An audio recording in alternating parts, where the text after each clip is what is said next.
qu'elle prévoit ne nous sont pas accessibles. Si nous devons emprunter de l'argent, il nous coûte si cher qu'il est impossible que nous y accédions. Et tant que nous ne disposerons pas des capitaux que nous pouvons investir, nous, pour produire l'énergie dont nous avons besoin afin de mettre en valeur nos richesses très importantes que contient notre sous-sol en eau et dans d'autres domaines, nous resterons dans une situation où nous continuerons à végéter. Or, si nous nous végétons,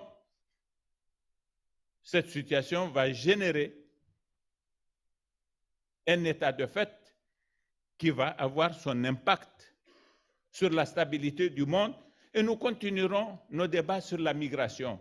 Ça ne sert à rien de parler de la migration comme nous l'avons fait. Aujourd'hui encore, nous parlons de la migration comme dans les années où moi, avec Meniti, nous étions ministres de l'Intérieur. Nous devons pouvoir dépasser cela. Et c'est possible que nous dépassions cela. Il suffit en effet que nous fassions une réflexion qui dépasse les conclusions de la conférence de la Valette qui avait lieu à Malte en 2015. Vous vous souvenez, sur la migration, nous avons défini de grandes stratégies, mais à l'épreuve des faits, elles n'ont pas eu les résultats escomptés, simplement parce qu'elles ont procédé d'analyses qui ne sont pas tout à fait en concordance avec les exigences de la réalité. Nos pays ont besoin de ressources qu'il faut mobiliser dans le cadre d'un vrai dialogue entre les États riches, les banques internationales de développement, la société civile et tous les acteurs impliqués pour que nous puissions mettre en œuvre des politiques qui donnent leur chance aux pays que nous sommes, aux pays pauvres que nous sommes, aux pays pauvres du Sahel et d'Afrique notamment que nous sommes, de mettre en valeur leurs richesses. La deuxième chose à faire pour lutter contre le phénomène de la croissance démographique, c'est des investissements de nature à promouvoir les systèmes éducatifs dans nos pays de façon à les rendre plus efficients, afin que les élèves qui fréquentent nos établissements scolaires acquièrent des compétences à même de leur permettre d'accéder à la possibilité d'avoir des emplois, parce qu'on aura donné de la substance à l'enseignement qui est prodigué, et ces emplois vont donner des revenus aux jeunes Africains qui vont cesser d'être candidats à la traversée de la Méditerranée et vous causer tous les problèmes politiques auxquels vous, en Europe, vous êtes confrontés et qu'on ne connaisse pas les pays qui sont loin de l'Afrique aujourd'hui, justement. Ces deux questions de la nécessité de notre débat sur les mesures à mettre en œuvre lorsqu'il s'agit de lutter contre le changement climatique, nous devons les envisager, nous et vous, ensemble. Et je voudrais vous sensibiliser particulièrement sur la nécessité de travailler avec nous à améliorer nos systèmes éducatifs. C'est l'éducation qui va réduire la démographie et c'est une démographie plus raisonnable qui donnera ses chances à la transition démographique des pays du Sahel et qui diminuera par conséquent le nombre de candidats à la migration illégale. Voilà ce que je voulais apporter comme petite contribution à ce débat. Je n'ai pas été formel dans le cadre de mon propos, je n'ai pas été un président, je suis venu comme quelqu'un qui va contribuer à ce débat en apportant un petit éclairage de quelqu'un qui a une autre expérience. Merci beaucoup.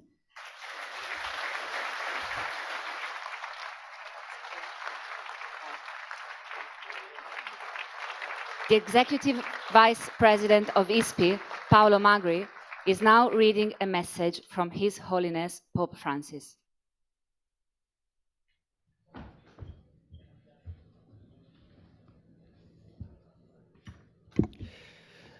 Do lettura parziale dell'intervento di Sua Santità. Il testo integrale del messaggio di Sua Santità sarà sul sito di MED e sul sito dell'ISPI e del Ministero.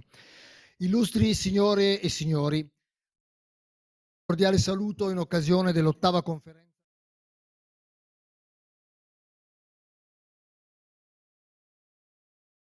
Affari Esteri e la Cooperazione e dall'ISPI per promuovere politiche condivise nell'area del Mediterraneo. L'importanza e la molteplicità degli argomenti toccati da ROMMED sollecita una considerazione di fondo. Questa varietà è essa stessa già significativa di come i temi etico-sociali non possano essere disgiunti dalle molteplici situazioni di crisi geopolitica e anche dalle stesse problematiche ambientali. L'idea di affrontare i singoli temi in modo settoriale, separatamente, è un pensiero fuorviante. Esso infatti comporta il rischio di giungere a soluzioni parziali che non solo non risolvono i problemi, ma li cronicizzano. Penso in particolare all'incapacità di trovare soluzioni comuni alla mobilità umana nella regione, che continua a comportare una perdita di vite umane inammissibili e quasi sempre evitabile, soprattutto nel Mediterraneo. La migrazione è essenziale per il benessere di quest'area e non può essere fermata. Pertanto è nell'interesse di tutte le parti trovare una soluzione comprensiva dei vari aspetti e delle giuste istanze che sia vantaggiosa per tutti, che garantisca sia la dignità umana sia la prosperità condivisa. L'interconnessione delle problematiche richiede che vengano esaminate in una visione coordinata e ampia, come emerso in modo prepotente già nel corso della crisi pandemica, altra evidente conferma che nessuno si salva da solo.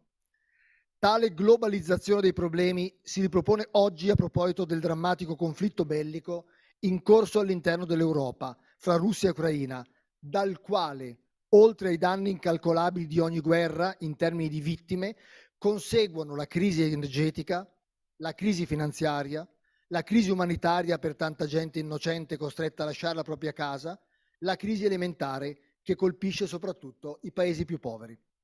Il conflitto ucraino sta infatti producendo enormi ripercussioni nei paesi nordafricani, che dipendono per l'80% dal grano proveniente dall'Ucraina o dalla Russia.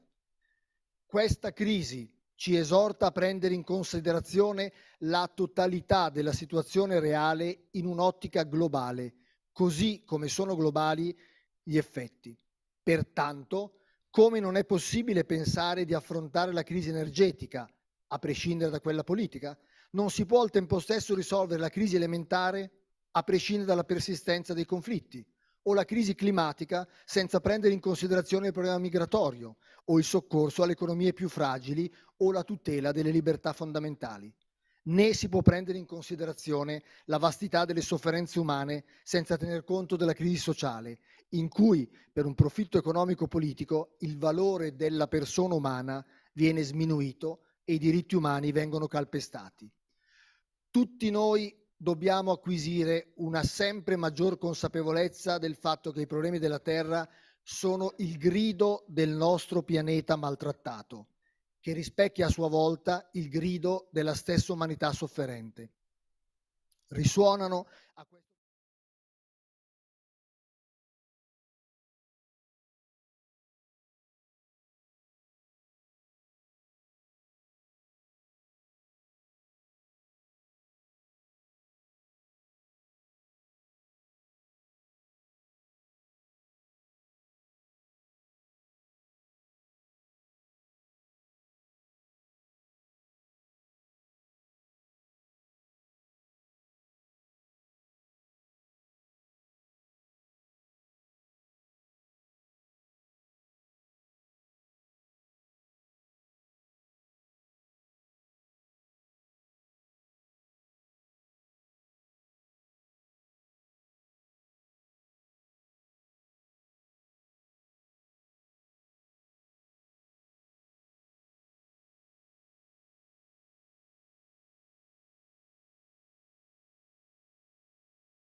Recording in progress.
نص ساعة مش كده؟ Half an Sorry. hour? It's 25.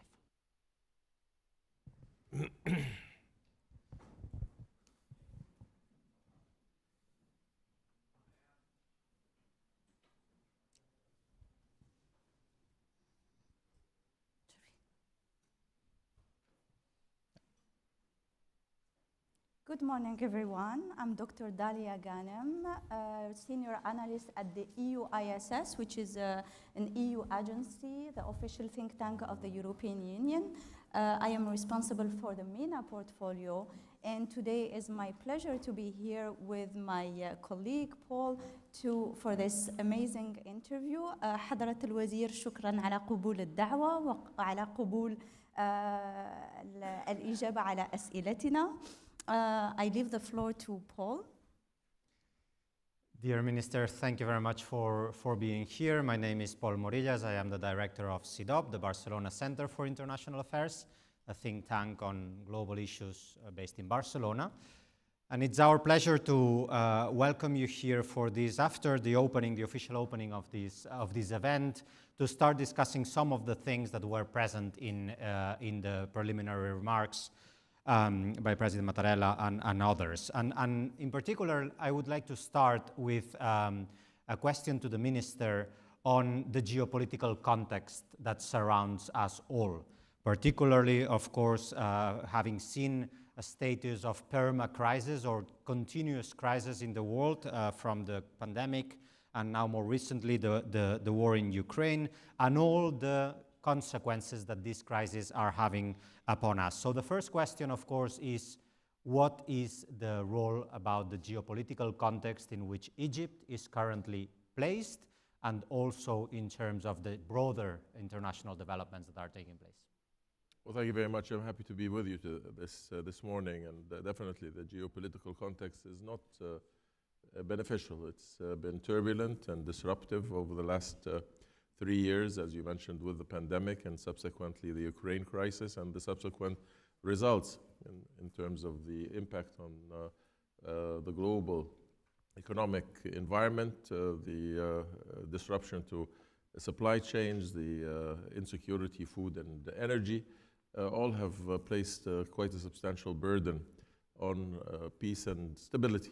We have also the situation of conflict also in our region, whether it's in Libya, the destabilizing consequences of the spread of terrorism, the vulnerability that's associated with the political conditions in Iraq, in Syria, in the general conditions that have, I think, destabilized and had an effect of a negative nature on many. But Egypt has been able, despite the fact, to maintain its stability and its security, and it's fundamental that it does so in cooperation with its international partners. Egypt is the most voluminous state in the MENA region with 105 million inhabitants, and though vast potential and results over the last 8 years that have been quite substantial in maintaining a healthy level of growth, but we are currently also impacted negatively by the current economic conditions.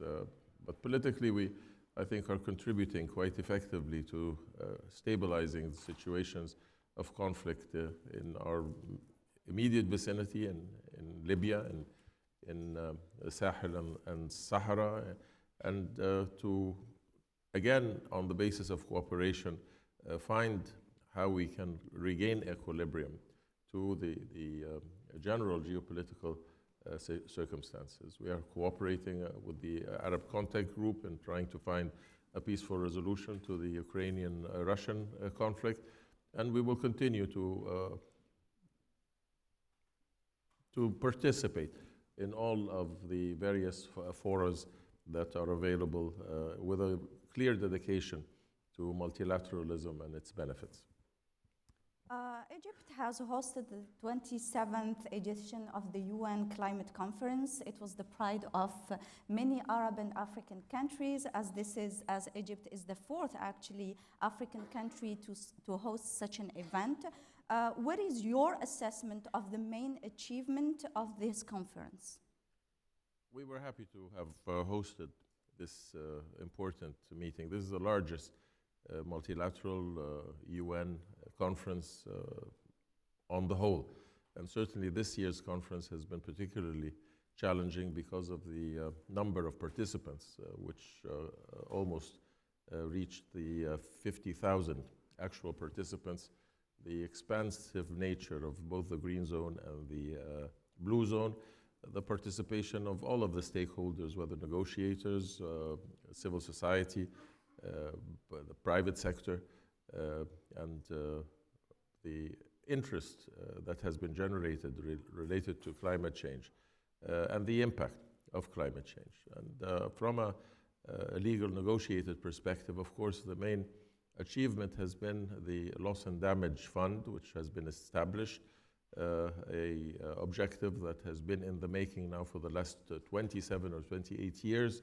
So we believe that to have been able to incorporate it on the agenda of COP27, but not only doing that, but actually initiating the establishment of the fund has been a main objective of the vast majority of developing states over these last 2 decades.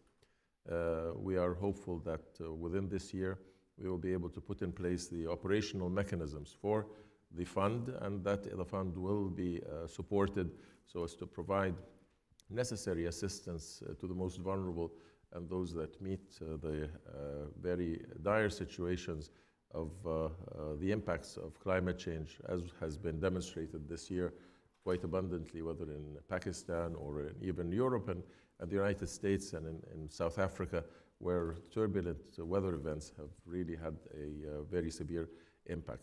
But otherwise, we have certainly kept 1.5 degree alive. The mitigation work program has been finalized during Sharm el-Sheikh. It has kept the 1.5 degrees alive. It continues to deal with the necessary responsibilities of all states, revising their NDCs, keeping in line with 1.5 degrees, and taking further steps to define their peak in terms of emissions and bring their emissions down. We've also put in place a tangible way forward on the global goal and adaptation to enable COP28 to finalize the global goal and again deal with an issue that is challenging. Adaptation, unfortunately, receives a minute percentage of the financial resources available, whereas the impact and the need for adaptation to address the consequences of climate change, especially in the developing world, especially in Africa, is immense. We have also, I think, highlighted the importance of finance, that neither mitigation nor adaptation can be effectively undertaken without the provision of finance to enable developing states to embrace and to follow through on their ambitious commitments towards renewable energy. We highlighted again within the covering decision the importance of the just transition in energy. And the covering decision has also, I think, enumerated the various needs that must be undertaken by both developing and developed states if we are to move forward. This is an incremental process. I believe Sharm el-Sheikh has followed through on the slogan in terms of implementation. There was implementation on all of the fronts. There has been some who have expressed a little disappointment. This disappointment, I think, is unwarranted, especially in view of the fact that those who have vindicated that disappointment, that there was not enough done in terms of mitigation, do not take into account that there is quite a deficiency when it comes to their fulfillment of their obligation. That until today, since 2009, the commitment of provision of $100 billion has not been fulfilled and continues not to be fulfilled. That because of the environmental conditions, very little pledges in new finances, transfer of technology, or the implementation of reforms in the international multilateral financial systems that can deal with climate change through the provision of loans that can be absorbed by developing countries and that can be fulfilled is still lacking. And we need to move much with a quicker pace if we are to have an impact and deal with climate change. But we are on the right road, and we hope that during this year and until COP28 is convened, we will be able to fulfill many of the issues that were, again, put on the table, stipulated. And this is in addition to the various initiatives that Egypt rolled out during the COP27, and which were embraced by a vast majority of both the governments and private sector and civil society, so that we can, again, generate the necessary implementation of many areas, whether it's in the field of mitigation, adaptation, or in a just transition to renewable energy. Thank you for this.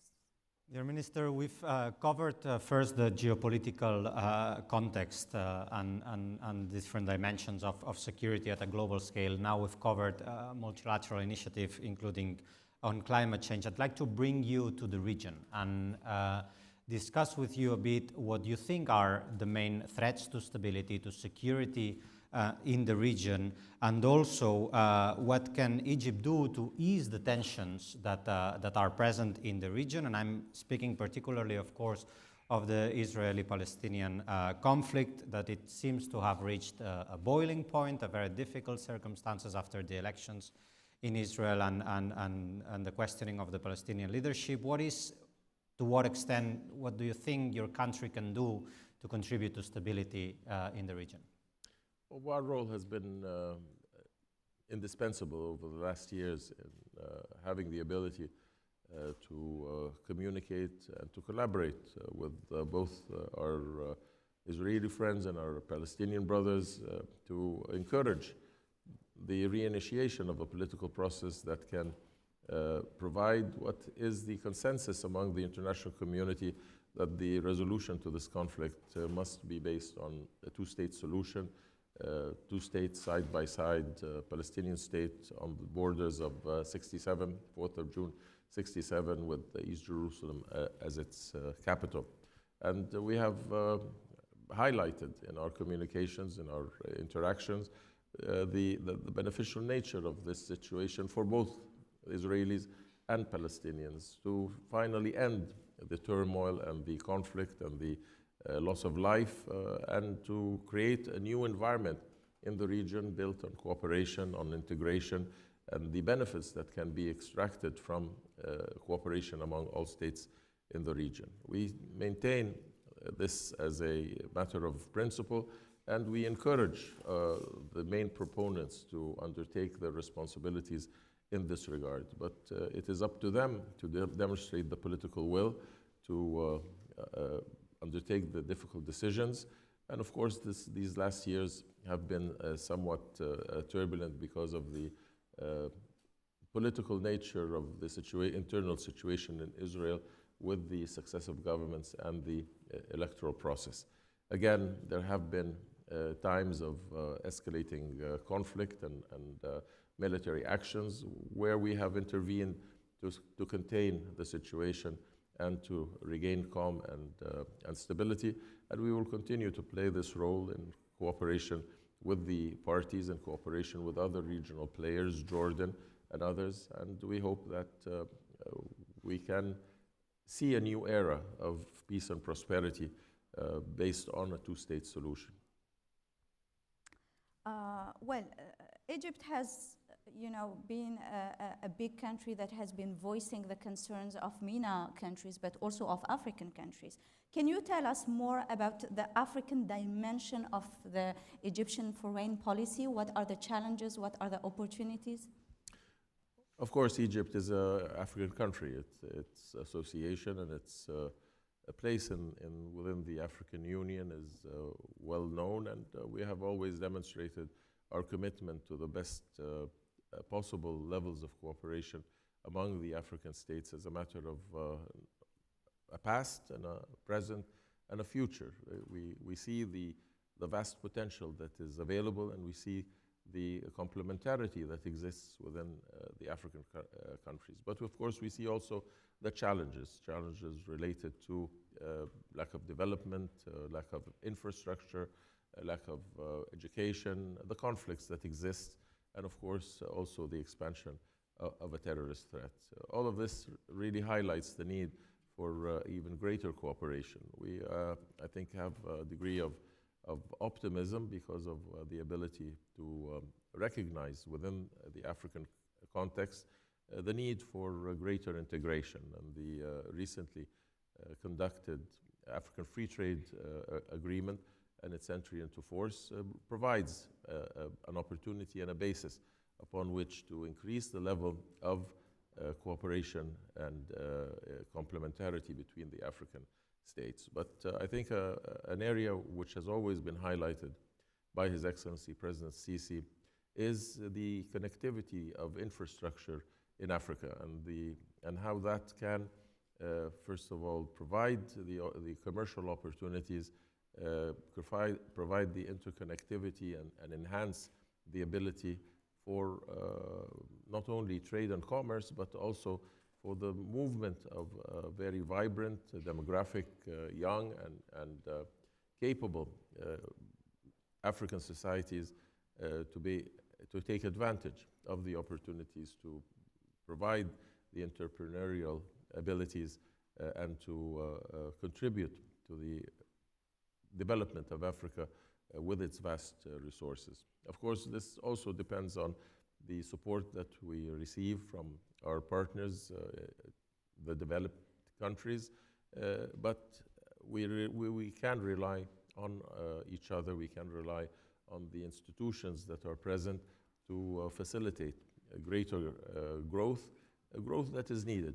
Africa's population is growing, and without providing the necessary economic opportunities, we will maintain, unfortunately, the flow of illegal migration that not only impacts the countries that receive these migratory illegal migration, but also it disrupts the economic viability of Africa because of the loss of the capabilities and the human resources that can contribute to the betterment of the economic conditions in Africa.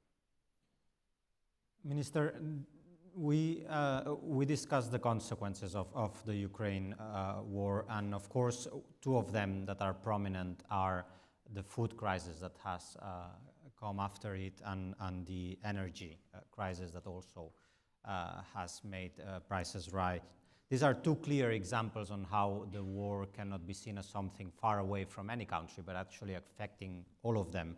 And if I got my numbers right in terms of food security and the food crisis, Egypt relies very much on the imports of wheat from Russia and from Ukraine, about 85%, if I'm not mistaken. And that has necessarily led to a rise in inflation related to the food crisis, to figures over 20%. What do you think you can do, not only from Egypt, but also from the region, to help tame the consequences of this crisis?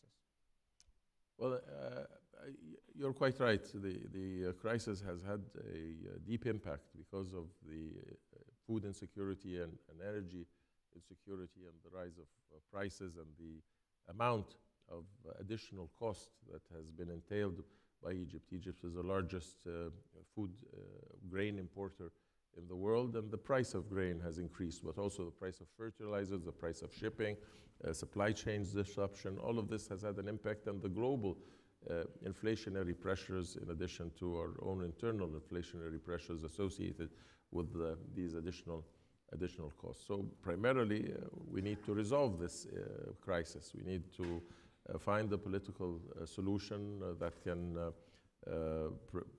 on the basis of the Charter of the United Nations and the principles of the sovereignty of nations, and to take into account all the security interests of all of the states. So the end of the conflict for both humanitarian and political purposes is fundamental. But then again, until that happens, I think the international community has to also undertake its responsibilities.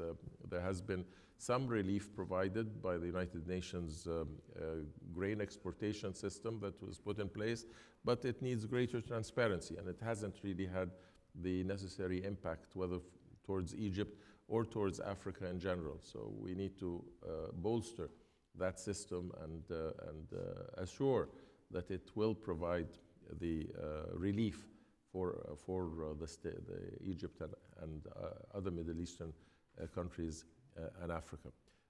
We need to deal with the energy crisis as well, and energy insecurity. And here, I think we are playing our role in expanding our cooperation and the potential of our connectivity with our partners in Europe, through Greece, through Italy, and to take advantage of our vast resources of both traditional but also renewable energies that are now available to us and are comprising almost 30 or 35% of our energy mix. So we are doing everything possible in terms of a contact group that was created by the Arab League. Egypt is among it, primarily for addressing the issue of the conflict and trying to find an entry point to a peaceful diplomatic resolution. During COP27, in his opening remarks, President Sisi made an appeal to end the war and to provide a platform for political resolution. And we continue to be in contact with all of the interested parties and the United States and European Union to see how best to arrive at a peaceful solution to this crisis, and thereby alleviate some of the consequences that have had such a negative impact, not only on Egypt, not only on the MENA region, but on the world at large. Thank you. Coming back to the energy cooperation, we can't talk about Egypt without talking about this and about gas. Energy cooperation is very important for the country. It's an essential dimension of Egypt's foreign policy, from natural gas and new project for the EastMed pipeline to prospect for green energy. And there is cooperation with the European Union, of course. Can you tell us more about these opportunities and also the challenges that accompany them? Well, the opportunities exist in the Eastern Mediterranean for exploration and the increasing in the resources available to the countries of the region as relates to gas. But when we do speak about gas, we always are keen to address the issue from a perspective of a just transition, that while taking advantage of those resources and recognizing that it is absolutely fundamental for states of the region who are still on the road to development and need to fulfill the aspirations of their peoples and to bring people out of poverty. Necessarily, we and other African nations will make use of those resources, but we will make use of those resources in the most productive, most efficient manner, so as not to adversely impact also the issues of climate change. But the vast abilities that Egypt has in liquidification facilities, its relationships in the region, the creation of the Eastern Mediterranean gas hub, and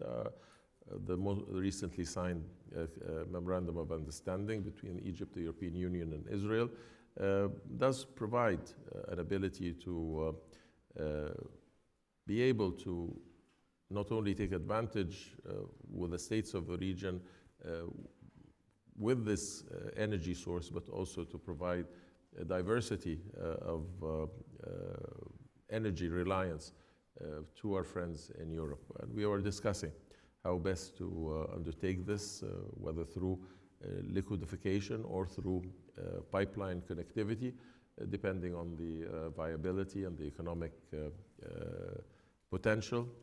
But certainly this is an area where we believe we can contribute. But energy is not only in the area of gas. I think what is more apparent is renewable energy. And we have revised our NDCs to incorporate 42% of our energy mix by 2035 will be renewable energy. We currently have the largest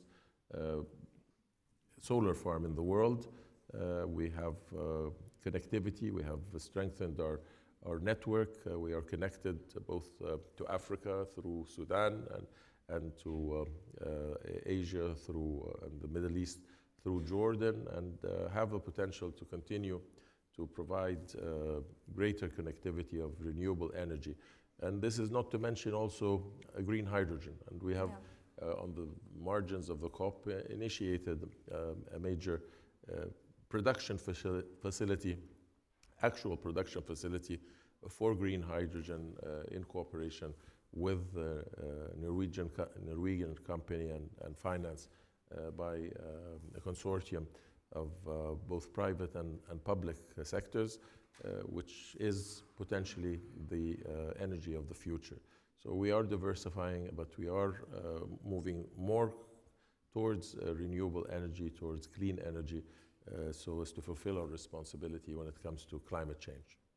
Minister, thank you very much. Unfortunately, we've run out of time, but it's been a pleasure, and let me thank you on behalf also of the organizers and Dalia to have the occasion to have this intense discussion covering a wide range of topics, and I look forward to the rest of the sessions. Thank you very much. Thank you. Thank you. Thank you very much.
really great.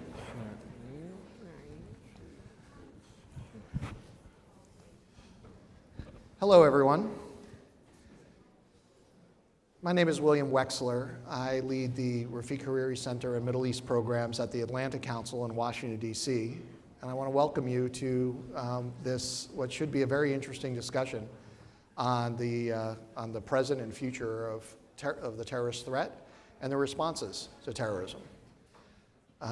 This panel has a very interesting title, the chameleonic change, which is a word that I particularly enjoyed, and I think is actually quite apt for the subject.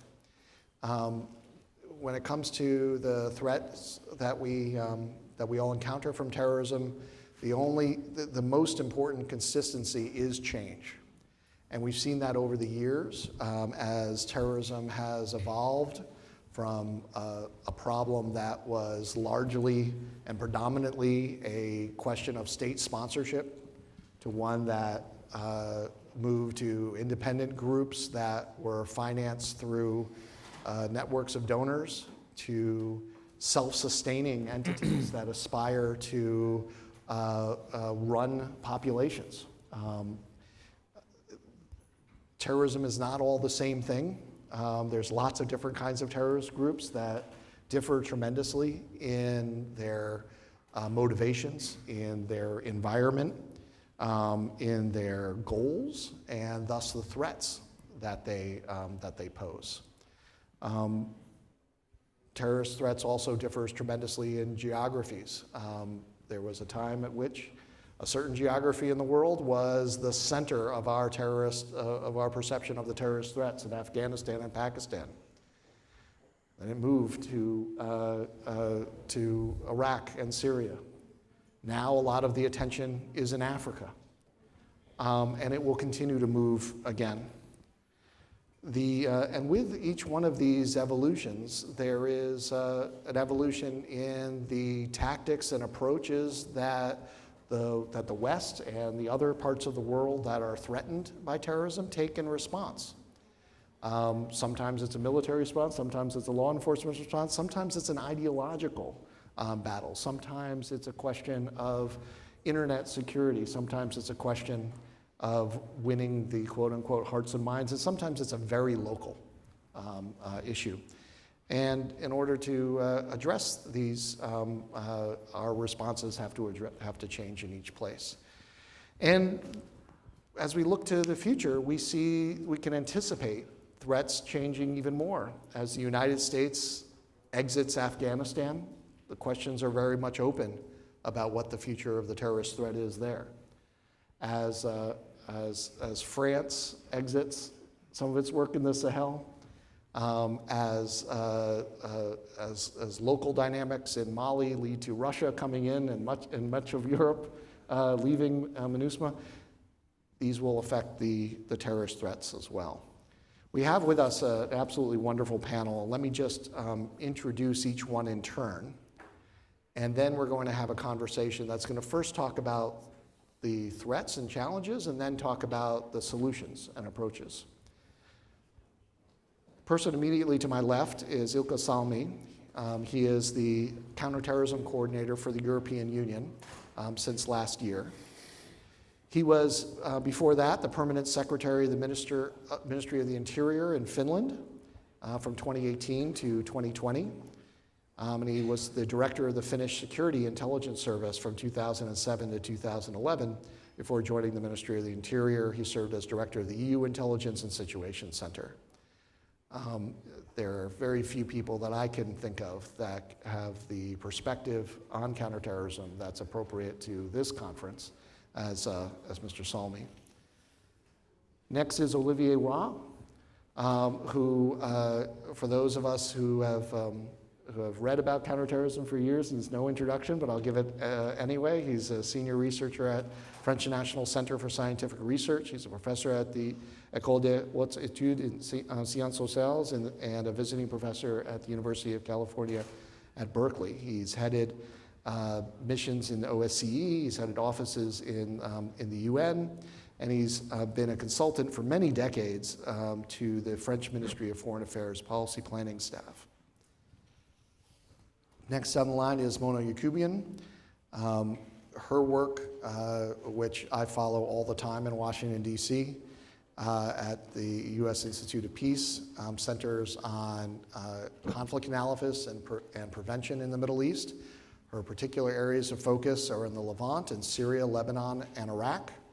She was the executive director of the congressionally mandated Syria Study Group, and her past experience in government includes as a deputy assistant administrator for the Middle East at the U.S. Agency for International Development.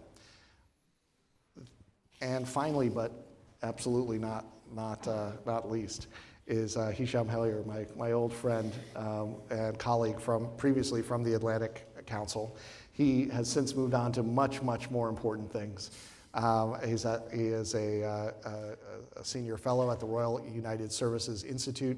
He is a British scholar and analyst of the modern Middle East and North Africa, faith and politics in Europe, majority-minority relations, Muslim world-West relations, and he is also a scholar at the Carnegie Endowment for International Peace and a fellow of Cambridge University's Center for Islamic Studies.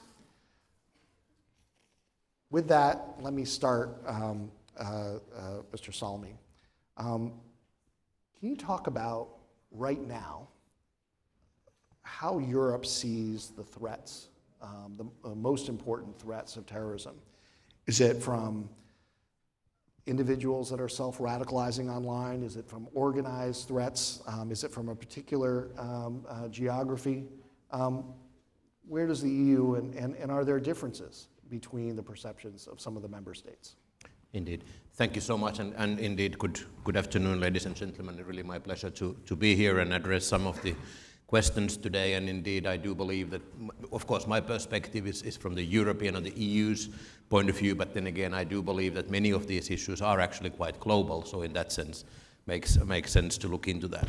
When I say that I look issues from the EU's point of view, it does not mean that the terrorism threat level is the same in every single EU member state. That goes without saying. But nevertheless, and having said that, I do believe that there are still lots of similarities that are actually the same, irrespective of which part of Europe, which EU member state you think of, or Europe in more general. So the threat remains elevated and it remains complex as ever. And I think that William already addressed some of the questions which actually are, let's say, the more traditional ones. The Islamist terrorism is still there, the main issue.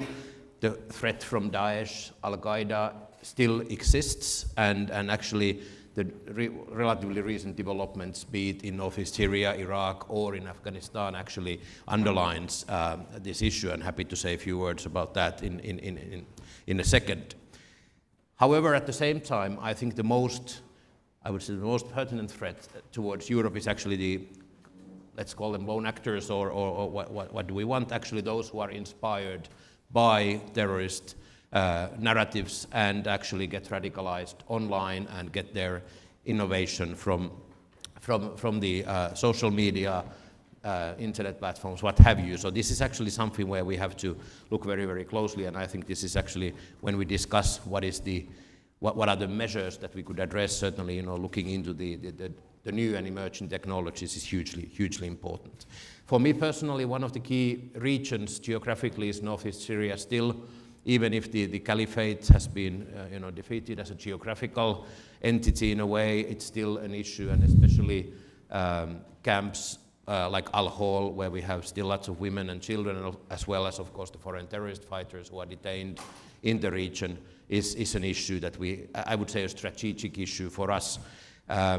Even if it might not be always very diplomatic to say, I believe that camps like Al-Hol are a bit of a ticking time bomb. They are incubators for the next generation of Daesh, and in order to address that, I think that we should do whatever it takes to support not only Iraq and Syria, but also other countries to bring back their citizens from the region.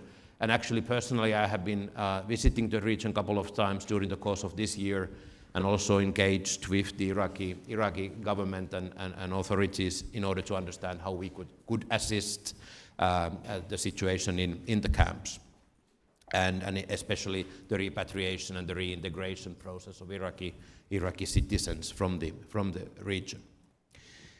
A second point which I'm concerned is the radicalization in prisons, again, and not a new issue. However, there's one element which is relatively new and will be significant in the coming years, is the question of those foreign terrorist fighters who were imprisoned in Europe, in the EU member states, and who are going to be released in the coming months and years. We will have a significant number of individuals who will walk free soon, and then of course we would hope that they have been de-radicalized during the prison sentences, but I think we all share that might not be the case as far as everyone is concerned. Third point that I wish to raise is the violent right-wing extremism. And as I said, as far as the EU member states are concerned, there are member states that consider today the violent right-wing extremism to be actually the threat that they have in their respective countries. The German Federal Minister of Interior did raise this issue when she was appointed last year as one of the, earlier this year, as one of the first things and first issues that they need to tackle. As far as the violent right-wing extremism is concerned, there are elements where especially the online issues are hugely important. The connections, not only within Europe, but more globally, are extremely important, and the role of internet is indeed a significant one. This brings me to another question, which is not terrorism as such, but a kind of a development that we have to follow closely, what I call the anti-system movement or the anti-government movement. And as I said, it's not terrorism, but it could have a polarizing effect on our societies. And that's a very tricky issue, as it's very difficult to, let's say, define what are we talking about. It's different movements, different people being involved, and the sentiments and the mistrust of our governments might be building and mounting up, and we have to address this issue. And then just as a very final point on the new and emerging technologies, we have to make sure that our law enforcement and security authorities have access to the newest technologies on one hand, and we have to make sure that let's say the bad guys do not have that same access. And a specific question on a European level is also let's say the balance, the right balance between privacy and security. How do we strike a balance where at the same time there would be privacy and the fundamental rights respected in one hand, but at the same time that we guarantee the access, the lawful access to data and information for our law enforcement agencies to tackle the terrorism threat. So these are basically let's say the four elements that I see as the main issues today. Thank you very much. Just picking up on some of that, Mr. Hua, you've talked about the changing balance between the global jihad and the local jihad. I'm particularly interested in that thinking, and we reflect to the tour d'horizon that we just got from the commissioner. And please let me, I'm especially interested in what you think about Afghanistan, where I know that you've worked for a while. So please tell us what you see as the threats.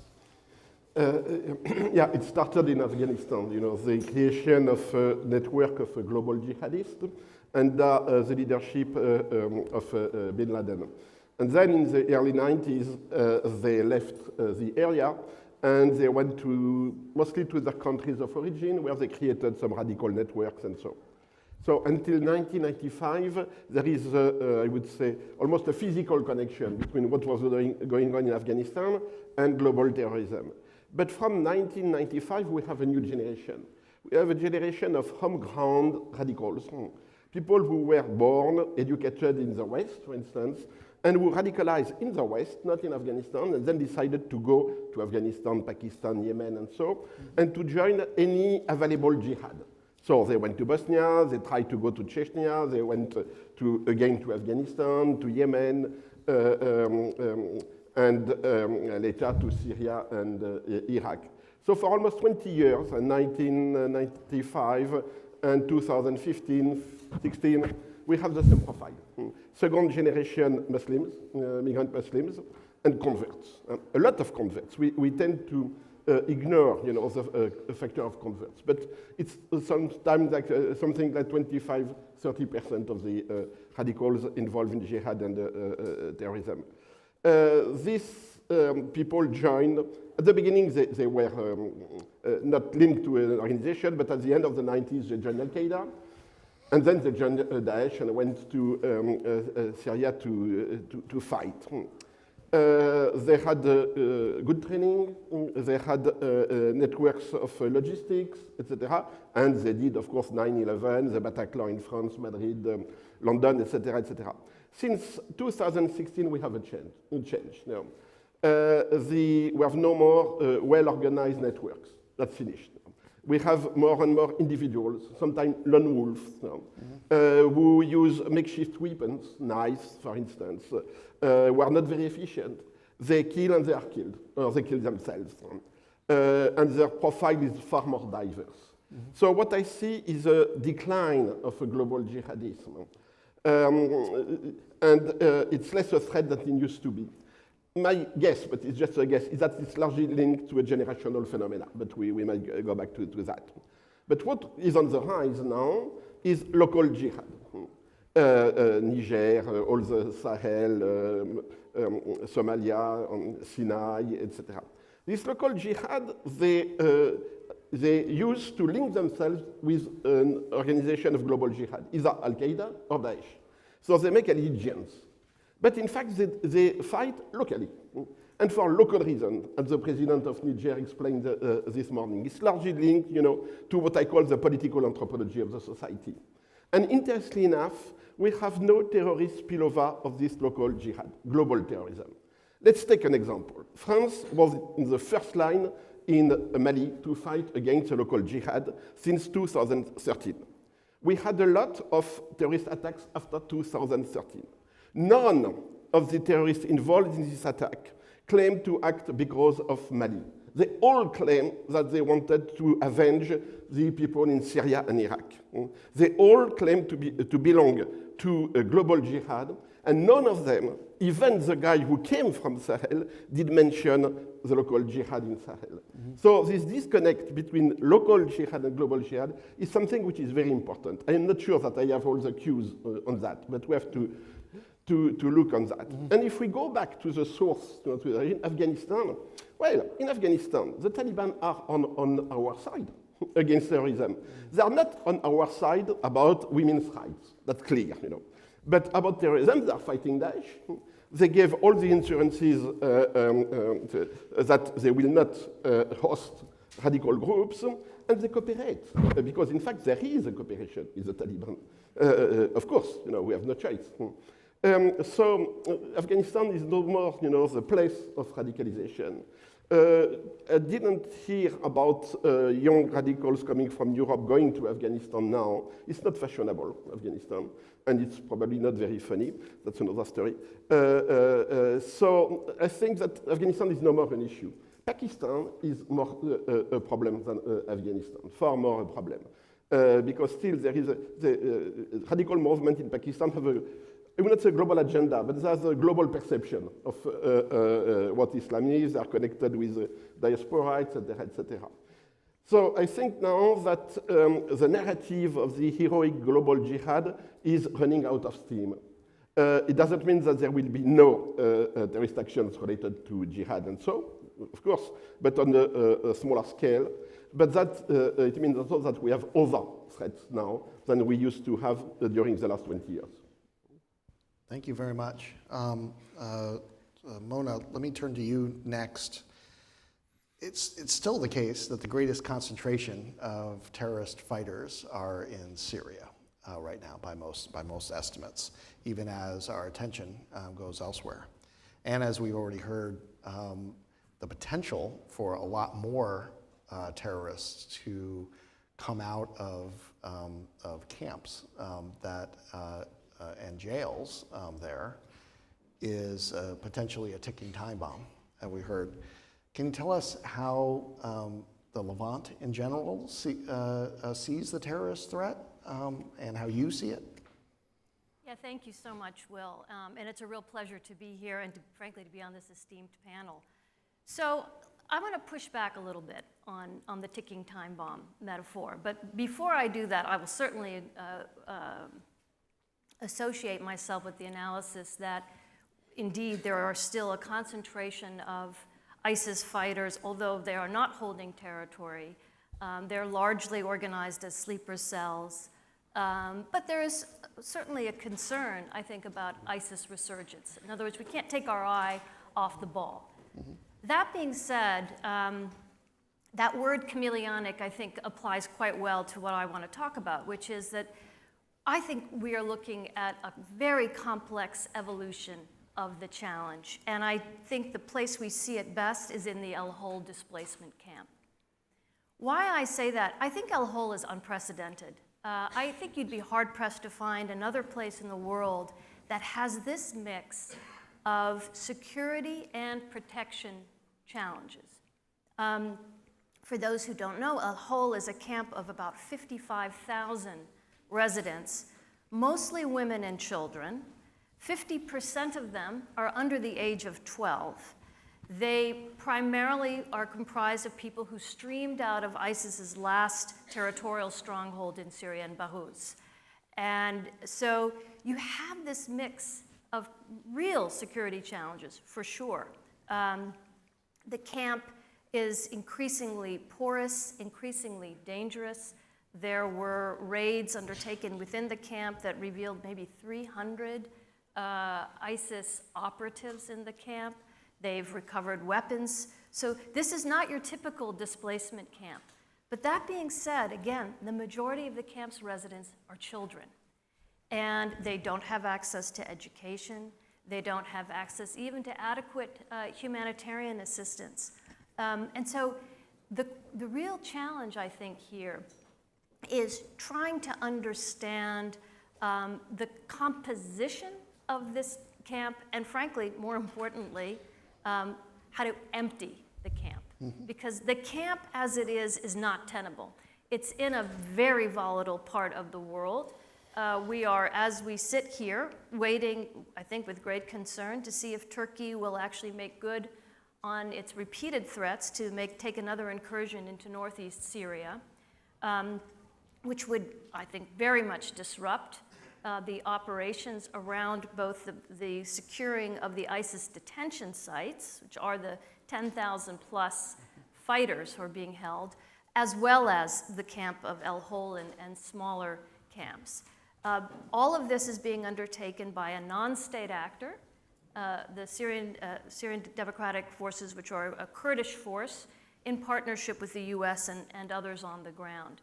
And so you have, I think, this sort of incredibly complex and frankly untenable mix of security and protection and humanitarian challenges that really are going to require creative thinking and solutions, which I'm happy to talk about in a bit, Will, in terms of how to go forward. Why don't I stop there? And we'll leave it there because we'll come back to that specific question. But first, let me go to Hisham. You've written very, very widely on a whole variety of facets of the terrorist threat. I'm really interested in your perspectives on how the ideological elements of terrorism have changed and are changing. We've heard a little bit about it from some of the other comments, but if you can please say how you see it changing in the future, that would be really helpful. Well, thank you, Will. It's a pleasure to be here.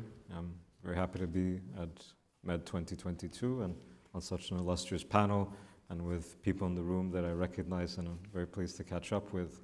The occasion of this conference is very pertinent because I do a lot of work on the European side of the Mediterranean and also on the southern side in North Africa and the Middle East more generally.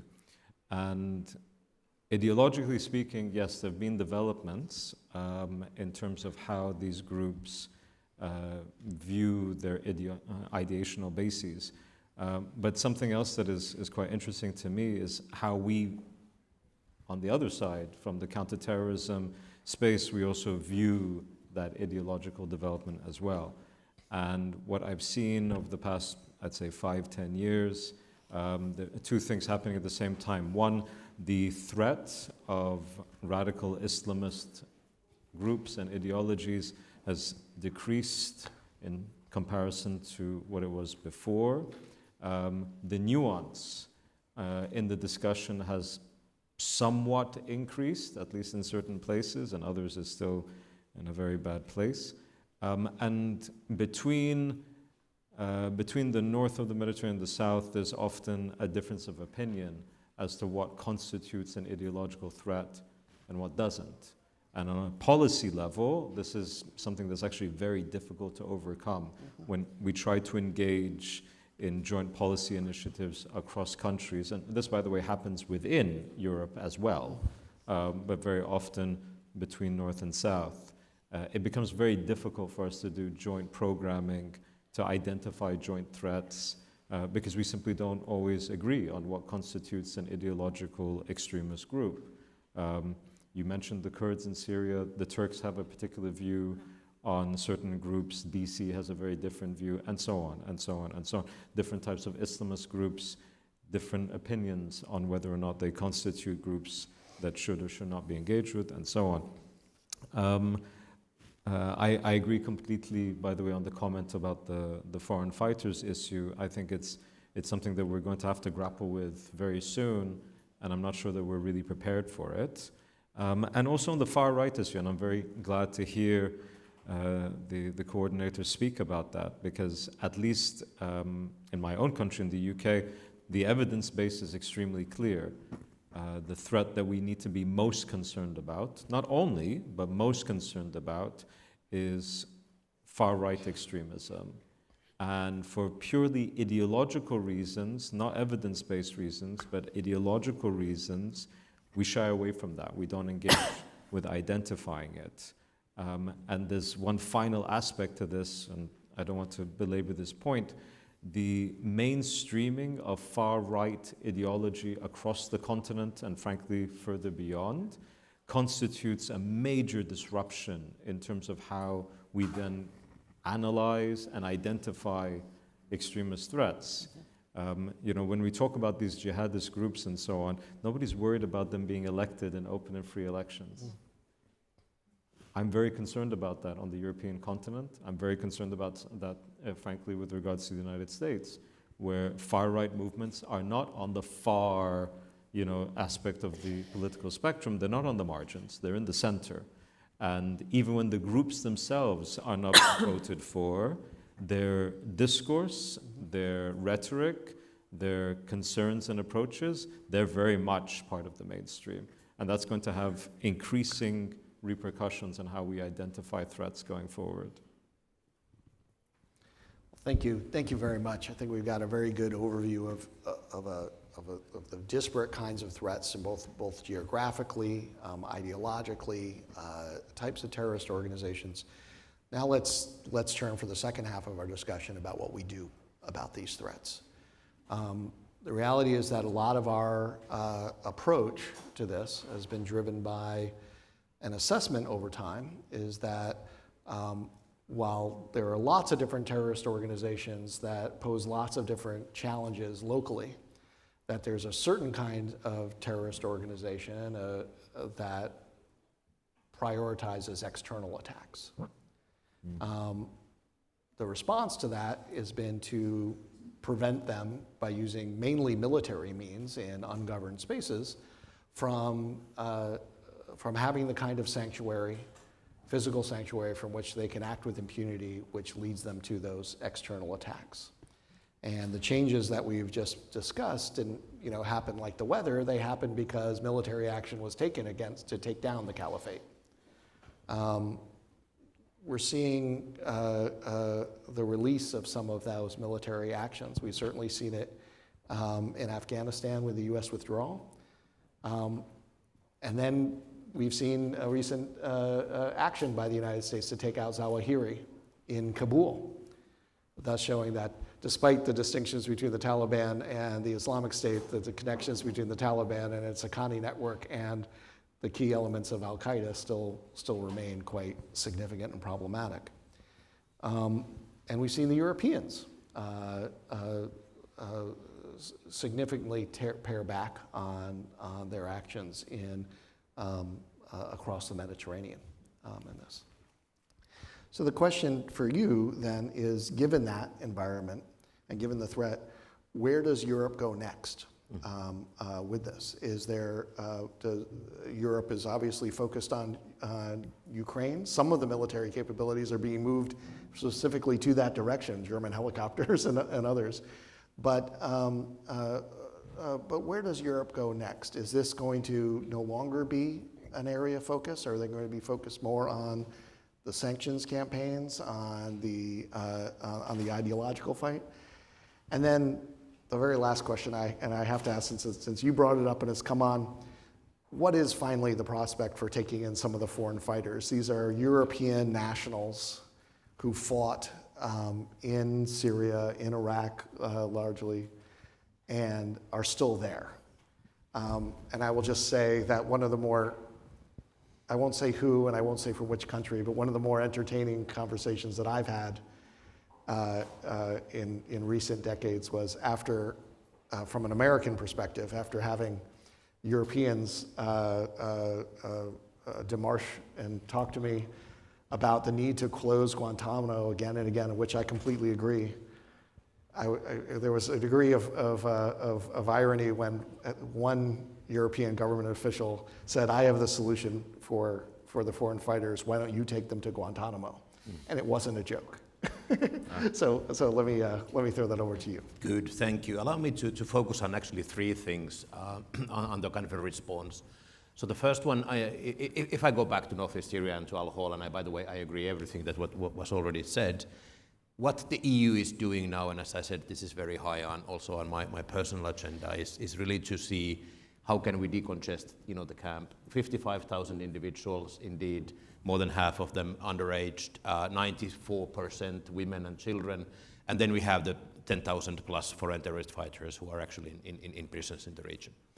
With the camp, with the Al-Hol specifically, I have very much welcomed the Iraqi government's position to take back their citizens. I think we are talking about 3,700 as we speak, have already left Al-Hol and are either in these Jeddah camps on the Iraqi side or already reintegrated into their societies. And I believe that this is something that EU should look into now in detail. How could we assist that process and what are the needs, what are the requests that the Iraqi government and authorities might have for us? Actually, I have commissioned a study some weeks ago, financed by the European Commission. It's a sort of a gap study that we really want to understand the whole process from bringing back these individuals from Al-Hol to Jeddah and then to reintegrate. I'm talking about Iraqi citizens to be brought back to Iraq. Half of the population in Al-Hol are Iraqis, one or even a bit more, 1/3 are Syrians. So if we manage to convince and assist Iraqis to take back most of that, I think that it would have an immediate impact on not only on the humanitarian situation, as I mentioned, but certainly on the very dire security situation in this camp. And this is something where I'm working hand in hand with my counterparts from the United States, UK, and many others. And of course, without saying also with the member states to see how we could process in that. The question with Syrians is of course more tricky as the situation is what it is from the geopolitical point of view, but also from the security point of view and let's say the livelihood point of view in the region. I hope that I'm wiser. It's my intention to travel to Baghdad early next year to discuss these issues in detail, and hopefully this study that I mentioned would be finalized by then, so that we would have something really concrete to take up. The next question about this kinetic/non-kinetic approach to terrorism and what my predecessor indeed called the Africanization of jihad.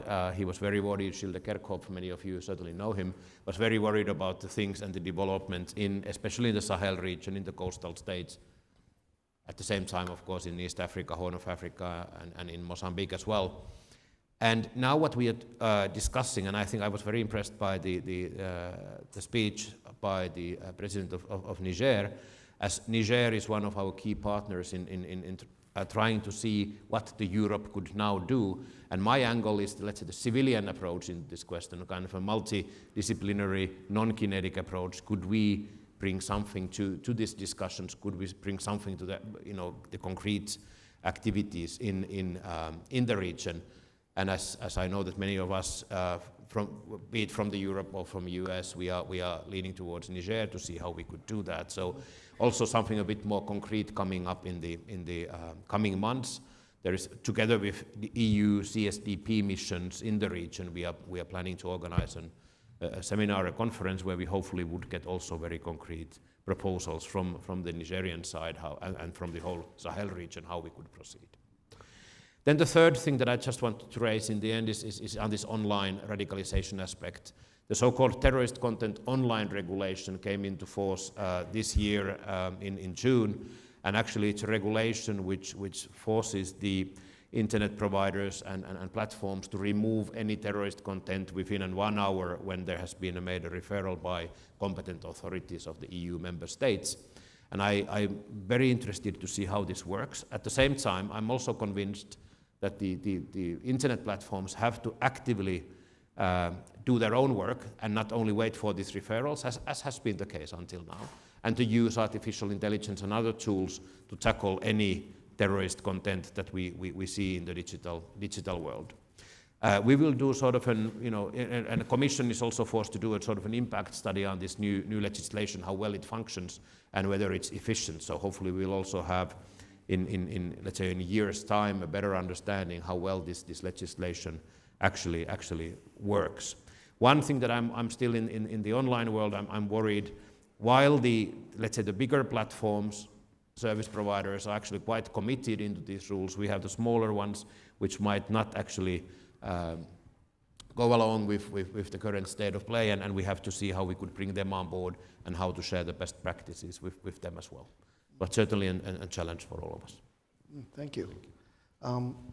Olivier, let me turn to you. I was taken by your comment about how the terrorist attacks that have taken place in France were self-radicalized people who were not radicalized, who were radicalized by the global jihad, but not by the local jihad that France has been fighting.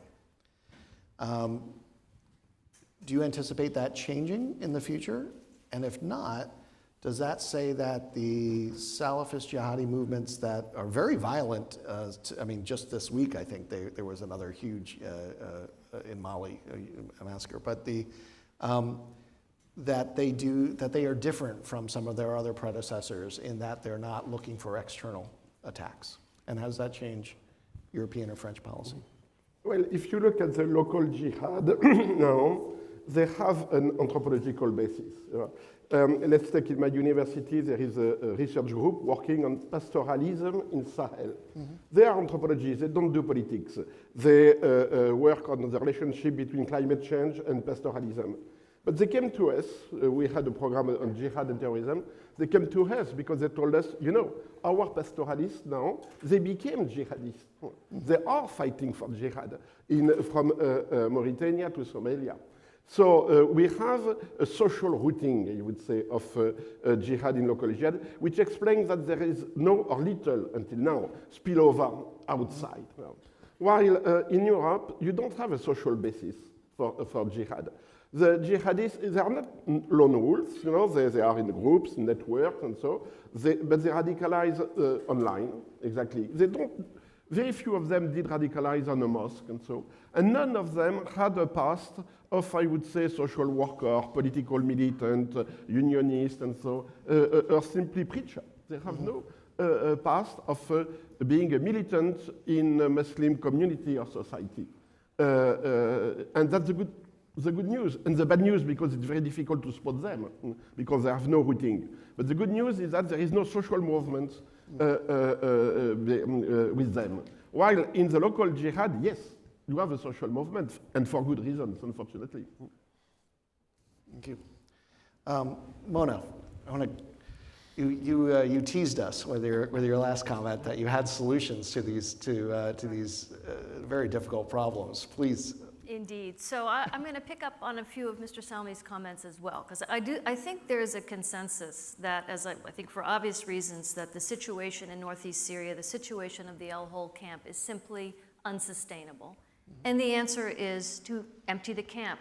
The answer is for countries to take responsibility for their citizens and bring them home to the extent possible, understanding the complexities in that.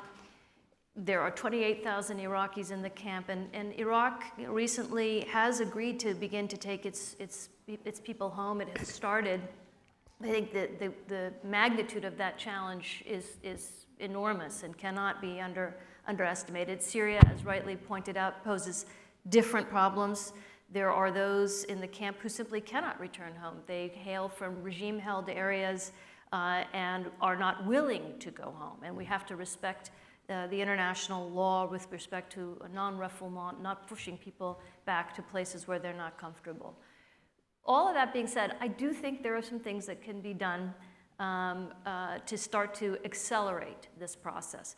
One is I think we need to change the narrative a bit. I fully understand the notion of a ticking time bomb. It's used a lot, and it rightly raises the issues of the urgency of this challenge. However, I think what happens is we begin to demonize and also oversimplify this challenge because, as I said, the majority of the residents of the camp are children. And so I think we have to start to add more nuance into how we think about and conceptualize this challenge and understand that it is both, yes, a security challenge, but it is also a protection issue. Secondly, I think the themes of this conference in many ways embody what the response should look like. Interdependence, resilience, cooperation, all of those qualities have to come into an international response. So when we talk about these 28,000 Iraqis that we hope to be able to help resettle back in their communities of origin, it's on the international community, I would say, to help with that. And by that I mean through stabilization and other types of assistance, help prepare those communities for the return of their citizens. This is going to require quite a lot of work. These are populations that carry stigma. There are issues with reconciliation and justice on the part of the receiving communities. All of those challenges have to be addressed, and I think the international community can play an important role. Finally, I think it's important to understand better what happens to women and children when they return. And we don't have enough data on that. There's early work being done. Human Rights Watch just issued a report of 100 children, so a small number, but that according to the report thus far, returning to countries in Europe and in Central Asia from El Hol and from Iraq are faring quite well. And only 4% of those who've returned are noting challenges with their reintegration. So we have to, I think, continue to get more data on that, and that might help back to the beginning with changing that narrative. If we understand their children, if we understand that, in fact, they aren't security threats and there are ways for them to come home and reintegrate peacefully and successfully into their communities. Thank you. Hisham, I want to go back to the point that you emphasized about right-wing terrorism. It seems like, to me, some of the frameworks that we've talked about in other terrorist threats, intellectual frameworks, actually do apply.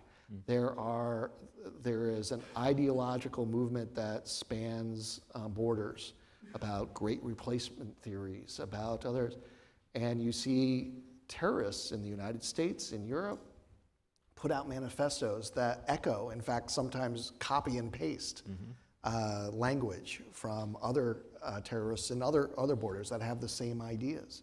You have the same kind of self-radicalization through the internet.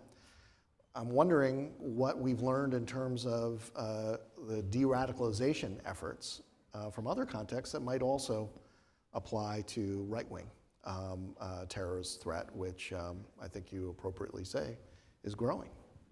So that's the million-dollar question, isn't it? Right. So over the past few years, Olivia knows this project that's called Greece, funded by the European Commission, actually, looking at how radicalization looks on an international scale, and best practices from different countries. The information is all online. It's called Greece, like the movie, .eui.eu, and the difficulty, I think, has really been in identifying how actually complicated and complex the problem can be. So before moving on to the right wing, let's just go back to the radical Islamist threats. There's a tendency in far too many parts of the analytical arena to just reduce, simplify, and one size fits all sort of answer, right? So it's all ideological, it's all about bad ideas. Or, no, that's all an excuse and it's got nothing to do with that, and it's all about, social circumstances and whatnot. And the reality is that it's just very different in different places with different people. There was one case of a Malaysian from the north of Malaysia, pretty well off, did not suffer from any sort of marginalization issues or anything like that. He was radicalized by watching stuff on the internet about what was going on in Syria and went off and joined Jabhat al-Nusra. Very different case from a Syrian, okay, who's seen his entire family be murdered by Assad's forces, and then at the same time remembering that even though I don't think there's a single family in Syria that hasn't suffered from the conflict, the numbers of people that went into radical groups is actually incredibly small as compared to, what you might expect if it's all about, social circumstance, right? And I don't think we've gotten that balance right yet. I don't think people realize how complex it can actually be. And when it comes to the far right and how that looks, again, I think people might be jumping a little bit and not understanding, again, how far this can go. There was this case in Singapore of somebody who wasn't even white. He was of Indian origin, I think Catholic, was completely enamored with Great Replacement theory and was going to attack a mosque. Now, the Singaporean authorities found out about it. They disrupted the attack. So thankfully, nothing actually happened. But he was very motivated by what happened in New Zealand. It was actually supposed to be on the anniversary of the New Zealand massacre. And I think that you have this sort of spreading of this kind of fear and nativism. But again, for me, what's really concerning is that they're not operating in a vacuum.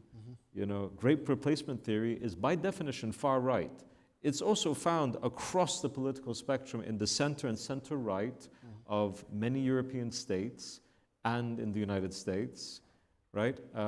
It's not on the margins. And that to me represents, a really bizarre situation for us to be in where, we're talking about these groups, we're talking about these threats as though they're on the margins like, the quote unquote far right Islamists. No, they're in the center. And they are providing space for these things to take place.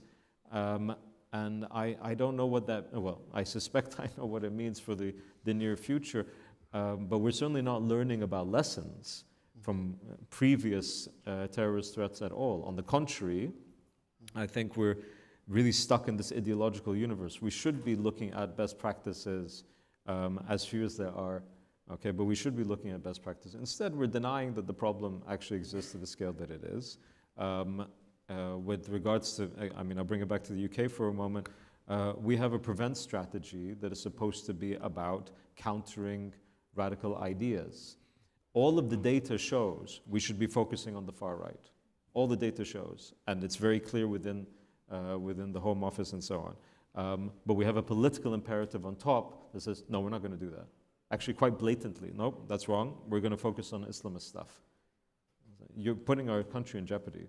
Like, this is no longer an ideological joke. No, this is actually a threat to our national security. Thank you very much.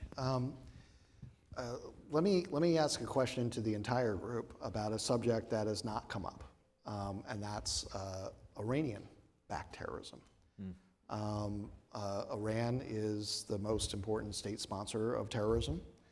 They are the only country in the world that routinely provides precision weaponry to non-state actors with the intent and direction of them using that across international boundaries to intentionally target civilians. One country in the world that has that as a policy.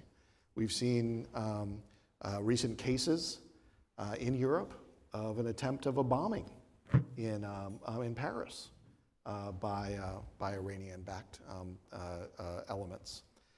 And then we have wider, we're going to put aside the nuclear issue, which has dominated European and American policy towards Iran, but just focusing on the terrorism question. This challenge very much continues. There are ongoing questions about whether the IRGC should be, which is behind many of these, all of these actions, should be seen as a terrorist organization. Some of their supporters of Houthis and others should be seen as terrorists. Whether other proxies like Hezbollah should be appropriately divided into political and and terrorist organizations. I'd be interested in all of your views about that, starting here. Thank you. When I served as the head of the Finnish intelligence, actually one of my colleagues once mentioned that whenever I'm interviewed in public, I have a magnificent skill not to reply to those questions that I put forward. But allow me try to anyway on that aspect. That of course this question of let's say state-sponsored terrorism has come up now with the very recent conclusion by the European Parliament concerning Russia, not so much about Iran.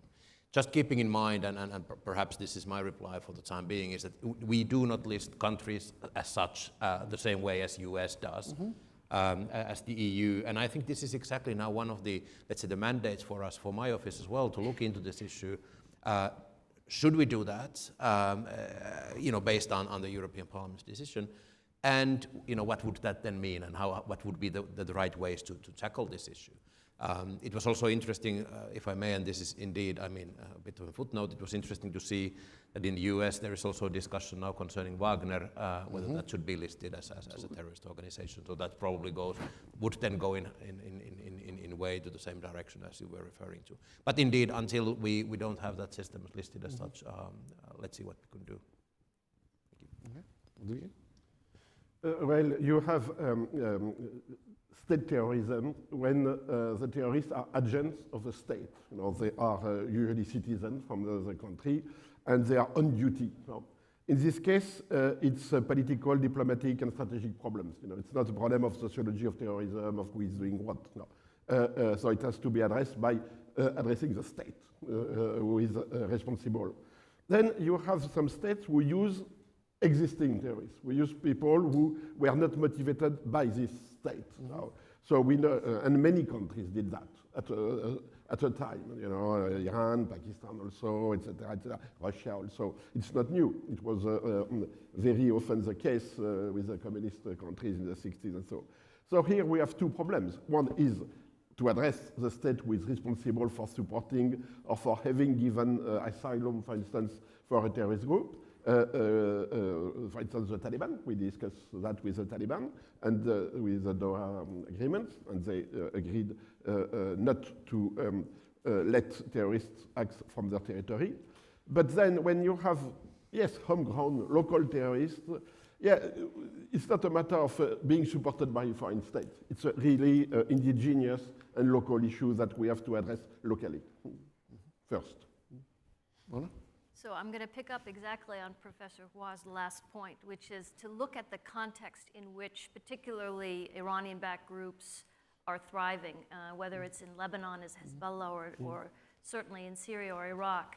And here I think it's clear, you see that these groups do well in places that have suffer from either security vacuums, as we see in Syria and Iraq, and to some extent even in Lebanon as well, places that have a record of very, very poor governance, high corruption, inadequate social services, etc. I think the key is to take the long view on this and to really, again, as an international community, focus on how to build back strong institutions of governance in these countries. Lebanon is a collapsing, if not utterly failed, state. We haven't talked about it. Its collapse is breathtaking in the short period of time that it's occurred, and it just underscores just the depth and the breadth of the socioeconomic and governance crises, which quite frankly have been in place since just around about 9/11 in 2001, and which really have not been adequately addressed in the 20 years since. Michel? So I have not too much to add to what's already been said. I agree with it, but there is one aspect here that, again, from a policy perspective, creates a massive issue. There have been discussions about Iran and engaging with Iran in DC and in other places on the European continent. And very often I think when we're going to particularly the Gulf and to the Arab world, well, that part of the Arab world, okay, we're talking completely different languages in terms of security architecture. They're really worried about Iran. And frankly, they have very good reason to be worried about Iran. And it is used, one must say it is used as a way to deflect, to distract, that happens quite a lot.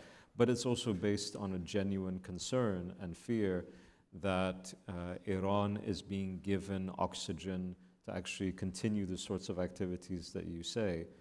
And many of these capitals don't think that we take that terribly seriously. Again, it is used as a way to deflect and distract. I fully accept that. But it's not without merit or basis. And I think we need to be able to keep that in mind, that as we engage with these partners, for all of their flaws, for all of what everybody knows in terms of different issues, they have a genuine concern here.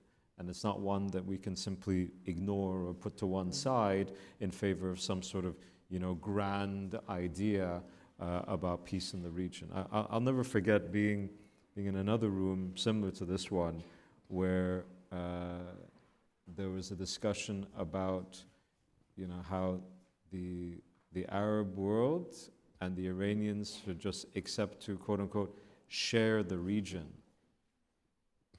And I didn't think that anybody could say a statement like that without incredible offense being felt by people who actually lived in the region, as though there were a bunch of leaderless tribes that needed to be allocated to different kingpins or something, like poor people in a mafia. No, I don't think they're interested in that. I don't think they ought to be interested in that, and I don't think it's a very long-term sustainable solution either. So that kind of approach, I think, is very problematic. I think that's a very strong point. We only have a minute left, so I'm going to close with just a speed round. If there's anything that you wanted to say about this very large subject of the changing of terrorism that you didn't get a chance to say, a couple of sentences from each one. I definitely would look into the new technologies aspect. I think it will bring challenges, huge challenges, issues such as metaverse might be a thing that we have to understand. What does it mean? At the same time, of course, delivering us with huge advantages, but it has also challenges and risks also from the terrorism point of view. That's right. I think that we should look at the narratives that motivate the different kind of radicals. It's beyond, the purely socio-economic conditions. It's beyond the issue of religion. It's something which is more individual and that we can observe now with people who are in jail or who are in court for terrorist actions. It's far more, there is a personal dimension which should not be neglected. I would highlight the central role that women play in this challenge, and in particular women, if you look at the whole population and these women returning, they are women-headed households.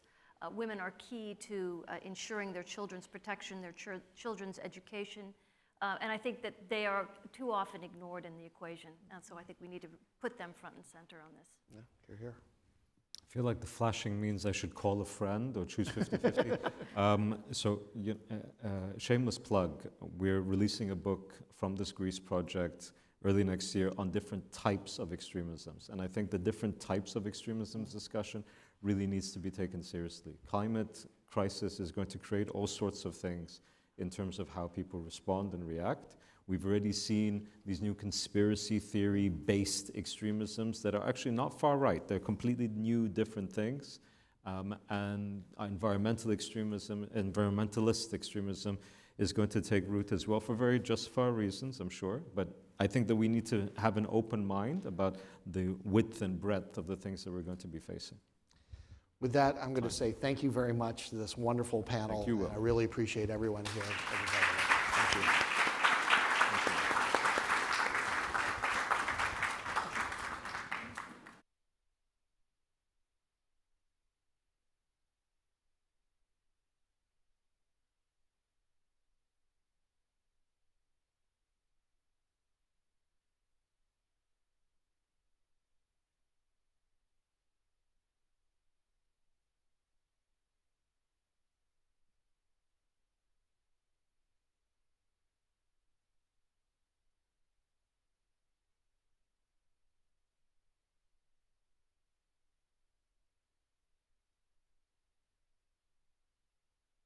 Recording stopped.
Sì, ma una alla volta. Perché? Sono linkati i due canali, non glieli voglio slinkare. Ok. Per accendertene uno solo. Vai. Va bene. Ok. Adesso stai parlando su quale? Vai. 1, 2, 3, 4. Entra su quello di destra, sì, di sinistra, vai. E sì. Sono linkati, non glieli voglio slinkare. Adesso.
Hello, everyone.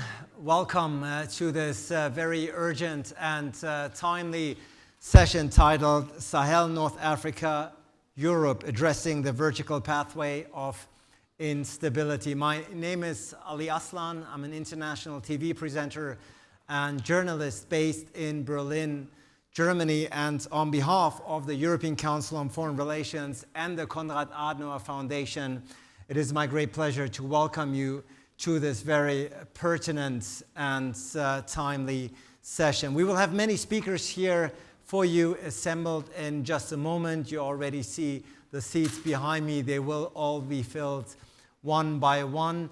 But for the time being, to kick off this session, it is my great pleasure to welcome to the stage and to the lectern the director of the regional program, Political Dialogue in the South Mediterranean at the Konrad Adenauer Foundation. Ladies and gentlemen, please welcome Thomas Volk.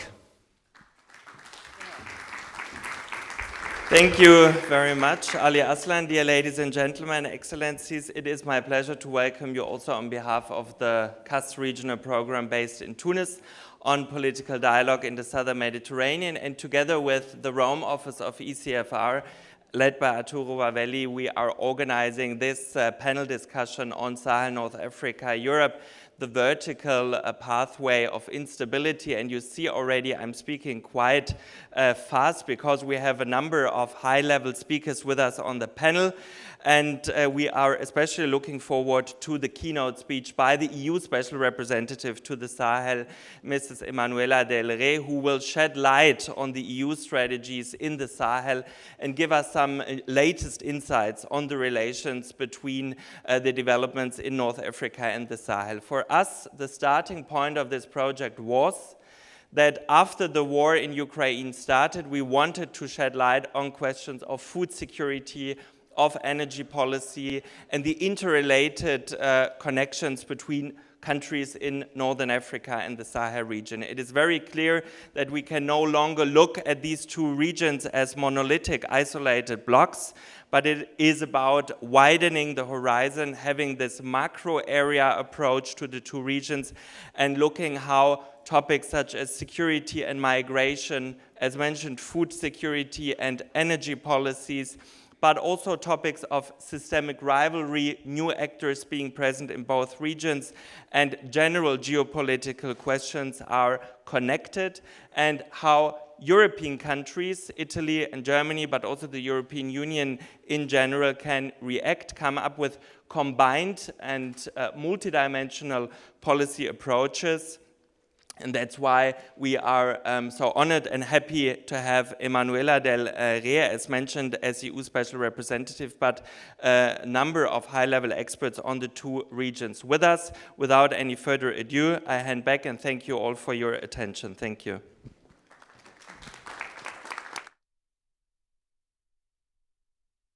It's for your introductory remarks. You've pointed it out, the urgency and the importance of the subject matter and the regions to the EU. And of course, there's probably no better place to discuss this issue and this topic here at the Met Dialogue in Rome, Italy. Ladies and gentlemen, up next to issue a welcome remark, it is my great pleasure now to hand over to the President of the Foreign Affairs Committee at the Italian Chamber of Deputies. Ladies and gentlemen, please welcome Stefania Craxi.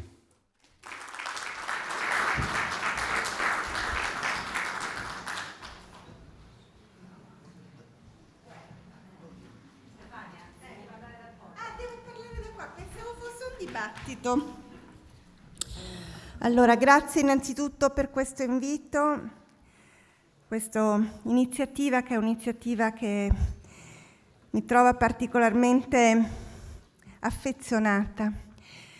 Il Mediterraneo per l'Italia è più di un dovere, una necessità, è quel mare che non ci divide ma che ci unisce. Dai popoli del Mediterraneo noi siamo un popolo mediterraneo. Il Sahel è un'area vastissima, oltre 3 milioni di chilometri quadrati, è un'area forse una delle più povere del mondo. Parlerò per bullets, lancerò dei temi sulla discussione politica, mi hanno detto di essere breve e lo farò. È un ruolo, è un crocevia di scambi, ahimè non tutti illeciti, che riguarda circa una decina di paesi. Oggi per l'Europa e per l'Italia il Sahel è un'area strategica, è una priorità, soprattutto per la cooperazione allo sviluppo e per la sicurezza. Ma se vogliamo usare il linguaggio della verità, siamo in grande ritardo. Per anni non ci siamo reso conto, o meno ci siamo accorti troppo tardivamente, che le sfide erano sfide verticali e che passavano dal Sahel fino alla sponda del Mediterraneo per arrivare fino a noi. Questa consapevolezza, seppur in ritardo e anche in presenza di una strategia integrata che dal 2021 riguarda appunto il Sahel, è ancora a tratti parziale.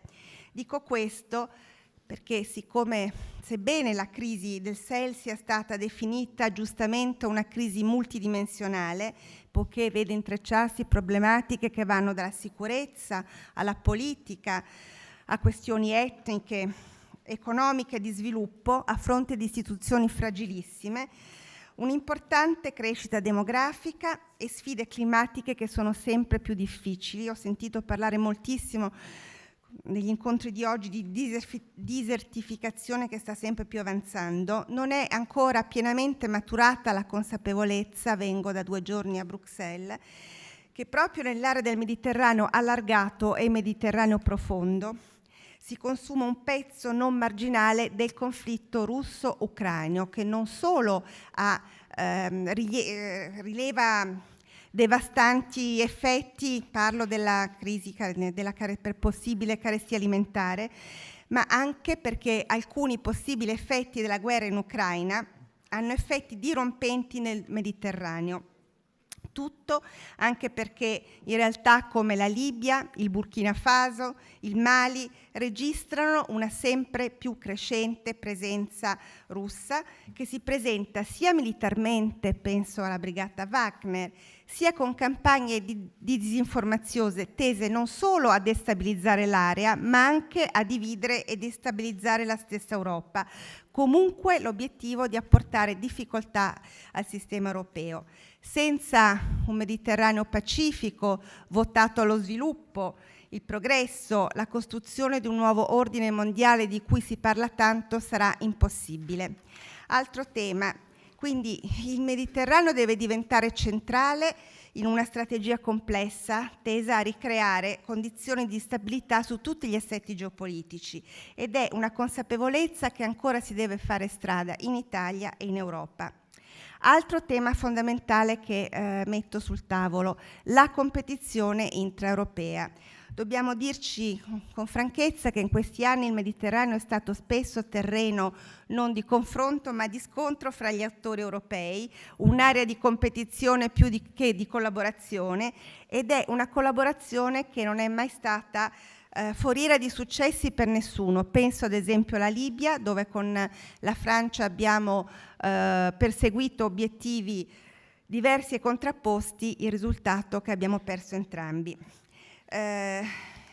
Certamente ha pesato il contesto regionale e locale, ma hanno molto pesato anche non avere degli obiettivi comuni in sede europea, mancanza di una strategia comune e soprattutto diversità di obiettivi tra le singole nazioni. Oggi la realtà ci presenta il conto e ci mette di fronte a una necessità che io ritengo ineludibile di cooperare, di sviluppare un'azione europea coordinata, una strategia comunitaria non rivolta semplicemente solo alla sicurezza, all'immigrazione, alla lotta al terrorismo, ma sempre più rivolta a uno sviluppo condiviso che non può essere raggiunto da una singola realtà nazionale. Le priorità della politica estera italiana. Oggi il Sahel, possiamo dirlo con titolo, è una priorità strategica della politica estera italiana nel Mediterraneo. È in cima alla nostra agenda perché più di ogni altro paese europeo per storia e posizione geografica siamo i primi destinatari delle contraddizioni, delle conseguenze dell'instabilità regionale. Spesso, e lo dico senza nessun intento polemico, l'Italia è stata lasciata sola a far fronte a tutte quelle problematiche derivate dalla mancanza di sviluppo di tutta l'area mediterranea e subsahariana, a cui facevo cenno, e questa mancanza di consapevolezza europea a cui facevo cenno all'inizio dell'intervento. Il nostro impegno, proprio perché le sfide sono multidimensionali, deve essere un impegno multidimensionale, avere come primo obiettivo il rafforzamento della capacità di risposta locale alle crisi e, oltre alla partecipazione dei nostri contingenti ad alcune missioni, penso a EUTM in Mali, la cooperazione resta lo strumento principe della nostra politica estera. È uno sforzo che va implementato con le risorse e reso soprattutto il più possibile sistemico anche tra i paesi europei. Proprio sul tema dei fondi alla cooperazione voglio dire due brevi cose. Come sapete da tempo, anche grazie al governo italiano e grazie oggi all'impegno del ministro Tajani, si parla di un intervento importante dell'Europa nei confronti del Mediterraneo, evocando il piano Marshall. Anche qua consentitemi di far prevalere un po' di pragmatismo. Ritengo difficile che l'Unione Europea in tempi brevi abbia la forza di mettere in campo un progetto di tale portata. Le crisi però, si sa, non aspettano i tempi bruxellesi. E quindi lancio una proposta. Sarebbe più realistico consentire a ogni singola nazione dei margini nelle politiche di bilancio per gli investimenti che riguardano la cooperazione internazionale, che dovrebbero essere indirizzati verso realtà strategiche, ma uscire, diciamo, dal computo del rapporto deficit-PIL. Quindi chiedere che in Europa la cooperazione internazionale venga scomputata da un eventuale patto di stabilità e comunque dal rapporto deficit-PIL delle singole nazioni. L'area del Sahel è oggettivamente il terreno d'incontro naturale per gli Stati membri dell'Unione, poiché la verticalità delle sfide è un interesse prioritario dell'Europa e in quanto tale impone lo sviluppo di una politica estera comune. Sui fatti concreti, sulle azioni concrete che si può cominciare a creare una politica estera dell'Unione Europea. Ultimo tema, il ruolo della diplomazia parlamentare. Lo dico non solamente per il ruolo che oggi ricopro, ma io credo molto nella diplomazia interparlamentare. È un filone importantissimo, anche, soprattutto allorquando le realtà sono instabili. Con governi che cambiano repentinamente, finanche con realtà statuali strutturalmente fragili, come quelle di molti paesi del Mediterraneo, sviluppare ove possibile azioni di diplomazia parlamentare molto importante, si creano relazioni più stabili con personalità che magari si avvicendano al governo e prima o poi avranno ruoli di governo, quindi significa creare legami profondi per l'oggi e per il futuro. Penso naturalmente ad azioni che coinvolgono tutti gli attori, sia di maggioranza che di opposizione. Questo vale sia sul piano multilaterale, dove in tutta onestà si è anche assistito a una proliferazione di queste organizzazioni che è a discapito della loro incisività, e quindi bisognerebbe un pochino fare un ragionamento per armonizzare tutto questo sistema, sia sul piano della diplomazia parlamentare apicale, che può dare ottimi frutti, specie nel vicinato meridionale europeo, redigendo documenti specifici, memorandum, protocolli d'intesa che prevedono incontri stabili a livello parlamentare. Il Senato ne ha firmati diversi con Egitto, Spagna, Marocco, per fare alcuni esempi. Io ho lanciato alcuni temi, dico questo perché io penso sinceramente che per un paese come il nostro, la cui posizione geografica ma la cui storia è profondamente legata al Mediterraneo, occuparsene è veramente una priorità. L'impegno della commissione che presiedo sarà orientata affinché il Mediterraneo diventi al fine quello che François Mitterrand definiva con un'espressione seducente, una comunità di destini. Grazie.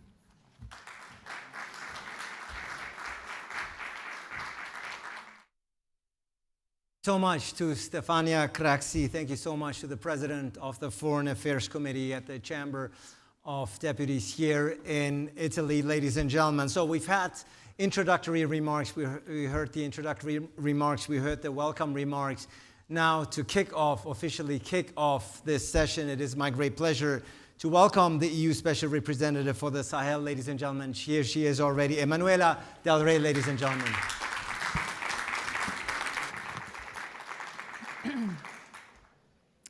Thank you very much. It's always an honor to talk about the Sahel because I have a lot of respect for the area, for the cultures, for the mentality, for the dynamics, and I think that this is something that, of course, we all share, and starting with this sense of respect, I think is very important.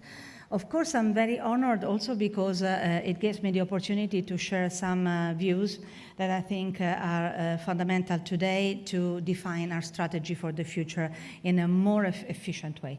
I'm not saying that we are not already putting in place an efficient strategy, because in fact, if you look at the investments of the European Union in the region, they are quite consistent. Not to mention the amount of projects that are already in place. There are very many, of course, in terms of development, but also, of course, because of the emergency humanitarian aid. And I would add security. Of course, we all know, people who are in this audience definitely can make reference to the recent events, especially in Mali. But at the same time, I have to say that there is a will to contribute, to accompany also the processes regarding security, and the European Union is on the front line in this sense. I will go more in detail in a few seconds. The title of this panel is interesting because it talks about verticality. Of course, verticality is important, but I also want to say that it's the geometrical system by which there is a lot of horizontal dynamics that we have to take into consideration, which are directly connected with the vertical dynamics. So, of course, we have the direct connection between Sahel and Europe, and in fact, since a long time, I've been defining the Sahel, the real southern frontier of Europe. But at the same time, we have also to consider that everything that happens at horizontal level in the region is also having an impact on our on the vertical connection that there is between the countries of Sahel and the European Union. I have some good news. The fact that, for instance, despite the situation, despite the negative narrative regarding the Sahel, we have a very strong interest on the part of all the countries of the European Union towards the region. I just want to mention the latest good news, is the fact that, for instance, during the Czech presidency, because the Czech Republic is now the presidency of the European Union, they have told me in Prague, they declared it very openly, that one of the 3 priorities of the country is Sahel. And we're talking about the Czech Republic. Of course, we can analyze this position. We can say that it is motivated especially by the fact that Russia is particularly present now, although it has been present in the region since a long time. But in the end, the Czech Republic considers Sahel one of the 3 priorities. We heard from the politician Stefania Craxi that it is also a priority for Italy, and it's already 2 countries. And then there are many others, 27. Up to 27, we find that today all the countries of the European Union are focused on Africa, on Sahel. And I have to say that one of my tasks in my particular position now as special representative is to keep the countries of Europe oriented towards the Sahel, and at the same time keep the countries of Sahel oriented towards the European Union. Why should they be oriented towards the European Union? Because we are the countries that can offer a model of society that responds to the aspirations of the countries of Sahel. When we talk about verticality, of course, we are talking about a verticality that is going beyond the Sahel, so much that all the illicit traffics, all the problems are going through the Sahel down to the Gulf of Guinea.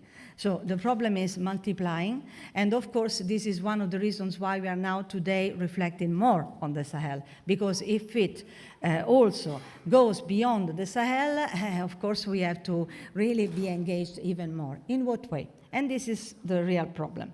First of all, we have to consider that the fact that the countries of Sahel are now also the let's say, pathway through the Gulf of Guinea is reinforcing their position in terms of importance at geopolitical level and geostrategic level. Of course, this means that, for instance, Burkina Faso, I spoke to the President Traoré on Tuesday. He said to me, how can you think that you could live without Burkina Faso when Burkina Faso is at the heart of all the dynamics in the region? And all the traffics pass through us. If you don't help us to stop the traffics, all the traffics will go to the Gulf of Guinea. Through the Gulf of Guinea, they will go into the sea where they can spread elsewhere. It is true. So this problem is even multiplying, even becoming more important. But how can we intervene? We have to redefine our strategy. Our strategy is there, and I think it is very correct. But obviously, we have to take into account the new situation, also in view of the war in Ukraine, because the role of Russia has changed. Now we have actors on field which are particularly competitive. And of course, on what are they competitive? They're competitive on ephemeral visions of society and on the fact that they give an illusionary way to the countries of Sahel to solve their own problems, which are not concrete. Because concrete is our way of approaching problems, meaning acting on the long term, focusing on sustainability, helping the populations. The strategy of Russia is not doing this. The countries of Sahel are aware of this, but unfortunately some dynamics at political level are really affecting their decisions very, very negatively. We also have to think about interests. We should not be ashamed of saying that we have interests. So far we are insisting on principles because of course we are obliged, morally obliged to help the countries of the Sahel, considering the food crisis, the huge, immense problems with humanitarian crisis, obviously also the problem with migration, which is caused by real poverty and real social issues. But at the same time, we have strong interest. We want to have a stable Sahel because the Sahel will become more and more increasingly important for us. And we feel if we don't intervene now, if we don't occupy the right space now, if we don't redefine our posture now in the region, we are not going anywhere in the future because we missed the opportunity, we missed the momentum. Of course, how can we act in this sense? We have to put in place a real partnership. I have to say that at the moment, the European Union is going through very serious transformations, very serious, because we know we are obliged to intervene also with weapons in the war in Ukraine. We are changing our posture, we are changing our mentality, and we have to find a way of responding to precise demands, especially in terms of weapons, for instance, in the Sahel, with our own responses. How do we do it? It's very complicated because while we insist on proposing governance as a solution, which is the reality because it would go to the root causes of the problems of the single countries in the Sahel, they ask for weapons. They ask for ways to resolve the security problems. We have to find a balance between these things, and I have to say this will be the most difficult moment for us in terms of decisional processes, because this is exactly where we find a sort of disorientation, because the discrepancy between these two positions is very evident. Going towards the conclusion, I can say, because I don't have many minutes at my disposal, I want to say that, of course, we are affected by a structural pessimism. This structural pessimism, it's a cultural thing that derives from our scarce knowledge of the real situation in the Sahel.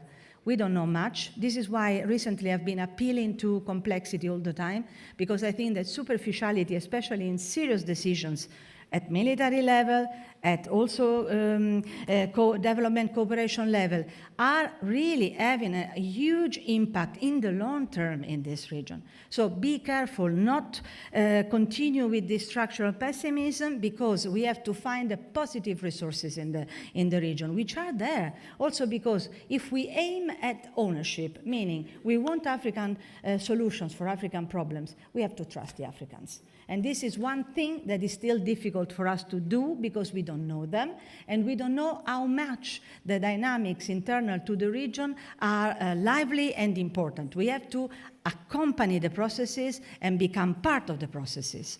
So I conclude by saying that in order to solve all these or propose real solutions, the first and the most important word is inclusiveness. Unless we include the African leaders in our decisional processes, we are not going anywhere. And also, of course, we have to give value to other dynamics. We have to take into consideration the real situation on field, especially with the other actors, which must not become competitors, because we, the European Union, are the main partner of the countries of the Sahel. We are the natural partner of the countries of the Sahel. We are the loyal partners of the countries of the Sahel. And we have to stay the most important partners. We cannot change our position. We have to reaffirm this position we have obtained with a lot of effort, and we will defend, because it is important for the future of the Sahel and for our own future as well. So I just want to say that, of course, inclusiveness means also include the Maghreb. Natalina Chair will talk about the conference we organized on cross-border cooperation between Libya and the countries of Sahel. We have to continue to propose as European Union, because we are inclusive. We put together people. We create dialogue. We are a platform for dynamics, and we want to, of course, foster positive dynamics. We must insist on this: inclusiveness, participation, avoid competition, because we are not in competition with actors who do not deserve to be in competition with us, absolutely, and therefore this is a responsibility. Of course, we have to change the narrative, and I ask all of you to change the narrative and start talking in a very concrete and serious way about the Sahel, because it deserves it, and we have to stay away from superficiality, because it's killing our policies, and this is the moment in which we have to be very, very, very attentive to every detail. So thank you very much, and I hope you will help me in this difficult task. Thank you.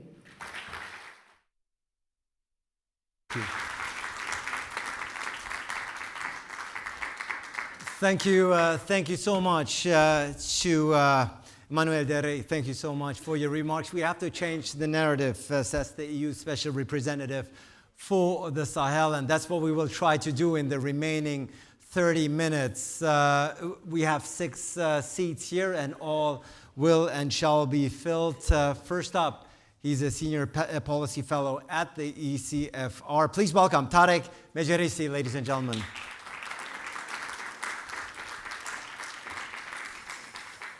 He's the High Representative for the Coalition for the Sahel. Great to have him here. Please welcome Jimé Adoum.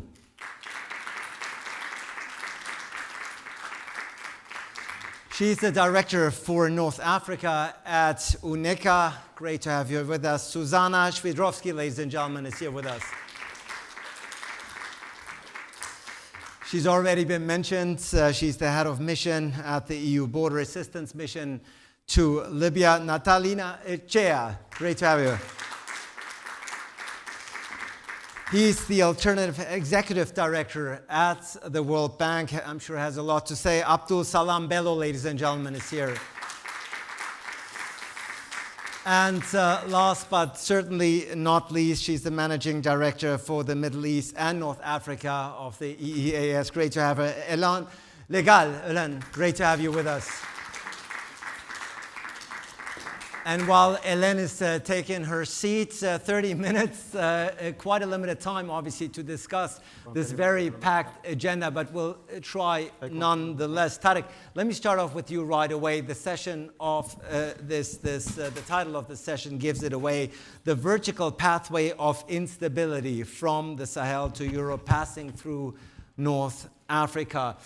Shortly and briefly and as concise as possible, what are the key issues here at stake in terms of the main issues here: migration, energy, and security? Tarek. Thank you very much. Firstly, look, when you mention all of these 3 issues, it's always quite a negative narrative on this region, like what the Special Representative was mentioning before. But A few points on all of this first. I mean, firstly, it shouldn't be such a surprise to all of us that the region is so integrated. You know, we can draw administrative lines between the Med, North Africa, and the Sahel, but they are inextricably tied by geography.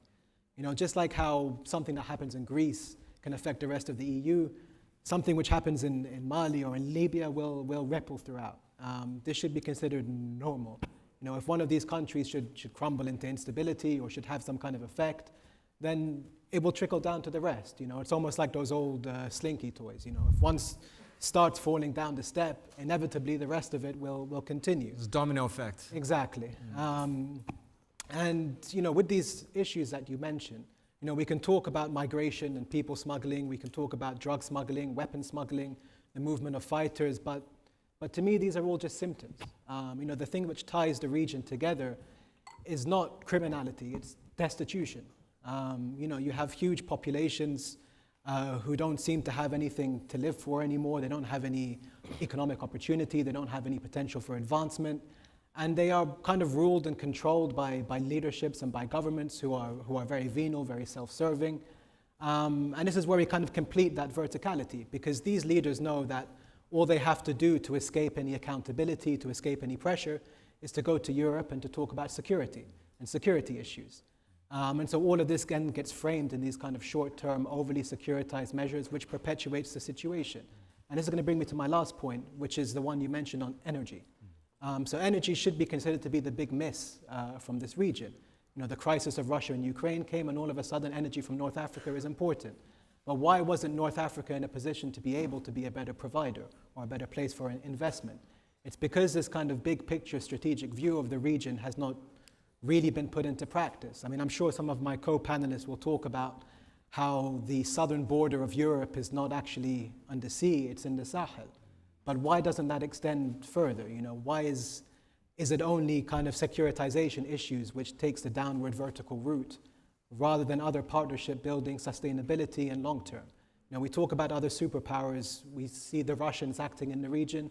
We know what their identity is. We see the Chinese coming to the region. We know what they want. It's very transactional. But Europe is always there. But can anybody really say what Europe wants in the region? What is Europe's identity in terms of its policy in the region? Thank you. No, a very good point, and thank you for pointing out the current global geopolitical complexities that are affecting the entire world, but of course the Sahel as well, which brings me to Jimmy Adum. Jimmy, indeed, to what extent have the present geopolitical tensions that Tarek has already been alluding to, the war, climate change, internal displacement, terrorism, all of these factors affecting the world, how have those impacted and influenced the regional countries' handling of the multiple challenges that affect the entire Sahel area? Well, thank you. Not too well, because as everybody knows, the Sahel is undergoing some serious challenges, as Emmanuel Delray has already mentioned and as Tarek said. But here's this. Let's put this in context. The coalition for which I'm the head, the High Representative, is made up of 60+ countries and organizations worldwide, minus the Northern Africa. So the challenge here for you guys, this is MED, right? We're trying to bridge from the two blocks, the Sub-Saharan Africa to the Northern Africa. We can't jump Northern Africa and go to Europe, because all the European countries make up the coalition. And the Sub-Saharan Africa countries, particularly those who are in the G5 Sahel, make what we deal with. So my challenge to you is to, when you get out of this room, to say, okay, you cannot be left outside of the picture, because there's a lot of opportunities. One of these is we're going to finish with the problems in climate change, terrorism, and drought and what have you, because there are a lot of opportunities, a lot of land, a lot of beef. In terms of economics, you guys out there in the Northern Africa, you import your beef from Brazil, so and so forth. This can't yield beef. Go to Chad, go to Burkina Faso. This is where the opportunities are. So yes, we are undergoing a lot of problems. The geopolitical, strategic land shake and so on and so forth is happening in our neck of the woods. But I think if we bridge the gap, if we take the Northern African and bring them back into the mold on premise that business and economic opportunities exist. If you take it all the way down to Nigeria, you have maybe 400 plus and 50 to 500 million people. And those are opportunities that are therefore economic opportunities. And in fact, if you establish the missing link, if we link it, then we no longer have to worry too much about our kids traversing, suffering, and then dumping into the seas, but then developing economic opportunities and prosper in our backyard. And consequently, North Africa wins, Europe wins, the US, Japan, those who are actually fully engaged in the coalition efforts, all of us will be, it's a win-win situation. Susanna, I think one thing has become abundantly clear throughout the initial remarks, but also the two interventions so far. Clearly, this vertical pathway of instability is a domino effect. It's at the end of the day, it is mutually impacting all sides inclusive, particularly when it comes to the issue of food security. Food security challenges, obviously, in the Sahel and North Africa having been an issue for quite some time. But now with the war at stake and in place in the Ukraine, what are the key issues here, and how do these food security challenges in the Sahel and North Africa also start to impact the EU, impact Europe? Yeah, so thank you. So maybe at the beginning I should mention that in ECA we agree with this macro view increasingly, meaning looking at Sahel, West Africa, and Northern Africa perhaps together, giving the special interest. And as an example of that, we have 5 regional offices, and every year we have meetings with high official policymakers. And this year it was the first time together with North Africa and West Africa. And the topic, in fact, was food security. So, food security was, the issue was here before the Russia-Ukraine crisis or before the COVID, and it's driven by megatrends. And one of them is actually the rapid population increase, where Europe and Africa have opposite issues. So Africa, useful population, but not necessarily jobs for them, and Europe, aging population. So they can complement, and if they could find mutually beneficial solutions, this would be great. Now, what's really worrisome or unique about perhaps this time food crisis is that for the first time we saw since 2019 major increase in poverty, in food insecurity again. So I think it's 768 million people globally who are food insecure, and more than 1/3 of them, which is 278 in 2021 in Africa. But globally, it was increased by 150 million, and this is really first time in more than a decade that we actually, this didn't happen after a global financial crisis in 2008. And what we see with these crises, that it's usually driven by food prices, and suddenly there is a lot of attention, and then food prices go down and the attention falls back. So I think what's really important at this time, policymakers take longer term perspectives and focus on food production. But this should not lead to autarky. So what we see in ECA, it's sustainable food production combined with regional trade. We see nearshoring. There is some kind of global fragmentation and disruption of global supply chains. So people are looking for reliable partners that are near. And this is, again, opportunity for the Mediterranean region. So a crisis that can turn into an opportunity at the same time. Thank you to Susanna, Director of North Africa at UNECA. We have with us Natalina Chea. Great to have you with us, the head of mission at the EU Border Assistance Mission in Libya. And indeed, Natalina, the Libya-Sahel Cross-Border Cooperation is being discussed for quite some time for obvious reasons. There's plea to promote better cooperation here on this front. How to counter better border crimes, terrorism, and organized crimes, the issues that are dominating the headlines mostly? What are you seeing there? What are the areas for cooperation that still have room for improvement? Yes, 2 words, very important, have been already mentioned before by the predecessor, particularly by the USR Del Rey, is complexity and, of course, ownership. So based on these 2 pillars, we have to build something that is sustainable in the medium-long term. We cannot continue thinking that we can, for example, for migration or for illegal trafficking, we can only operate on the Mediterranean Sea, because this is something that we can do in the short term.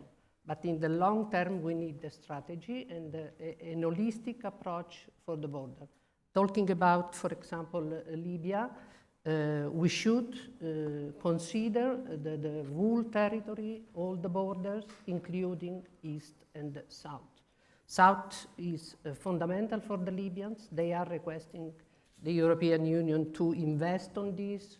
There are 2,000 kilometers of border in the desert, bordering 3 countries, in the south, particularly Niger, Chad, and Sudan, that are completely uncontrolled. So they are requesting, and I agree with this, we have to focus mainly with this holistic approach to start controlling this. Of course, we cannot pretend to solve this problem in one day. As I said, there is a need for a strategy, for an holistic approach, in a way that we can proceed in this way. In this framework, what we have done, started to do, the EU, my mission with the support of the USR Del Rey and the other 2 EU initiatives, we have organized a regional conference in Tunis, 22nd and 23rd of November, very successful, with the participation of Libya and the 5 countries of the Sahel. And we have specifically discussed analyzing what are the main threats, regional threats for them, and what they are suggesting and what we can do in supporting their policy and strategy. This is, you see in the logo that we have designed for this occasion, is a logo that is they have appreciated, because it's very full of meanings. It's Libya then becomes Sahel, but at the same time there is the stars of the EU that is supporting the cross-border and particularly cooperation. So strategy, policy, and of course support from the EU on technical level. But I'm hearing certainly much more needs to be done here. There's still room for improvement, and it comes at a time when obviously Libya and the Sahel have increasingly emerged as hotbeds of instability, where migration flows, terrorist threats, and political unrest are intertwined. But I'm hearing still some room for improvement. Abdul, great to have you with us. You are with the World Bank. I don't have to tell you or anyone else here in this audience that the living costs are through the roof, no matter where you go. The effect of inflation and high commodity prices, even here in a country like Italy in Europe, are immense. What's the situation in the Sahelian countries? I would assume it's equally bleak, equally difficult for the people there. Yes, absolutely, and thank you very much for inviting me. Very glad to be here this afternoon discussing with you on those issues. Well, I want to have one step back just to reposition some of the contexts. Looking at the region, I mean, most of the countries are non-locked countries after the G5 Sahel countries, except of Mauritania. The 4 others are non-locked countries, which means that they rely on the neighborhood for most of their imports. You have the issue of demographics. Median age in some of the countries is 15 years, which means that half of the population is born after 2007, which leads also to importance for the government to provide services, health, education going forward. Then the budget on security, we have been discussing that on the panel. Countries putting up to 20% of their budget to address security versus 10, 12% to health, education, etc. Then issue of climate, desertification. Recently, we have seen in Chad, 1.2 million people are affected by floods. So those are the critical challenges the region and the countries are facing. Of course, then you have an increase on the inflation, on the debt, partly also due to the consequences, we discussed it as well, on the Russia-Ukraine crisis, actually. then the pressure on energy, fertilizer, financing going forward. So all those are having also a lot of effects on the population in terms of import of foods, but also in terms of access to fertilizer, as we say, and then agriculture development. So just to say, governments are putting a lot of effort, resources to address that, especially in discussing or developing partnership or re-engaging, discussing with multilateral development banks like the World Bank, but also other MDBs, African Development Bank, going forward. But of course, there is also another dimension we need to look at, the consequences of the COVID. I mean, because you have two consecutive crises. I mean, Russia, Ukraine, and before that, the COVID, that really created a toll on the systems in the countries. When the COVID started, most of countries closed their border, which was even a kind of paradox in a region where you're supposed to have regional integration and free movement of people. Then, of course, in terms of debt, I mean, what you see over the last, from 2019, 2021, 12 to 13 points of GDP that are related to public debts in countries like Burkina Faso, Mali, and Niger. The debt ratio from debt to GDP ratio for Chad actually was even up to 52%, which was no longer sustainable, which led actually to even African Sahelian leaders to ask even for debt suspension or debt cancellation to some extent. And this is very critical because to link it again on one country such as Chad, linking it to the climate issue, the flooding, 1.2 million people affected. I mean, today the need for them to have to address this issue is about $50 million. $50 million is exactly what the country spent in debt service in 2020. So you see the issue of matching. So what should we do? I would say keeping the attention, providing assistance, but also helping countries in the capacity buildings in the service delivery to be able to provide the solution as fast as possible because of the demographics one, but because also of the magnitude of the crisis that is affecting those populations. Yeah. Thank you so much. So paying attention, clearly one of the issues. Paying attention, Hélène, is obviously something that the EU is also trying to do, something that Emanuela has already pointed out in her initial remarks, paying attention to North Africa and the Sahel. There's some people who say, yes, there's a growing awareness in Europe vis-a-vis the region, but it has not yet translated into a comprehensive European strategy to tackle the many challenges pertaining to the region. Would you agree, and how would such a comprehensive strategy and vision for the Sahel and North Africa from the European point of view look like? Thank you. It's true that if you look at the European strategy for the Sahel, it doesn't mention Maghreb. And it's going south. In fact, this strategy is following the terrorist threats. From the 10 years ago in northern Mali, now it goes south. But Maghreb is essential. Politically, I think there are two issues where the EU should put more weight because they have a huge impact on what's going on in the Sahel region. The first one is the Libya stalemate. And the second one is the relationship or the non-relationship between Morocco and Algeria, and behind the question of Western Sahara. These two issues have a very huge impact on the Sahel, and I think we should have a common strategy for Maghreb and the Sahel. Then in terms of projects, I think we have borders in our minds and in our instruments and in our tools to act in this region. We are acting with different tools in North and in the Sahel, and we have to be more supportive for projects that are cross borders. One desert is one of them.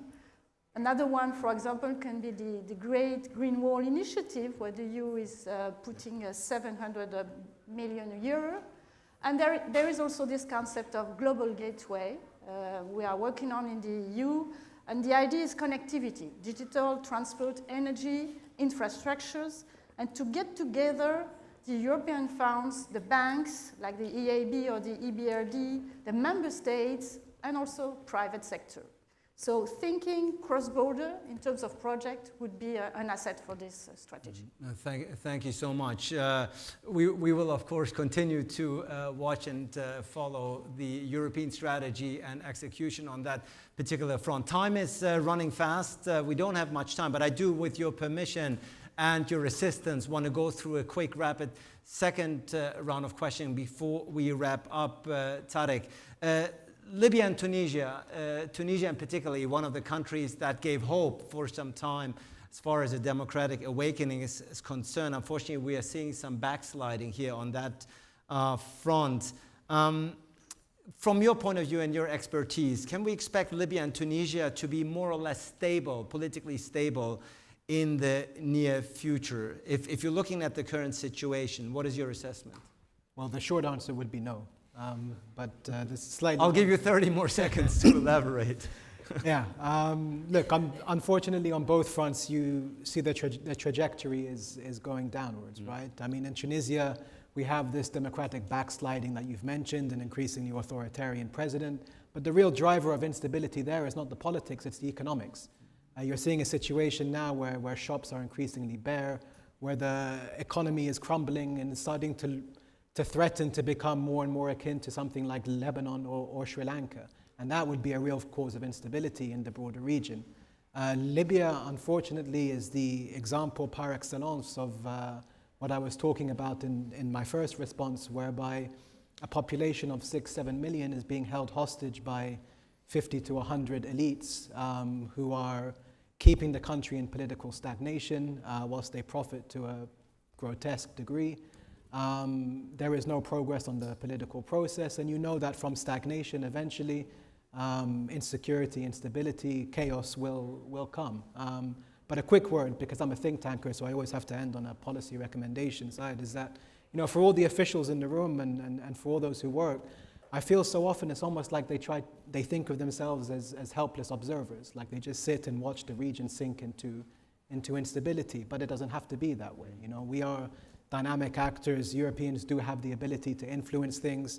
I mean, with Tunisia, if we look at economic problems, you have to ask, you know, why does an IMF only prescribe harsh austerity for a country like Tunisia, but when it went to Ukraine before the war, it's talking about rule of law, it's talking about helping the private sector grow. You know, there are real differences in how countries are treated. On Libya, you know, it makes no sense for Europeans and for the West to sit and wait for regional actors and some neighbors of Libya in particular to be ready and comfortable for the idea of elections and change before they sign on. So there are things that we can do. It's a trajectory, but it doesn't mean that it's an inevitability.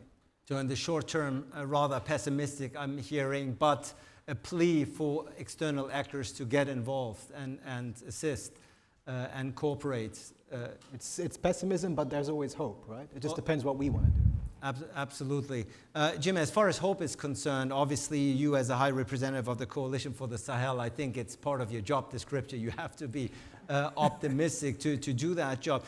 I know it's a tall task to ask you within a couple of minutes, but how can the Coalition for the Sahel, which you oversee, provide a more collective and inclusive response to the Sahel crisis? Perhaps a couple of bullet points. Yeah, well, thank you. I made 40 different trips throughout the region and worldwide. It's tough out there, internally displaced people, terrorism and what have you, but I think we're making a lot of progress in terms of taking the experience gained from the Sahelian countries to the Accra Initiative. And then I'm appealing to the Northern African, Algeria and Morocco and Tunisia to be part of the mix, so that when we sit around the table with ECOWAS and G5 and everybody, I think we have hope that we can get it under control. Thank you so much indeed. Susanna, intra-regional integration is a word that has come up a couple of times today, particularly vis-a-vis the Maghreb. In your point of view and as part of your capacity, how do you foster more economic integration in the Maghreb? What are the challenges that you are encountering there? Yes. So basically the Arab Maghreb Union is the least integrated sub-region within Africa and one of the least integrated globally. I think the trade is below 5%. and it has not been changing for decades. The stalemate actually happened in mid-1990s. So I think realistically, of course, so what these countries are doing is trying to cooperate along soft areas and not at highest political level, but for example, exchange of students, youth unemployment, food security. I mean, those areas where no one can really protest or have deep disagreements on. But trade relations and deep economic ties are, in my view, actually unlikely at this point. But the African Continental Free Trade Agreement actually provides a new opportunity how to reposition the country. So for all these countries, they are overexposed to Europe, so they do need to diversify their own trade ties, both with the rest of Africa, which is a fast-growing region, and perhaps also to the Asia. So again, under the FCTA, there are new opportunities. And just to name few, Egypt and Morocco have ambition to be globally important and certainly regionally important, regionally meaning Africa, producer of electric vehicles. And there is a possibility for supply chain, for example, with Democratic Republic of Congo, in the battery production, and this could really actually reposition the production of cars, because we don't know how the technological shock will exactly evolve. And there are other opportunities in the pharmaceuticals, in the digital finance, where, for example, East Africa is a global leader. So I think we can expect more dynamic Africa. And I really related to the comment by the Special European Representative, who said it's very important to approach Africa as a partner on equal terms, and not you know, from the point of view of donor, as was the situation in the past. And really, Europe needs Africa today, and of course Africa, given the financial constraints and climate change, still needs Europe as well. The complexity of today's topic is evident by the fact that we are cutting through so many issues and jumping from one aspect to another, all interlinked, of course, in the more comprehensive and broader picture. Natalina, migration and border security, as pointed out, is your bread and butter, of course. It is your field of expertise. You've already pointed out the approach that should be taken to improve border management between Sahel and Libya. What are some of the key steps here, key takeaways for this audience to take away here? Well, first of all is we can say the legal framework and strategy and policy, as I said before, and we will continue working on the committee that has been created as a follow-up of the regional conference. And so we will work with them on this in order to identify what are the common points on which we can work. The second word is integration.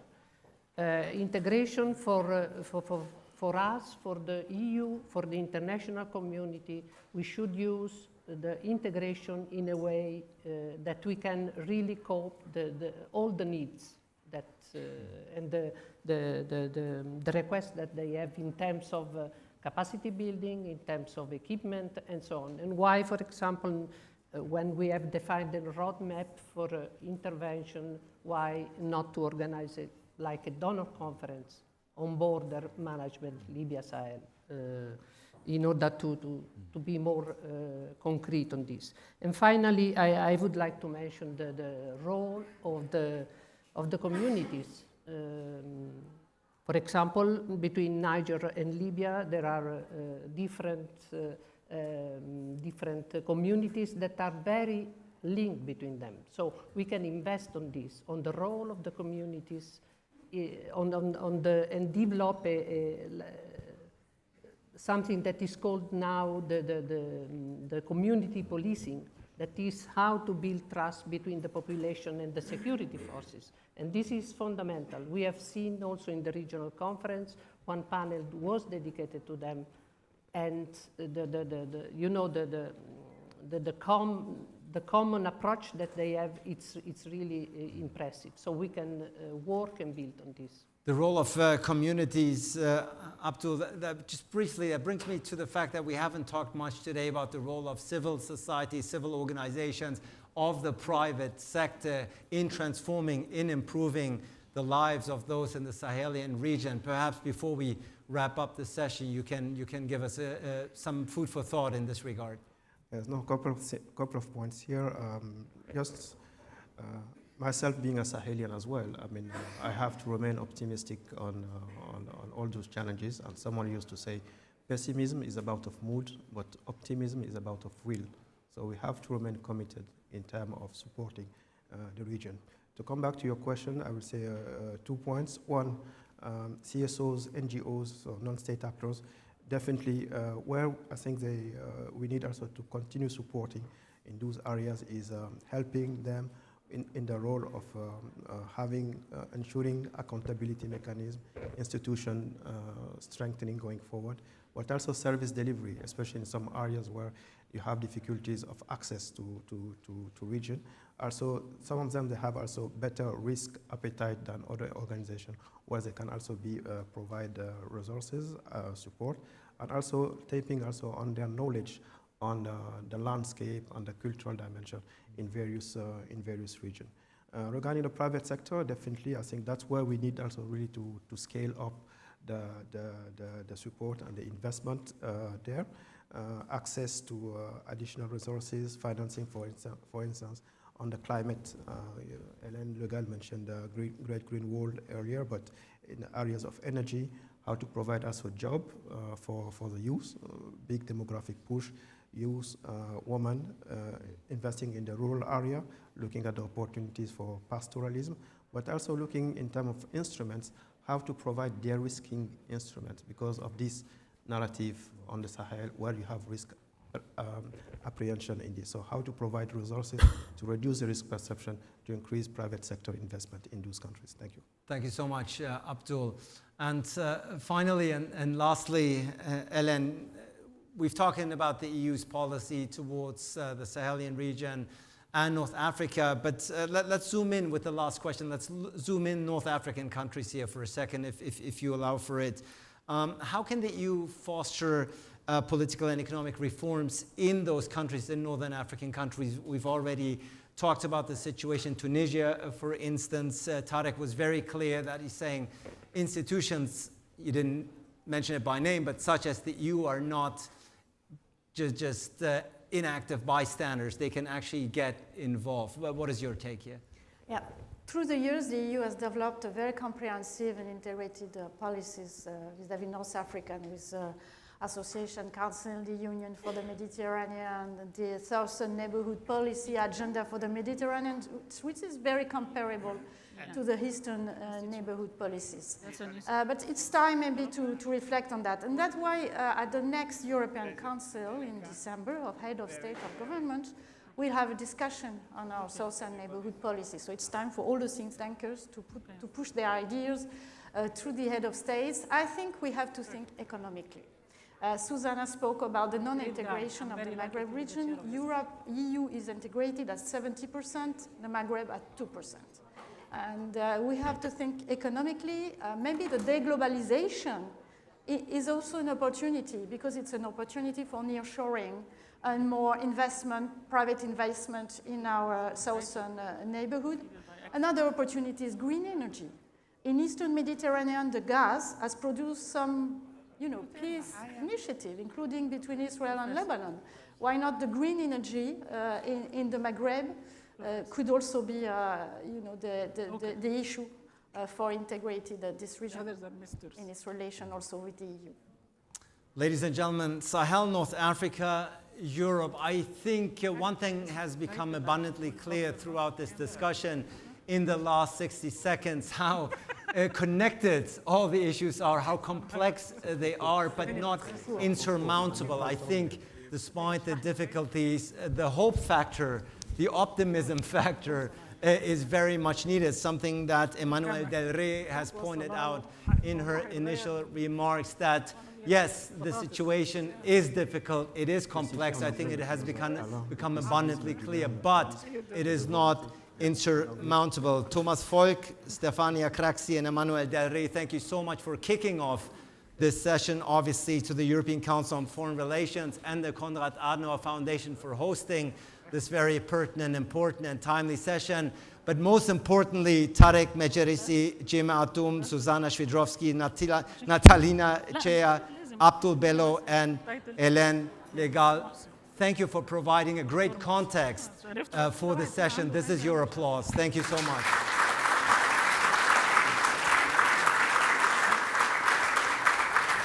Thank you.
night or two. Yes, I will we do. show you what With we pleasure. do, and we can find more things to do together. Okay, pleasure. Yes, deal. Deal. Good evening, everyone. Can you hear me? Good evening, everyone. I welcome all of you to the session entitled Economic Recovery in Uncertain Times. I'm privileged to have four distinguished speakers. First of all, Professor Giulio Tremonti, the President of Foreign Affairs Committee in the Chamber of Deputies in Italy, and also the President of Aspen Institute. We also have Mr. Nasser Kamel, Ambassador Nasser Kamel, the Secretary General of the Union for the Mediterranean. I have Dr. Mohsen Dereja, economist and former chairman of the Libyan Investment Authority. And I have Mrs. Fatou Haidera, Managing Director of UNIDO. And I have to say, it's always a pleasure to have another female on the panel. It freshens up the panel, let's put it this way. Okay. As the title of the session says, we are going to talk about the economic recovery. And this is actually a positive note, because most of the talk so far is about all the horrible things that are happening because of the Ukraine-Russian war. The entire world is in a problematic situation. The MENA region, the entire Mediterranean, north and south, everybody is there. These countries hardly recovered from COVID, okay? And the war started, and there are all sorts of problems related to the food situation, disruption in the supply change, possible risks of instabilities in different countries. Some countries are doing better than others, depending on their original situation before the problems, and depending also on whether they have oil, natural gas, or they don't. The purpose of today's session is to try and talk about how the recovery of all countries can be speeded up, okay? How can we push faster for sustainable development, and how we can mitigate the present negative impact and try to have less instability in the region. I'm going to start with Professor Giulio Tremonti, and I want to ask you specifically, based on your entire history and your entire background and your present position, I heard that there are certain suggestions that Italy has made even a long time ago to try and achieve a fairer trade in the world, better situation, one that is more fair for Africa, and where it's introducing things, actually they came beforehand, before all the crises that took place, but I think it would be very interesting to hear about them because they are very relevant to the present situation and to our wish to recover from the present problem. So please. So the G20 Bali leaders' declaration starts with these words.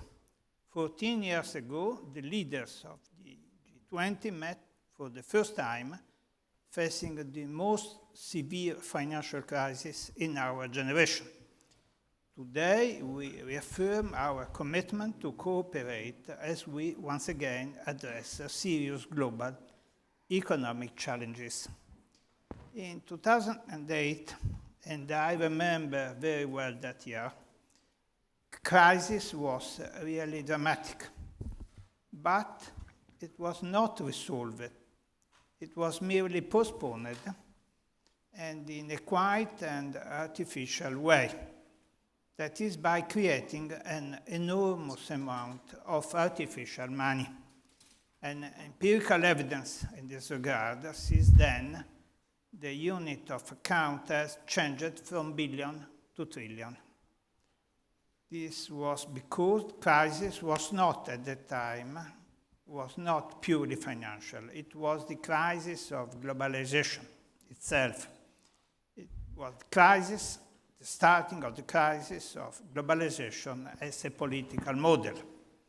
Today we see war and inflation. More deeply, it's emerging a clash of civilization, conflicts, commercial conflicts, risk of migrations, and famine, new pandemics, uncertainty about the future. In a war turning back to its post-medieval status of mundus furiosus.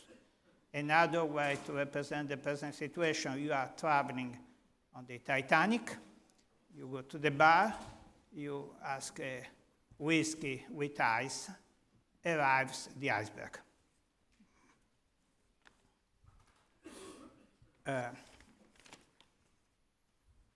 Extraordinary times cannot be managed by ordinary thinking and means. And this is rightly was the political logic behind all the proposal. Global legal standard and the tax. I'm trying to speak on these issues. In 2009, within the G20, the Italian government drafted a multilateral treaty called Global Legal Standard. Political logic of this treaty was to move from free trade to fair trade. Global Legal Standard was discussed and voted on Paris by the General Assembly of the OECD. In Article 4 of that draft, I remember, the wording was respect for environmental and hygienic rules. It was in 2009. GLS proposals was bypassed by the so-called Financial Stability Board. Unluckily, in the following years, it was very difficult to see any degree of financial stability. It was, and it is the opposite. The present world is not global as before, nevertheless remains international, and an international world requires further regulation. As written by an ancient philosopher, Frédéric Bastiat, when goods don't cross borders, soldiers will. The experience of history teaches, and I remember Bertolt Wurzer, that it's just time, just in times of crisis that it's easier to agree on regulation, so we must reinvent a new global legal standard. Another point, in 2001, in Europe, inside the ECOFIN, the alternative being discussed was between Tobin tax and D-tax. Tobin tax was taxation on financial international markets. D-tax was de-taxation in favor of poor countries, mainly Africa. If you buy a product in a shop that is part of a social network active in poor countries, mainly in Africa, and you sign yes, Europe or European nation states will renounce a small part of value-added tax on that product. €1 in Europe is equivalent to €1. It's a bigger and better number in poor countries or in Africa. This brings two positive effects. It increases the civil involvement of European societies. It's more successful than action taken by governments. Small action on the territory is more. I remember I wrote an article on these issues. Le Monde, unluckily, was the wrong day, September 11.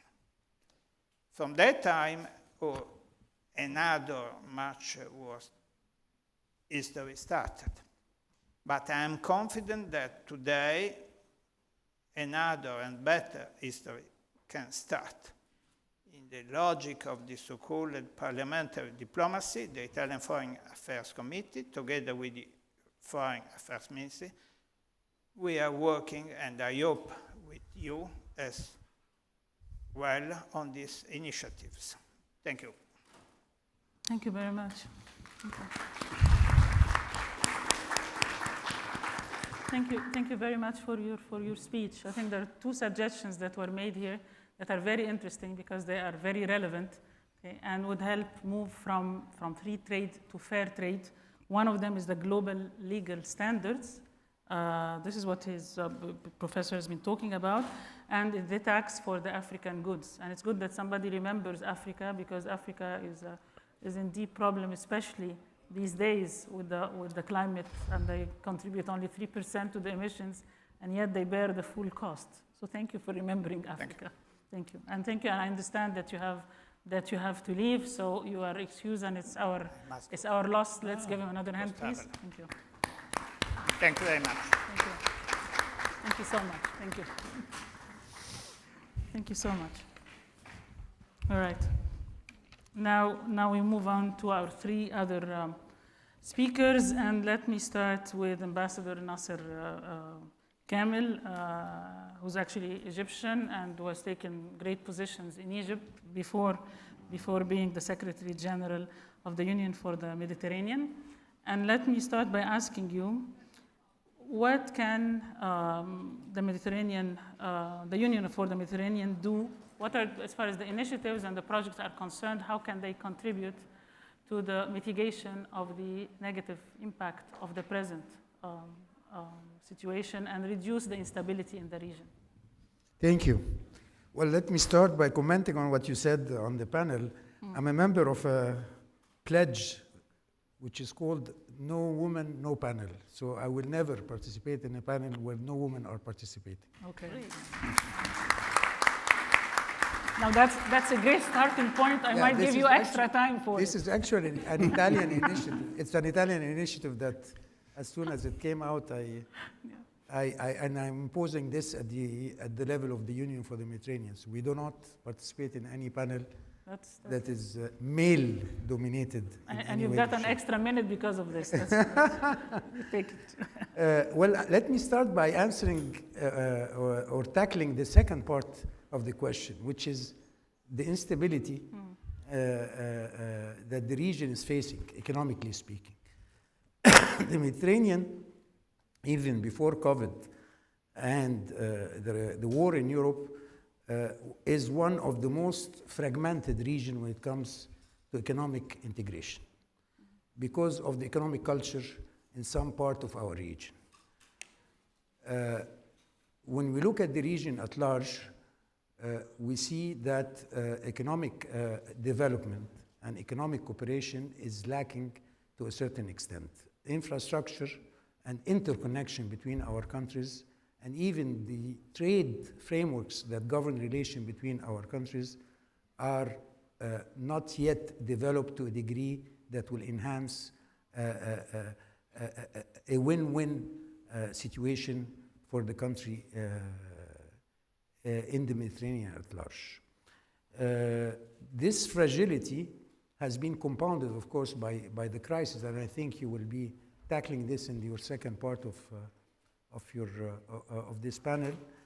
And for that reason, the only logical answer to deal with the region fragility is through enhanced regional integration and through what we call in the UFM, and now it's becoming usually used by so many in the region, proximization of value chain or near-shoring of value chain. The crisis we're facing today in the world have shown the limitation of a globalized value chain system. I'm not saying that globalization is not here to stay, but I think from an environmental and also economic point of view, regionalization of value chain is extremely important. For this to happen, we need to create the necessary legal framework in terms of trade agreements, the necessary infrastructure framework in terms of interconnection and infrastructure for our countries to be able to trade together and to trade among themselves, and restructure our economy so they can be complementary to other neighboring countries and create together a successful economic bloc that could compete in a world that has been now dominated by Southeast Asia as a bloc, the North America free trade framework as a bloc. We at UFM are, and also I need to add a point that is related to environment. The more we integrate our economies and the more we focus on a regional value chain, we have what I call a 3 win-win-win situation. Because it's not only a win for the country working together and for the economy of those countries, it's also a win for the environment. Because the more we trade regionally, the less emission and the less carbon footprint we have in the world. As the Union for the Mediterranean is concerned, we're working on 2 or 3 different axes. The first one, of course, is trying to deal with the huge deficit in terms of unemployment. This is a region where 70% of the population south of the Mediterranean is under the age of 30, 50% in southern European country is under the age of 30. And unemployment is highest among this group and also within the women group in general. For that, we have launched a hub for job and trade within the UFM with a sizable budget. Will work in order to promote all the initiative on the ground that aims to create job in our member states. This hub is part of the Team Europe initiative, which is called Job Through Trade and Investment, that aims to enhance or at least impact the job market positively in our region. The other dimension of what we do is we are helping our member state understand the challenge they're facing and where they are doing better and where things are not going at the right pace. So we teamed up with the OECD to produce a periodical study on the situation regarding regional integration in the region in 4 main areas: finance, infrastructure, mobility, and services, to show to our member states where progress has been achieved and when lack of progress and why lack of progress we have, and give policy recommendation. Another thing to help also on the economic but also on the green and blue transition is with the EBRD. I'm just giving you some example. With EBRD and EIB, the European Investment Bank, and the European Commission, we're launching what we call a blue economy partnership, which will mobilize somewhere in between 1 to 1.5 billion euro in order to promote the blue economy along the Mediterranean coast in our member states, mainly focusing on renewable, on sustainable tourism, and also on preserving the Mediterranean Sea, which is one of the most polluted, unfortunately, sea in the world, facing so many environmental and biodiversity challenges. You gave an excellent overview, surf through the activities that are being done, and they're all very impressive. And we'll come back to again to the climate and the triple win scenario. But let me ask you, you talked about the program that you have for having hub for job and trade and job creation for different countries. I'm wondering what you are doing for the vulnerable groups, okay? I'm talking about women and youth, if they're doing something there, and in general, how you see the international organization, what they should be doing to support these, because they are affected more than anybody else by any unfortunate situation. You rightly said that women and youth are the most impacted, and unfortunately during crisis, we see that women are more impacted. COVID had a dramatic impact in terms of women access to jobs and economic opportunity, and women role in the economy at large. And the same applies to youth to a certain extent. What this specific hub is actually focusing on women and youth, promoting entrepreneurship, but promoting also job creation for those 2 categories. Over and above, during our ministerial on women empowerment that we held in Madrid, and actually we had the pleasure of having you with us during that ministerial, our main focus was actually on the woman integration within the economy. Studies are showing if women in our region are fully integrated in the job market, our GDP could grow by 50%. This is not only an ethical and justice issue, it is a matter of economic we have a study growth. in Egypt that showed actually exactly the same. Exactly, because Egypt is part of that. 30%. Of that larger scope.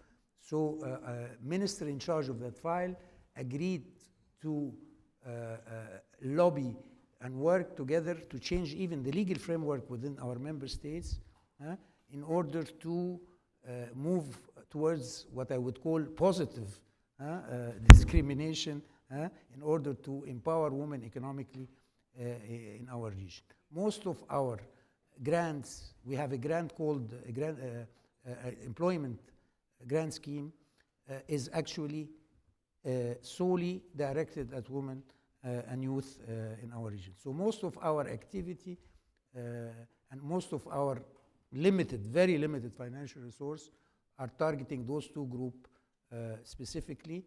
And our policy recommendation to our member state is always hammering that point continuously. Okay. Thank you very much. I'll be back again to talk about the climate, but I want, given that talking about females, I need to go to Mrs. Fatou Haidara, the managing director of UNIDO. And whenever we say UNIDO, we mean industry, we mean manufacturing, and manufacturing lies at the heart of any attempt by any country to achieve development. So if you just tell me briefly about how does UNIDO at this stage support sustainable, inclusive industrial development? And inclusive is important. Thank you very much. Let me start first by saying that we are well aware of the diversity of the region.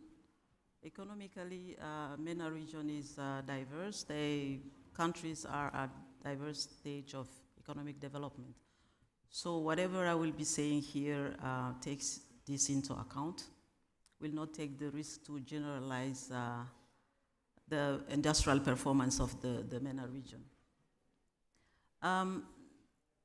This being said, all countries, MENA and the world, is facing very challenging times. While we are recovering from economically from COVID, the conflict in Ukraine has exacerbated some of these challenges. Just a few figures. The oil barrel was $38 in 2021, and today is average 107. This is according to the World Bank. Another figure is the increase of food prices by 14%. So this gives you the idea of the challenge. Some countries will be facing food crisis coupled with the energy crisis. We heard this morning the statements by the presidents talking about climate change. So the world is a very difficult situation. And UNIDO's mission is to support countries to recover from the pandemic, to, as we said, to build back better, greener. So this is the work of UNIDO. We do it, let's say, at 3 levels. The first level is at the macroeconomic level. We support government with the policies that are attractive to or encouraging local and foreign direct investment. We also support at the institutional level. This is a capacity building of the institutions to make them able to implement the policies, the strategies, and the roadmaps for industrialization. The third level is at the firm level, the enterprise level. And this is also, capacity building. We have technology transfer. You have entrepreneurship development, as the Secretary General just mentioned. So these are the 3 main level where we support countries. Having said that, because we are a specialized agency, let me be more concrete in what we do when we support countries to develop their industries. We all know that we are at the age of global value chains. So we help the countries to lay out the foundation so that they can enter into the global value chain. Another key strategy of ours is to ensure that SMEs have access to finance. That is also valid for intra-regional investment promotion and also the economic diversification. If we take the MENA region, I think one great opportunity is that because of the diversity, the rich countries in MENA region can invest back into the less developed countries. And this is something we encourage. Another point is, I mentioned that already, but the policy to allow private sector to flourish. This is also one measure that one would recommend, and this is what we are doing concretely in our member state countries, especially in the MENA region. Another point is we hear more and more digital transformation, Industry 4.0. That means we need to adapt, enterprise need to adapt to the advanced production system. We talk about smart production, digital technologies, and knowledge transfer and best practices. So these are some of the key intervention measures that we, as UNIDO, we support countries with to be more competitive or to build up their industrial foundation or the industrial sector. Another point is the quality infrastructure. To be competitive or to, we talk about globalization, products should fit the standards of the markets. So this is another area where we support the countries. We have also a very interesting, at the infrastructure level, we support the setting up of industrial parks, special economic zones in our member countries. I think all these help also to accelerate the youth creation of jobs for the young people and also, of course, for the women. When we were in Madrid, there was once very disturbing figure. In the MENA region, the women contribute only 19% in the workforce. But by involving women in the economic sphere, this will result with increased productivity, increased economic development. I have just one point, maybe I will stop there before we move to the other topic. Our last industrial development report found that the industrial sector was more resilient than other economic sectors during the pandemic. There is a reason to that, because the countries with industrial capabilities were less impacted, because with the advanced digital production, the movement of workers were not impacting negatively in the work. And also some firms, because of this flexibility, could move from, for example, in the chemical sector, to produce the protective equipments. They just changed the chain of production more easily than others due to their industrial capabilities. So this is also one interesting finding from our report. That means the importance of industrialization for countries. The countries that are industrialized are more resilient to shocks than countries who rely on commodities trading. Fair trade, yes. At the same time, if it's manufactured product that create more jobs for women, for youth, and it also increase more, I would say, more rapidly the GDP of countries. So these are some of the points concretely we do with countries. We have examples in the MENA region and in other parts of the world. Industrialization is the key. Thank you. Each one of these points actually is a topic for an entire session.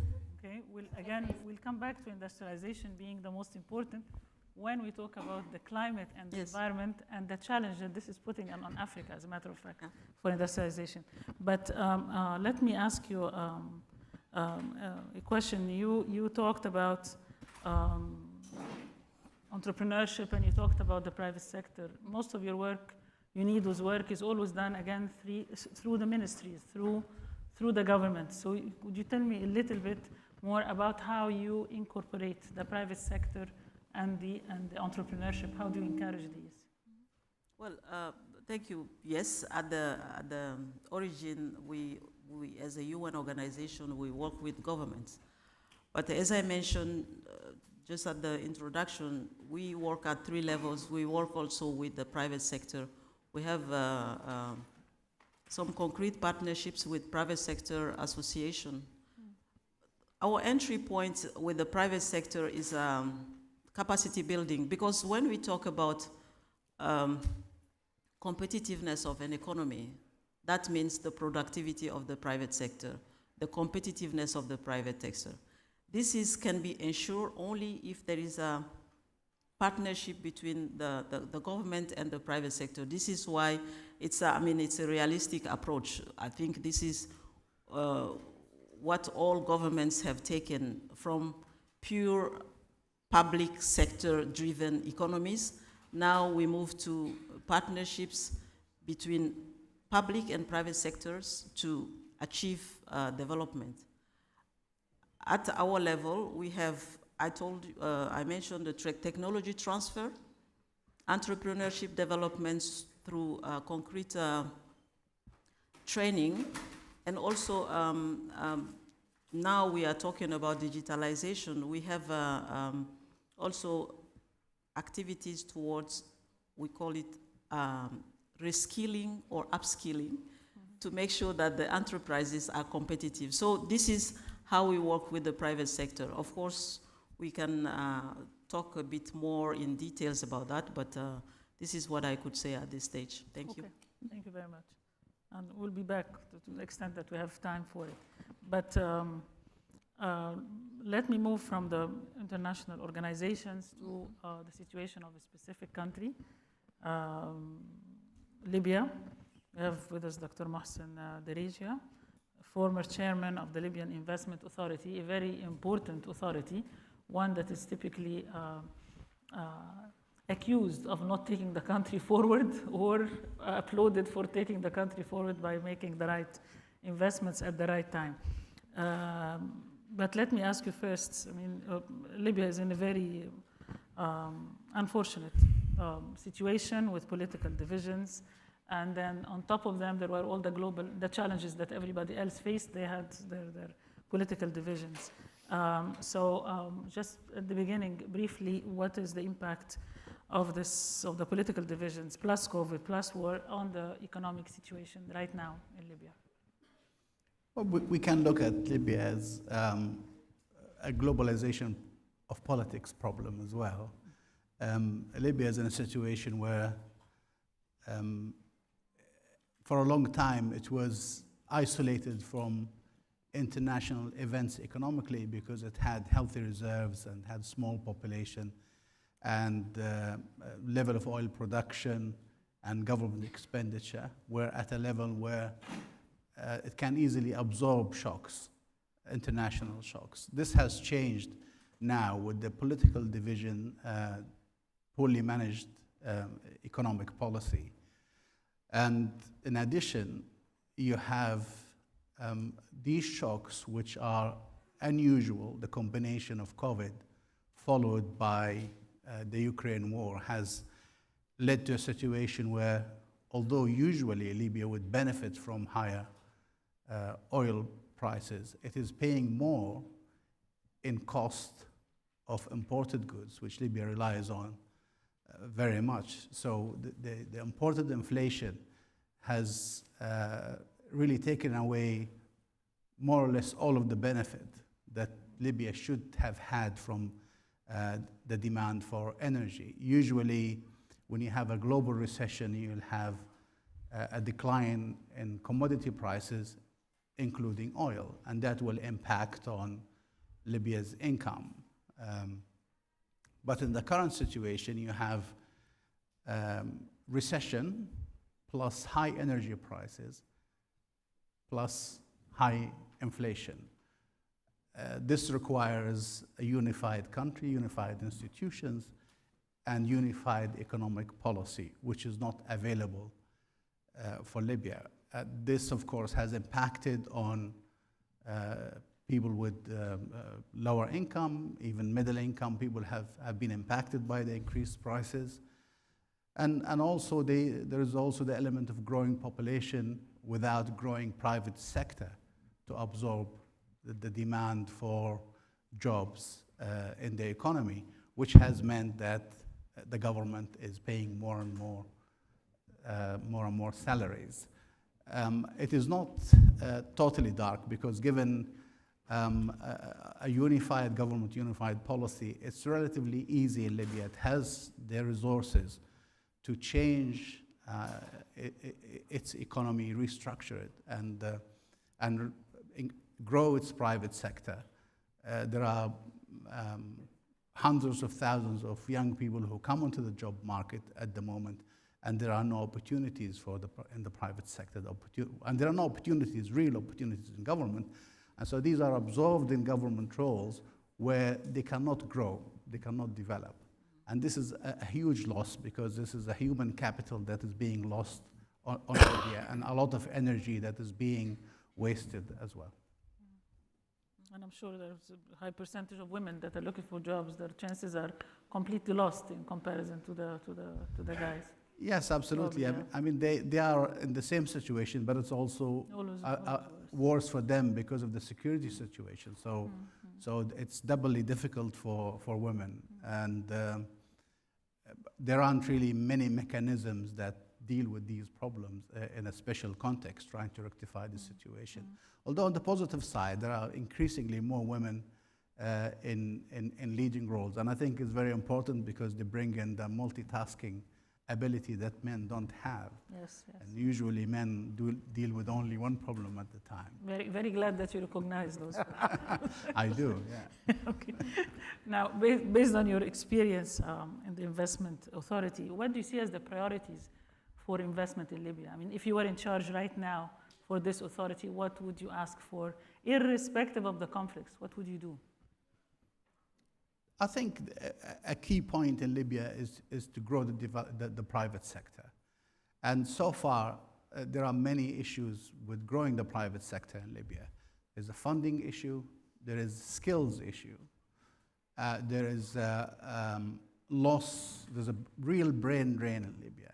I can name tens of promising young people who used to work with me, and they have all left the country and they're working outside, and there is no chance of bringing them back.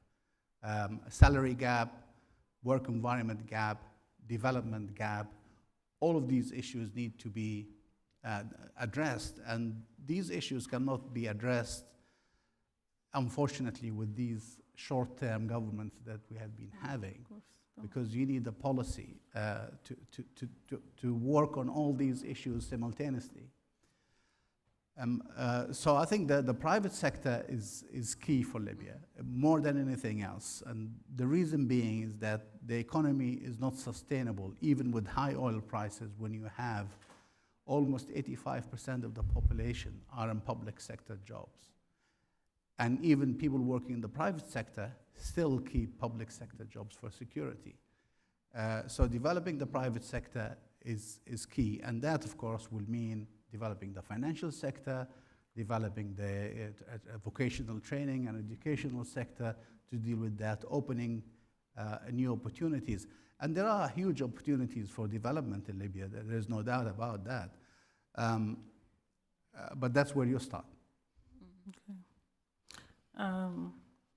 Libya is rich with oil, and oil is becoming a bad word these days with the climate condition. So we'll talk about the climate. I'll come back for you now with the being, the heart of the fossil fuel is oil. So what is going to happen with Libya? But let me go to Ambassador Nasser again and ask about your role in enhancing the climate resilience. We've just completed the COP27 in Cairo, and they extended the negotiations to try and reach conclusions. And then the end result was a loss and damage fund that was nice and sweet and everything, but the details of it were missing, which meant it cannot work, really. The criteria for who is going to take, how much money is in it, who's going to benefit, are not there. So there is still the talk about loss and damage, the talk about adaptation, the talk about resilience is still not mature enough. So UIM, what is the role that is playing in enhancing the climate resilience of the Med region? Well, before we talk about what we do, we have to pinpoint to the specificity of that region again. Mm-hmm. We just happen to be a hot spot, the Mediterranean, of climate change. Our region, unfortunately, is warming 20% faster than the rest of the world. The Mediterranean temperature has risen by 4 degrees in the last 30 or 40 years. The water has risen by 6 or 7 centimeters, but we're talking about 20 centimeters in the next 20 years, and we can go up to a meter by 2100, which could affect the direct livelihood of 37 million Mediterranean living around our common sea. We've seen this summer, of course, the calamity in so many countries, including in Italy. I mean, northern Italy has declared water emergency. Northern Italy, not southern Italy. The fires in Greece, in Algeria, in France, and so many other areas. Having said so, this region that for reason beyond its own control, it's because of its own meteorological specificity, happens to be a hotspot, is also a region that has been very active and dynamic when it comes to dealing with mitigation and adaptation. We do tend to benefit better than other regions when it comes to climate finance and to accessing available funds in terms of adaptation and mitigation. The region, although the region or the membership of the UFM belongs to 3 different negotiating groups within the COP, but they happen to agree, even when they met at the ministerial level, they happen to agree on a very proactive and dynamic approach to the overall negotiation at the COP. I do not entirely agree with you that loss and damage was not as promising, because I think this is a very important step in the right direction. It's not a complete package. This is what I meant. Well, the COP has the history of introducing the concept and then finding the mechanism to put that concept into implementation. And the fact that the world accepted the concept of loss and damage is huge in terms of Africa, in terms of developing countries, and when we talk about climate justice. Especially we're dealing with loss and damage to the most affected area, island states, and the country most affected. We have seen what happened in Pakistan and Bangladesh last year. So this is a quantum leap when it comes to the world taking note and pledging to find a mechanism. The mechanism is not yet. Hopefully by COP28 we'll be able to structure that fund and implement measures in that term. So at the UFM, I mentioned already a very important initiative which is around 1.3, 1.5 billion on the blue economy, which is working on renewable energy and sustainable tourism, because we have 380 million tourists visiting our coast every single year, and that is very good for our economy, but very damaging to the environment. So supporting sustainable tourism is a huge priority for the UFM through that fund that I just spoke about. We are working on creating a similar fund when it comes to energy transition, because the Southern Mediterranean region can produce 100%, I repeat, 100% of all of Europe energy needs based on sun, wind, and hydrogen, and water, of course. If the necessary investment are in place and the infrastructure, because you cannot produce energy and be unable to transport it. And unfortunately, as we speak today, we have only 2 projects.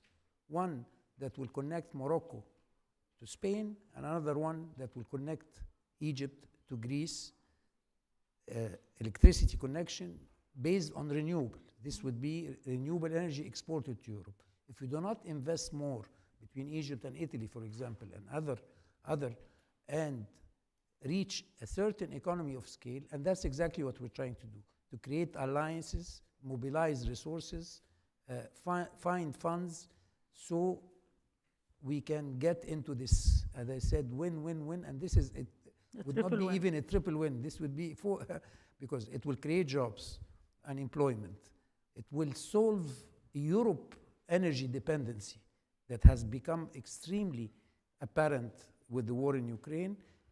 It will even the economic playing field and give the Southern Mediterranean country a chance to develop economically in a very rapid way, and would provide Europe with the means to achieve its goal of neutrality and zero emission by 2030 and 2050. Thank you. Thank you very much. Very, very comprehensive answer. Now, renewable energy is extremely important. We need to produce it in the Mediterranean. We have a chance of producing a lot, etc. But when we talk manufacturing, renewable energy is not the one that will achieve manufacturing. It's more the hydrogen. No, I'm talking to talking to. Sure. All right. So what is UNIDO doing? UNIDO is about manufacturing, and manufacturing is in trouble because we are not using fossil fuel anymore. So what are you doing about this? And I'm not talking about green production, and this has been going on for a while and will continue. I'm talking about the challenge of the climate and the fact that we are all pushing for renewable energy, correctly so. About what would this do for manufacturing? What is UNIDO trying to do about it? And let's have, we're having some issues with time, so because I think they reduced the time a little bit of the session, so please. Okay, thank you. I will go very quickly. Environmental policies have been very prominent at COP27, and it will be the same at COP28. Transition, yes, from fossil fuels to greener energies or clean energy. Yes, but it's difficult. It will take time. It will not happen overnight. I was in a session not long ago where the Under-Secretary General for Africa was saying some countries talk about transition. Some others are talking about access. Many countries don't have access to energy, and energy is key for industrialization. Without energy, no industrialization.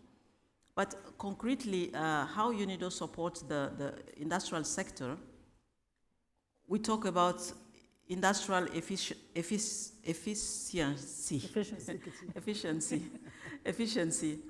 The use of, that means the efficient use of water, efficient use of energy in manufacturing.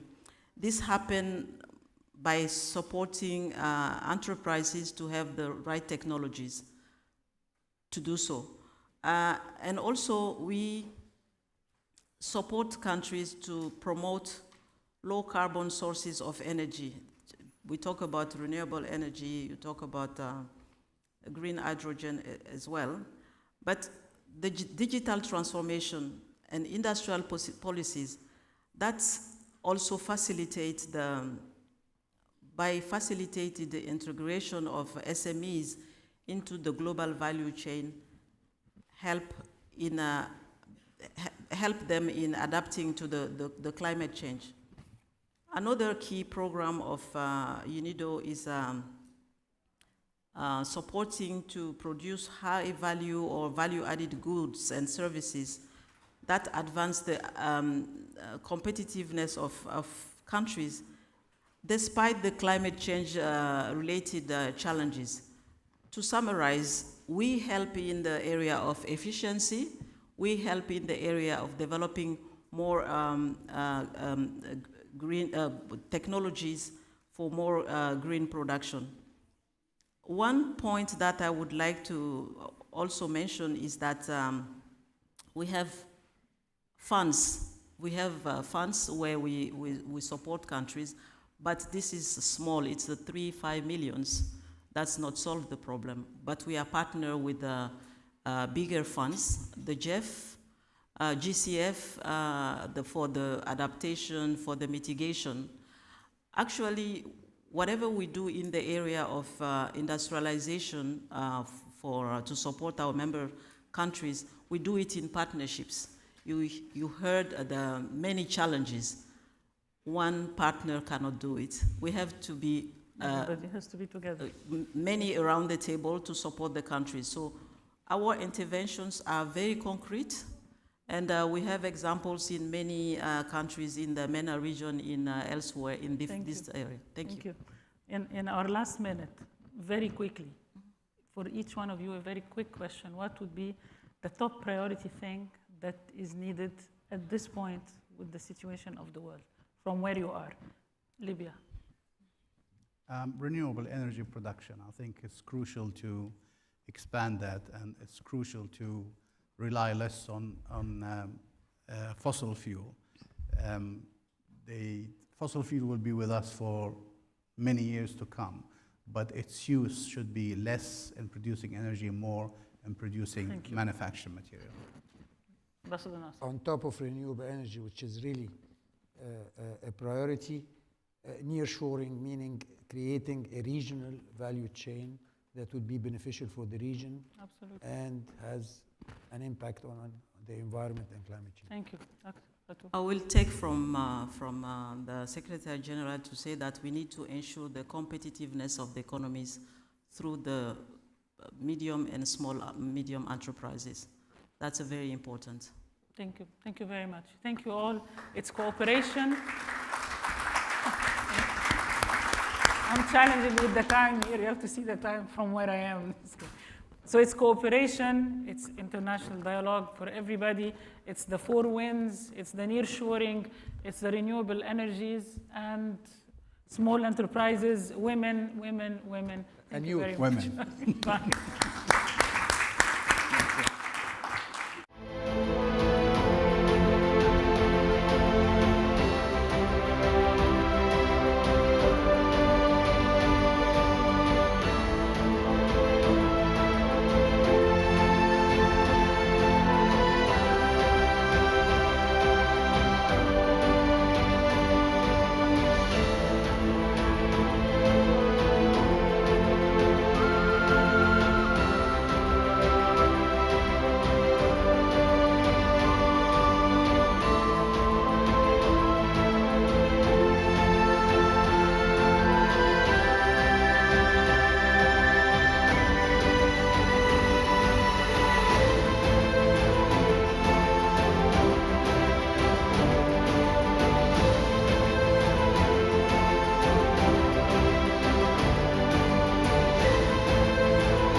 Welcome everyone to this panel.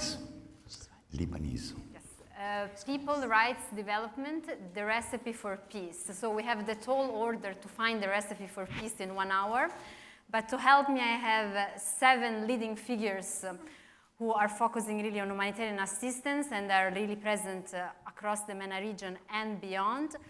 And we will really try to unpack everything that relates to the state of human security these days, when the threats to individuals, people, and communities are often really overshadowed by other threats to states, national security. And so, especially in a region like the MENA, where conflicts are becoming more prolonged, it's increasingly difficult really to operate. I'm really pleased to have these excellent speakers with me today.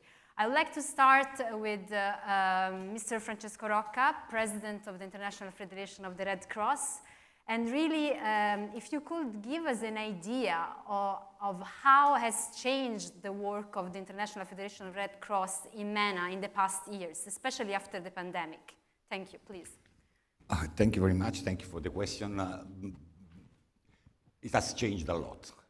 The first, in a good sense, is that finally, after years of vacuum, after the World Humanitarian Summit in 2016, we talked about the local actors, the localization process, and finally, the role of the local actors through the COVID has been recognized. They have been the champions in dealing with the community needs, and they are able to reach the most difficult places, especially if you think in areas like Yemen, in Syria, so in Libya too. So this has been a real turning point for us. And on the other hand, the difficulty, especially in the recent months, has been the polarization of the aid. The polarization and the politicization of the aid. Just to be very frank, very honest on this, it is affecting our role, it is affecting our appeals and the ability to work and support the volunteers, the role of the volunteers at community level, without talking, of course, the historical problems that we had in countries like Syria. But if you think also about Lebanon and the crisis that the Lebanese people is living, so the potential collapse of the countries could trigger really something serious. So we are working hard through the Lebanese Red Cross, because the role of the International Federation is to support the national societies in the area, is to protect the most vulnerable and to reach those who are living the consequences of these social instabilities. And the other aspect that I would like to underline, just back to the COVID issue, is the trust. No? The more you are an expression of the community, so the more the local actors are really an expression and part of their own community, the more are able to build the trust and to have access. And during the COVID, this has been important. And this is just the Lebanese crisis reminded me about the role that the Lebanese Red Cross was able to play during the crisis, and being identified also by the several parties, plus the World Bank, to be the third-party monitor to overview the entire process of vaccination. And this has been another important achievement and change. So what we have built during the years in terms of working at community level with the several different ethnicities and religious differences has paid back in terms of building the trust. So these are the main points, more or less, that we are And I think that what you really pointed out is the important role of the local actors as enablers of your work on the field. And leading me to the second speaker, Paige Alexander, Chief Executive Officer at the Carter Center. It's a pleasure to have you here. And I would like just to ask you a question related to the mandate of the Carter Center, especially when it comes to the respect of human rights and alleviation of human suffering in the different contexts where you work. Yeah, thank you. And much filling in what Francesco said, localization is such an important part of all of the work that we do. When the Carter Center started, President Carter looked out and said, alleviating human suffering and human rights are two of the most important elements of the things that he wanted to work on after his presidency. And so when you come into 2022 and you look at what international organizations are capable of doing now, there's a very clear role for state, for policymakers, for the federal level to come in, but those are usually very short-term interventions that deal primarily with security issues. International organizations, and like many of my colleagues up here, have a longer-term view. And so when you are going into countries, whether it's Sudan, whether it's Mali, you have this ability to have a longer-term goal. We've been in most of these places over 20 years. And because of that long-term intervention, it means that your credibility is much higher when you're trying to have conversations on the ground, when you're trying to do education programs, and especially with human rights, there are so many organizations that are actually talking about the polarization that are tied to a certain party or tied on one side or the other. And when you have an international organization that has that type of independence, it really is a game changer. So in Mali, we do this as the independent observer of the Algiers Peace Accord that was signed in 2015. And now in 2017, we were named as the independent observer.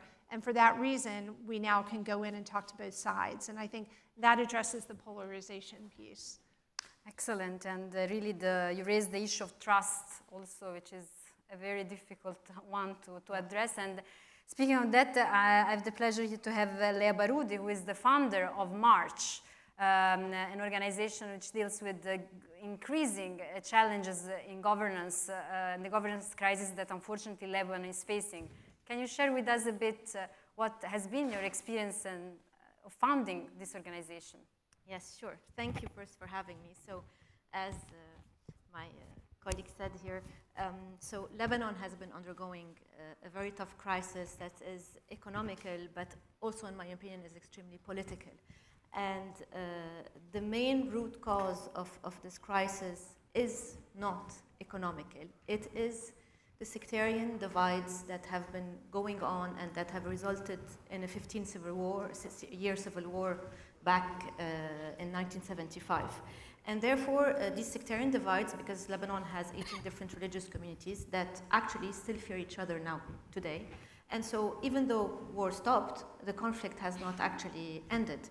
Now, our work was mainly focused, so for the sake of this intervention, I'm going to focus on our work in Tripoli, which is the northern city of Lebanon, not far from the Syrian border, and which two very poor neighborhoods in it, because Tripoli is one of the poorest cities in the Mediterranean region. One Sunni and one Alawite neighborhoods have been undergoing their own version of Syria's civil war for years. Up until 2014, when there was an imposed ceasefire. And now the main problem that also added to it is that the youth from these neighborhoods not only were fighting each other, but many of them were also crossing the borders to fight in Syria along both sides, or to fight in Afghanistan, or to fight in Iraq before that. So our work in March focuses on working with these young men into a reintegration program that gives them an alternative. Now, when I first decided to work in Tripoli, I am not from Tripoli, I was extremely discouraged. And actually, people told me I was crazy to go into a city that is not mine, where I'm not even from their own religion, and I am a woman, so I would get killed. Actually, the project started with a very basic idea of trying to find a way to listen to them. And therefore, we had decided to do a theater play where we grouped 16 former fighters on the opposite of the front line to act in a play inspired by their lives. Now, I'm not going to lie and say it was all rosy. There was extreme challenges. When they would come to rehearsals, show up, they would come armed. We would search them, find razor blades under their tongues, knives in their socks, guns in their pockets. Anyway, these people saw each other as mortal enemies. It was normal. The demonization of the other is something very prevalent in our country. But because our platform allowed them to share their stories, because they had to share their stories, the script had to be written, they realized they were much more alike than they thought, and the judgments were broken. And basically, out of this experience, I realized that the conflict root causes were not really ideological per se. And although there is a component related to human security and economical, but the main point is that these youth, and I think this is all across the board, longed for a sense of belonging, for identity, to be heard, and this was the material point that changed everything. So this program transformed into, we opened the cultural cafe and cultural space on the former demarcation line, and translated into a complete and holistic reintegration program, which provided them with vocational trainings, with education classes, with cultural exchanges, with psychological support, with interventions with the army to appease their fear of security institutions, and resulted at the end of the day in, we've been working so far with 350 former fighters, former youth who were incarcerated on terrorism charges. And the result I see makes me happy, but makes me sad at the same time. Because so many things could have been prevented when I see young men turning from fighters to artists, to cooks, to activists in their own community who are trying to make a change.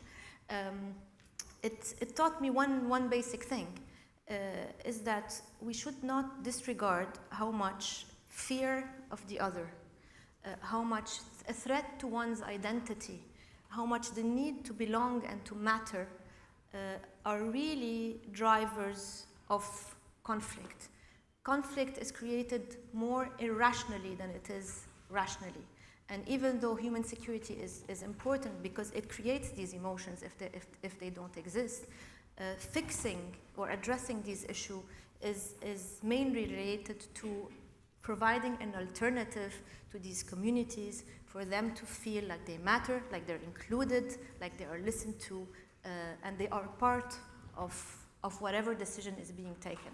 Thank you for this very granular plunge into the reality of Tripoli and the reality of your work, which brings me to Alain Deletros, director of Geneva Call, and what it means, why it's so important to engage with the non-state armed group.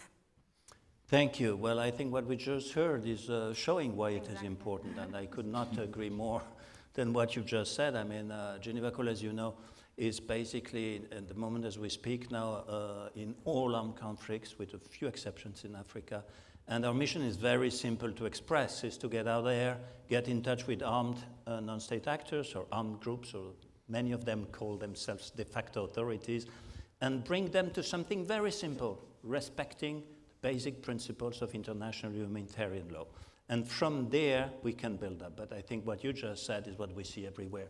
The irrationality of what is in their minds in many places, which is one point. But it's not only irrationality. I think in many places of the world, you see young people who feel completely estranged from the world that is built today. Even though we're talking about the Middle East, let's just take one example. You take 1,000 kilometers in Africa from the Gulf of Niger to the Horn of Africa. In this band of land, you have about 80% of the known reserves in oil and gas of Africa. You think of the young people living in this band of land.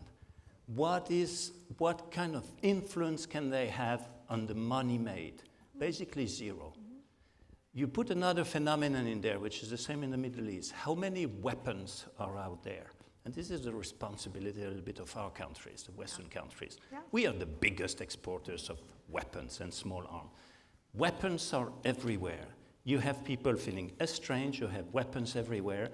And this is why, for me, and we see very clearly in the Middle East, this phenomenon of armed groups, de facto authorities, is growing. I think what we've seen in 2003 with the Bush administration attacking and invading another country, what we see today with Russia attacking, trying to invade another country, if I look at the trends of conflicts in the world, these two big wars are, in my views, a little bit an exception. The big trend are armed groups taking more and more space. You take the Middle East, the map of the Middle East, where states have no access to, is just drying. If we move slightly south of Libya, the map in the Sahel, where you have armed groups controlling big parts of the population, for instance, of Mali, more and growing by the day, the population of a country like Burkina Faso, this is a trend that we cannot ignore. And maybe my call that I would do to states in this forum, which is very international, and we are very thankful to the government of Italy to organize that, states have to show examples. When you have states behaving as we see right now every night when you turn on your TV, what are the commanders telling us in the ground? I was just a few weeks ago visiting our operations in northwest Syria, okay? I met with 7 commanders who signed with Geneva Call a deed of commitment. They are respecting. We have our people there monitoring. And they tell me, yes, but we are armed groups. We are considered terrorists. What do you say about the states? Look at how the Syrian army behaves. Put on your TV, look at what is going on in Ukraine. So when states behave like this, they are basically, I'm sorry to be blunt, but spitting on the international law. And for an outfit like Geneva Call, which goes out to people who are on the terrorist lists of the P5, who are on the terrorist list, for many of them, of the European Union, and we have to tell them to behave better than the parties to these international conventions, it's becoming very hard. First message. Second message, and it will be the last one, it is very important that when our, particularly Western democracies, pass legislation on counter-terrorism, that they have an exemption for humanitarian worker. Most of my colleagues, and slightly myself, could be indicted in many Western democracies for just talking with people who are on their terrorist list. And for us, what we make very clear to all these commanders when we engage with them, the fact that they engage with us will not change anything in their legal status. But of course, if you behave and you respect the law, people one day might sit down and be in agreement to talk with you on political issues, which we don't do. We never do that, right? We speak about how their obligation to respect civilians and how they wage war. And second, if you don't respect this, then you're a criminal. Whether you're a state or an armed group, you're a criminal. End of the story. Thank you very much. And earlier in your intervention, you were talking about how the youth disenchantment is also a driver for armed mobilization, which brings me to Daniela Fatarella, the director of Save the Children. Many of these teenagers who mobilize in armed group have grown up in dire situation of governance. So can you tell us a bit, give us a glimpse of the work of Save the Children, especially in Syria, Northeast Syria, where you operate, and everywhere else in the region? Yeah, so thank you very much, and there are a lot of interesting words that are coming up out of this panel, so I'll try to put mine, which is paradox. Because I think that actually we are living in a world of paradox. If I take the MENA region, we have 49 million children that are living in conflict zone. And this is the highest percentage comparing to any other region. But at the very same time, we are also assisting to a sort of normalization of conflicts and grave violations in countries like Yemen, Syria, and Palestine. And why so? And it has already been mentioned, because conflicts are very prolonged in time. And also because there is an opt-in, opt-out interest from international media and also from engagement. So we also assist an increase in impunity and a decrease in funding.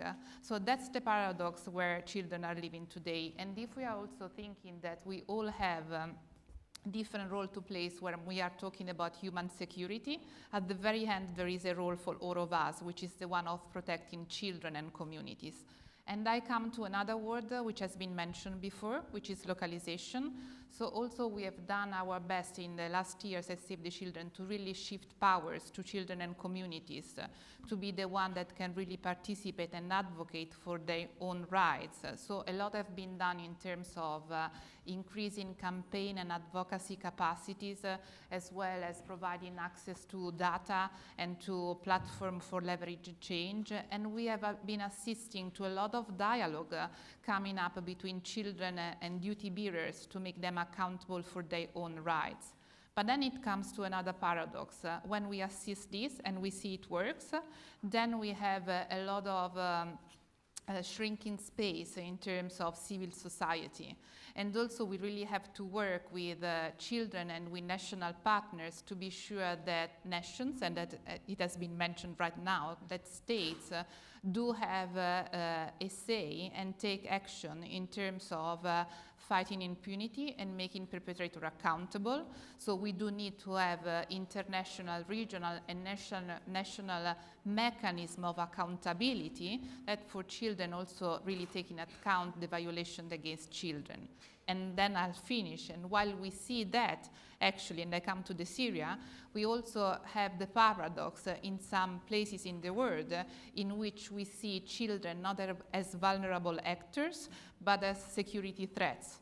Because in places where they are presumed or are associated with armed groups, they are not seen as victims, but again, human security is seen through the lens of security. And these children are caught in the middle. Thankfully, in northwest Syria, we have assisted to some positive developments because some of the children which were detained in camps have been repatriated because of the best child interest which has been taken into account. So a lot of paradox in the region where children are caught in, and the work in Save the Children is really to try to empower them, but especially to really find mechanisms for accountability, because impunity is becoming bigger and bigger. Thank you very much, Daniela. And you said a very important thing about how human security is increasingly seen through the lens of security. And here I think we are touching an important point when it comes to the competing priorities. No? Is it more important human security? Is more important security? Is more important human rights? And here it leads me to Miro Modruzan, the Geneva representative of InterSOS. And you have a special experience, especially in a specific difficult setting of operation like Afghanistan, where InterSOS had to deal with the Taliban government. How did you balance the issue of human rights with the issue of humanitarian assistance? Thank you very much, Maria, and thank you for inviting us to be on the panel. Yes, that's a really very complex topic, and of course, I mean, maybe to start with the humanitarian approach. Of course, the humanitarian approach, our mandate as InterSOS is to alleviate human suffering through principled humanitarian aid based on international humanitarian law. Of course, human rights equally important, but different in a sense that is more dealing with issues about defense and fulfillment of human rights, or perhaps looking into issues of preventing abuse of human rights, or looking into just achieving justice and denouncing certain human rights issues. We at InterSOS, of course, fully support human rights issues, but for us, the priority is, especially in complex crises such as Afghanistan, is to really focus on creating humanitarian space so that we can reach the most vulnerable and assist them. And in order to do so, just like the colleague from Geneva Call has mentioned, we have to, of course, engage with different belligerent parties to, for example, in the conflict areas. Of course, in case of the Taliban, we are very well aware of how difficult the situation is for Afghan people, and how detrimental the current policies of the Taliban are on people there. And of course, we know about their human rights. But at the same time, I think we need to recognize that even already before the Taliban came into power, the humanitarian situation has deteriorated really quite significantly in Afghanistan with the drought and so on.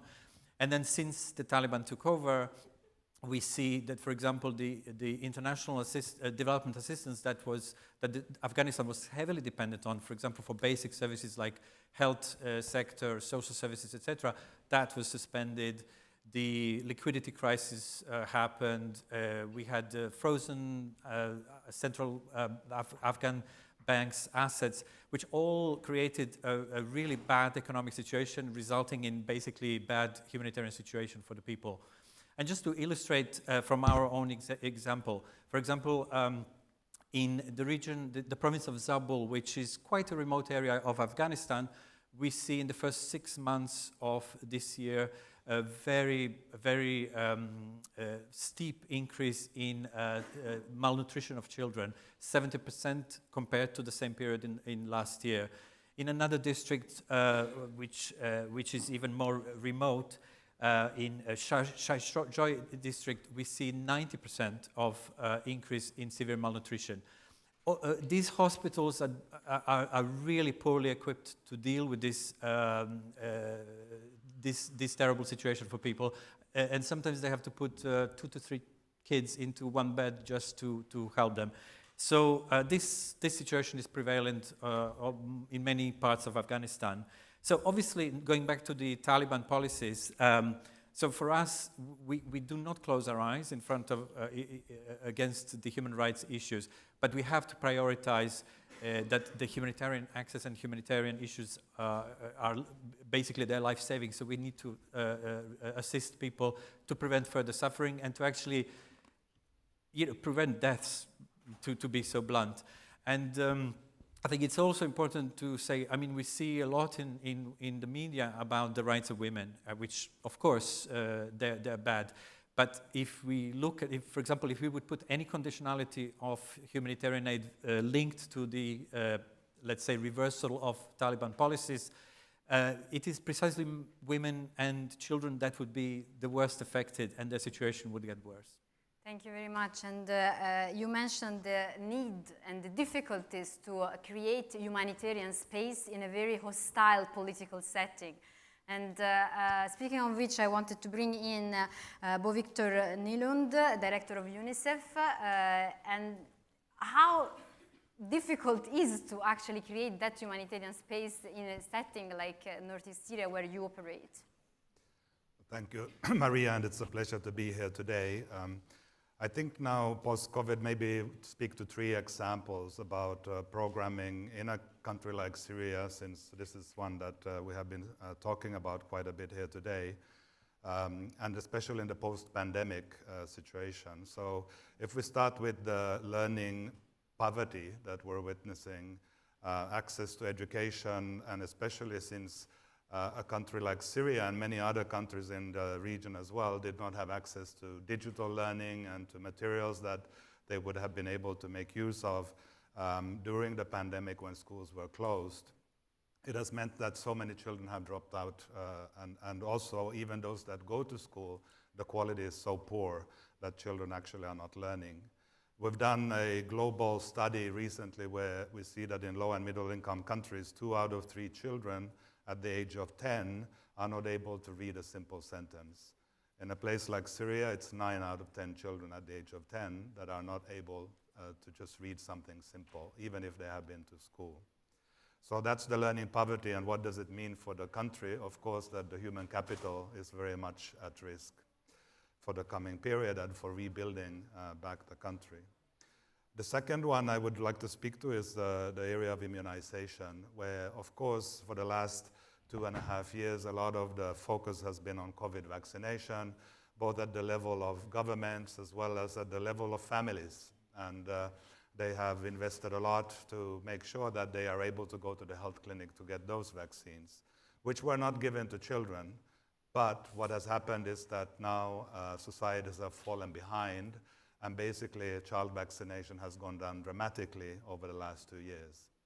We're focusing now a current study on bringing out the key messages and advocating around this issue.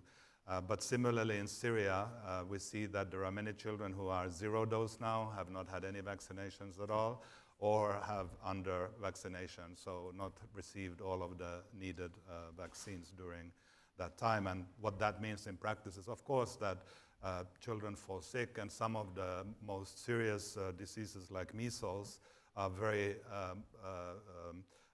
tragic and can spread very quickly, and including across countries, because unfortunately the disease doesn't know borders either.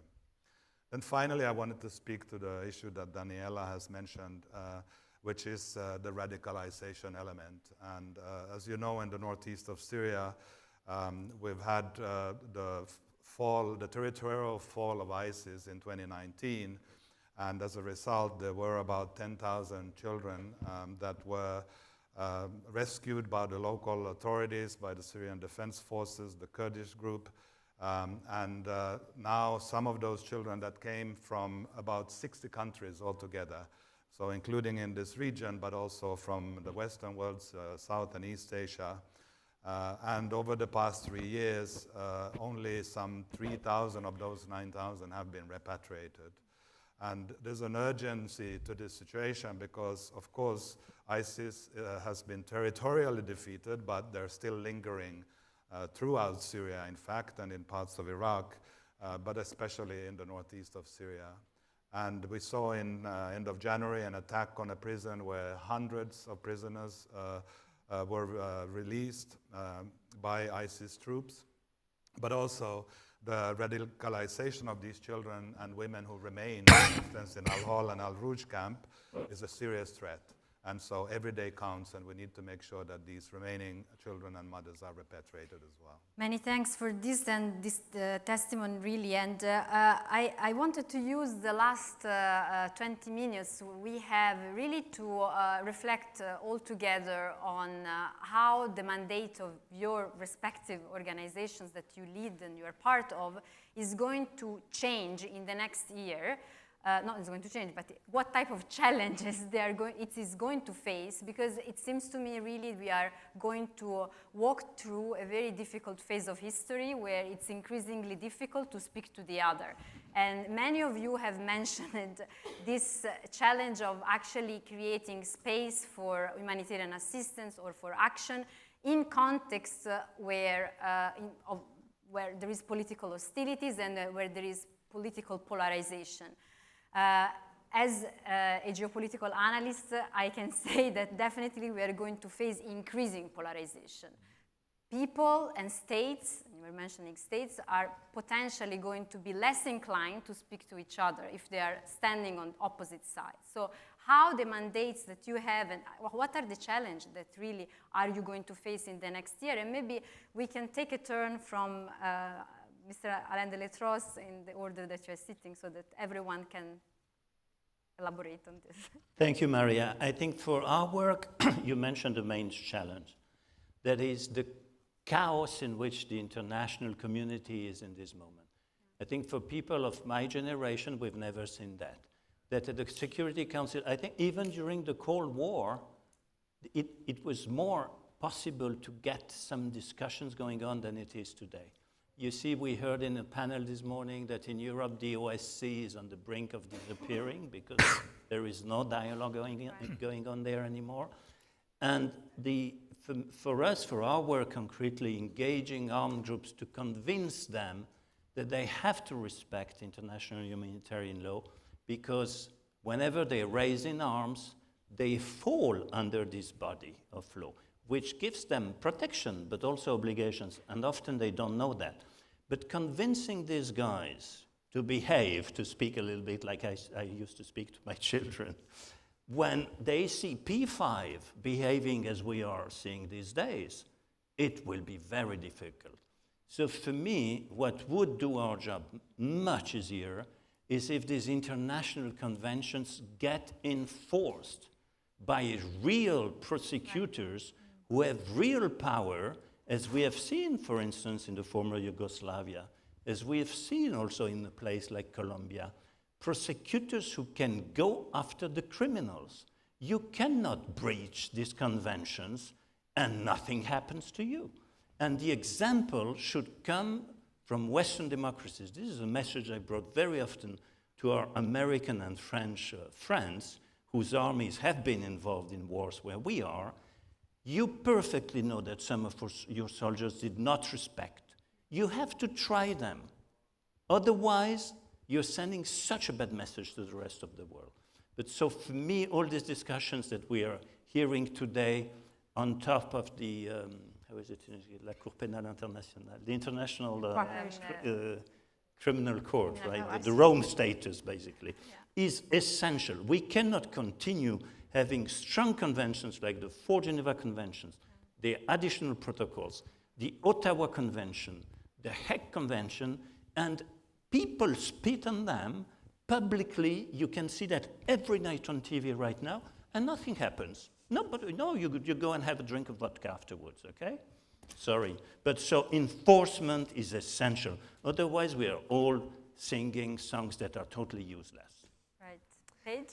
So I'll take it from the top up to the bottom down. So enforcement is incredibly important, but I also think that working with the next generation, working with youth, working with civil society to make those norms understood.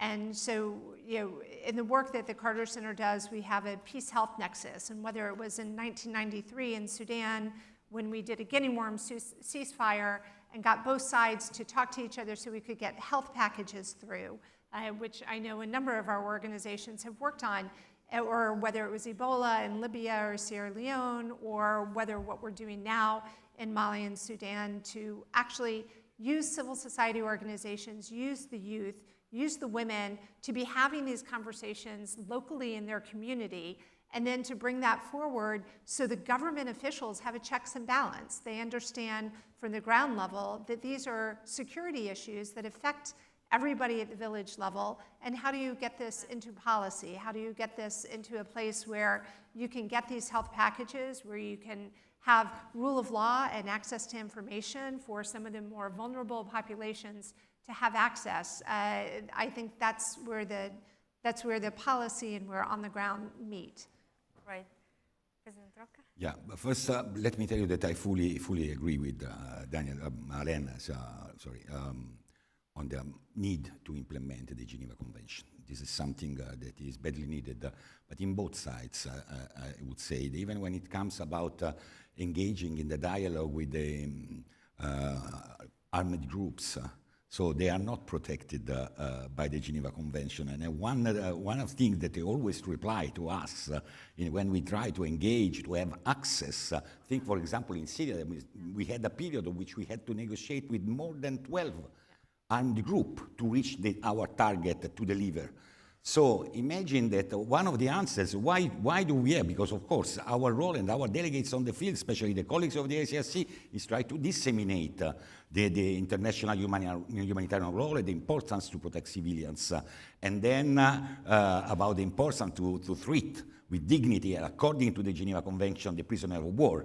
But they are not recognized as them. So I think that this is mandatory to open the discussion. It's not an easy solution, but I think it's mandatory for the international community to open the discussion and create a real safe humanitarian space. Without this, it's impossible to create the humanitarian space. Second, the messages. Our colleagues, they were talking about Alol. We know perfectly that many of the children that are in Alol now are linked with countries in Europe that are championing officially the human rights, but they don't want to talk and to engage with this about the fate of these children. Or if you come about the politicization of the aid, no, and the inability of the humanitarian organization to deal with the resources. Many of our appeals are underfunded, while we are having a lot of resources to spend in Ukraine. This is marking also an important moment of which we have having these difficulties, but the international community is marking like if we have a human being of A series and human being of B series. And think not only about MENA, think about what is happening now in the Horn of Africa. One child every minute in Somalia is hospitalized for malnutrition. And we are living in the same situation that we had in 1984, or what is happening in Syria. Because we are areas we have acute malnutrition plus the other consequences of this so many compounded crises. So I think it's time to reopen, but in the short term, I'm not very optimistic. As humanitarian, I should be, because this is my role. But in the short term, it's very difficult. We are really sending the wrong messages to avoid the radicalization that we were talking before. Yeah. Mr. Nylund? Thank you, Maria. I think I would stay with the topic of the third country national children in the northeast of Syria and speak to the issue of polarization from that perspective. Now, over the past 4 years, the children mainly who have been repatriated are from the Western world and have been going through Iraq. Now, the remaining countries, the big numbers are from Middle East and from South Asia, East Asia, and from the Stans.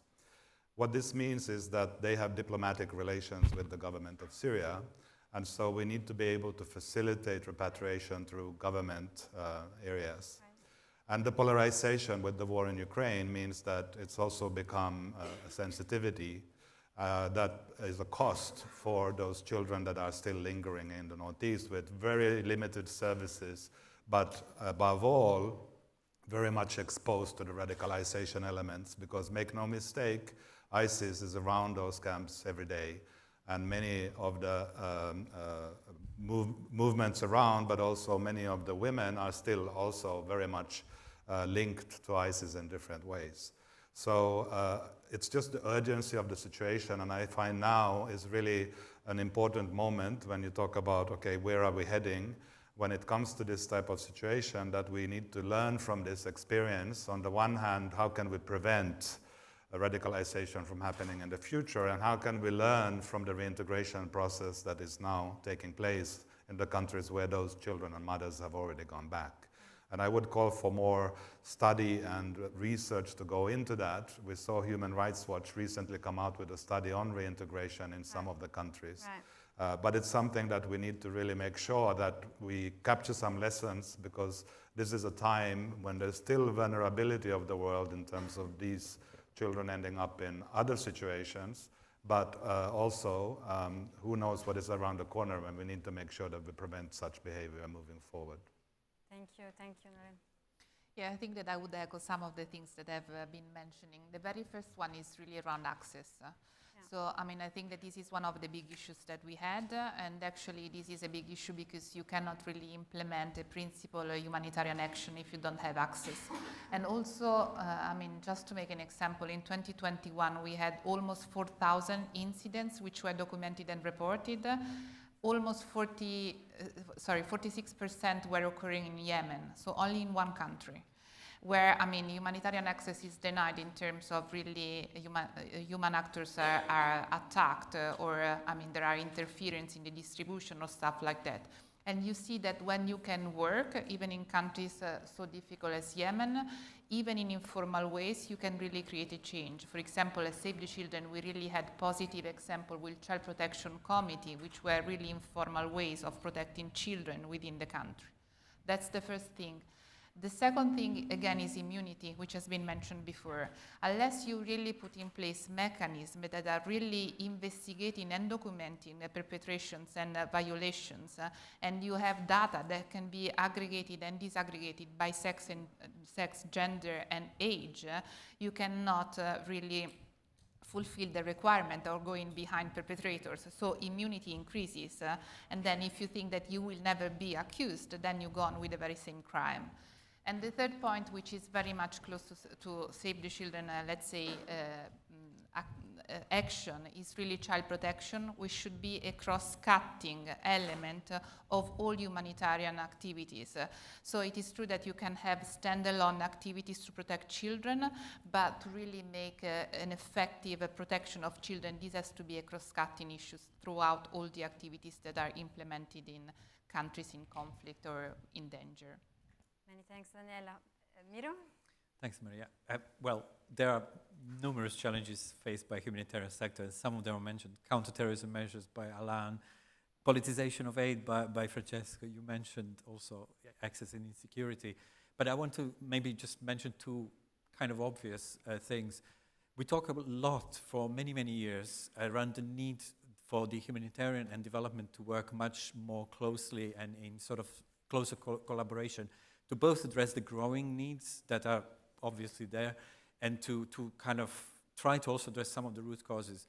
But in my humble opinion, I think we don't really see much progress on that. We still see humanitarian actors are there on the front lines, they are addressing vulnerabilities, and I think development actors are not there, partly because of the way of working and kind of risk-averse approaches to their work.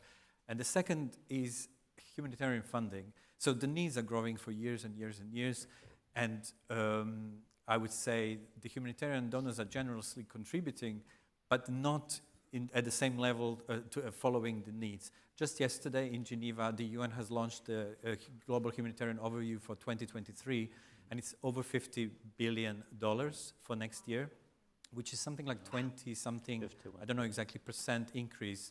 And the people in need, they estimate next year will be 339 million, which is one in every 23 person in the world. And that is, and compared to 2022, it's 65 million more people. At the same time, humanitarian funding that we saw for the appeals for 2022 were all, not all, but most of them are way below 50%, some of them as low as 35%. So I think this is one of the greatest challenges that we will be facing going forward. Many thanks. Leah. Thank you. So basically what I see as a main challenge anyway in Lebanon, but I think it applies all around the world, is that all the drivers of conflict and radicalization in our case, because of this increasing polarized world, are back. Why are they back?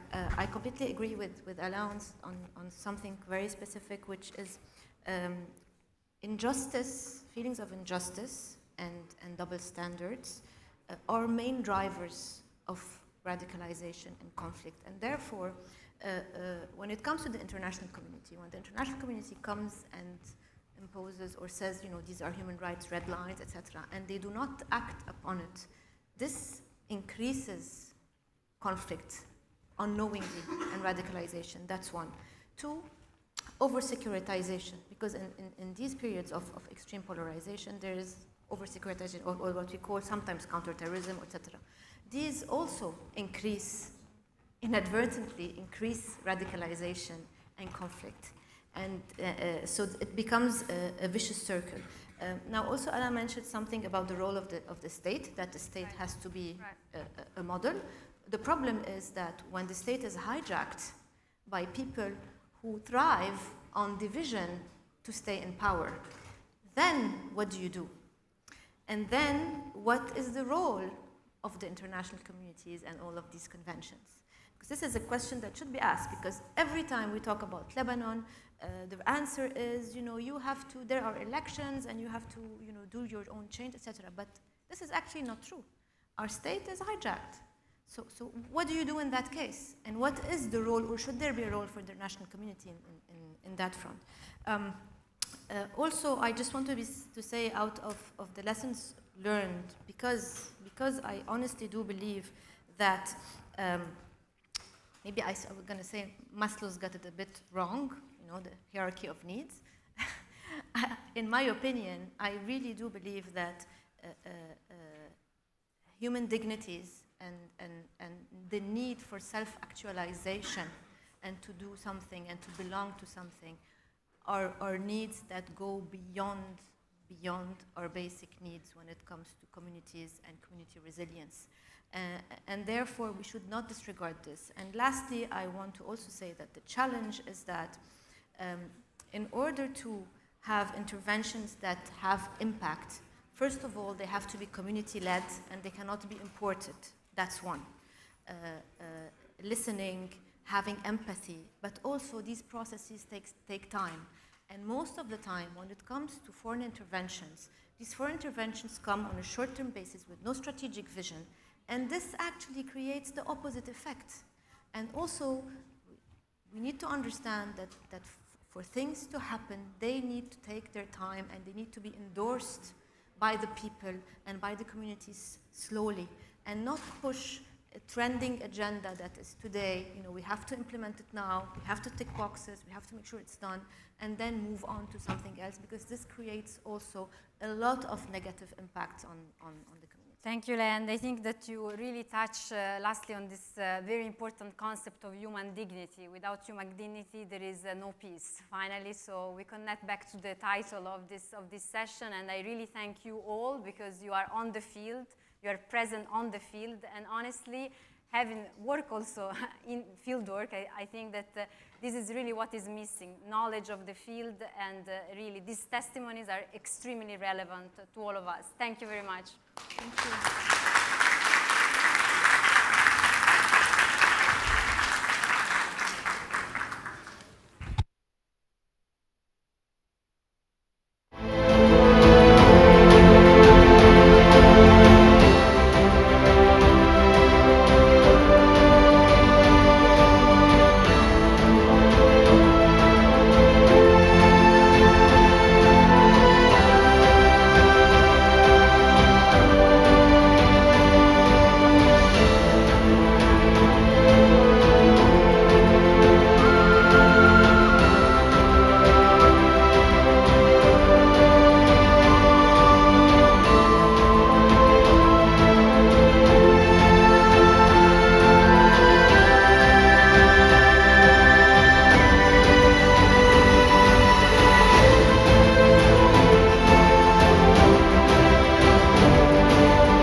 Good afternoon, everyone. Good evening.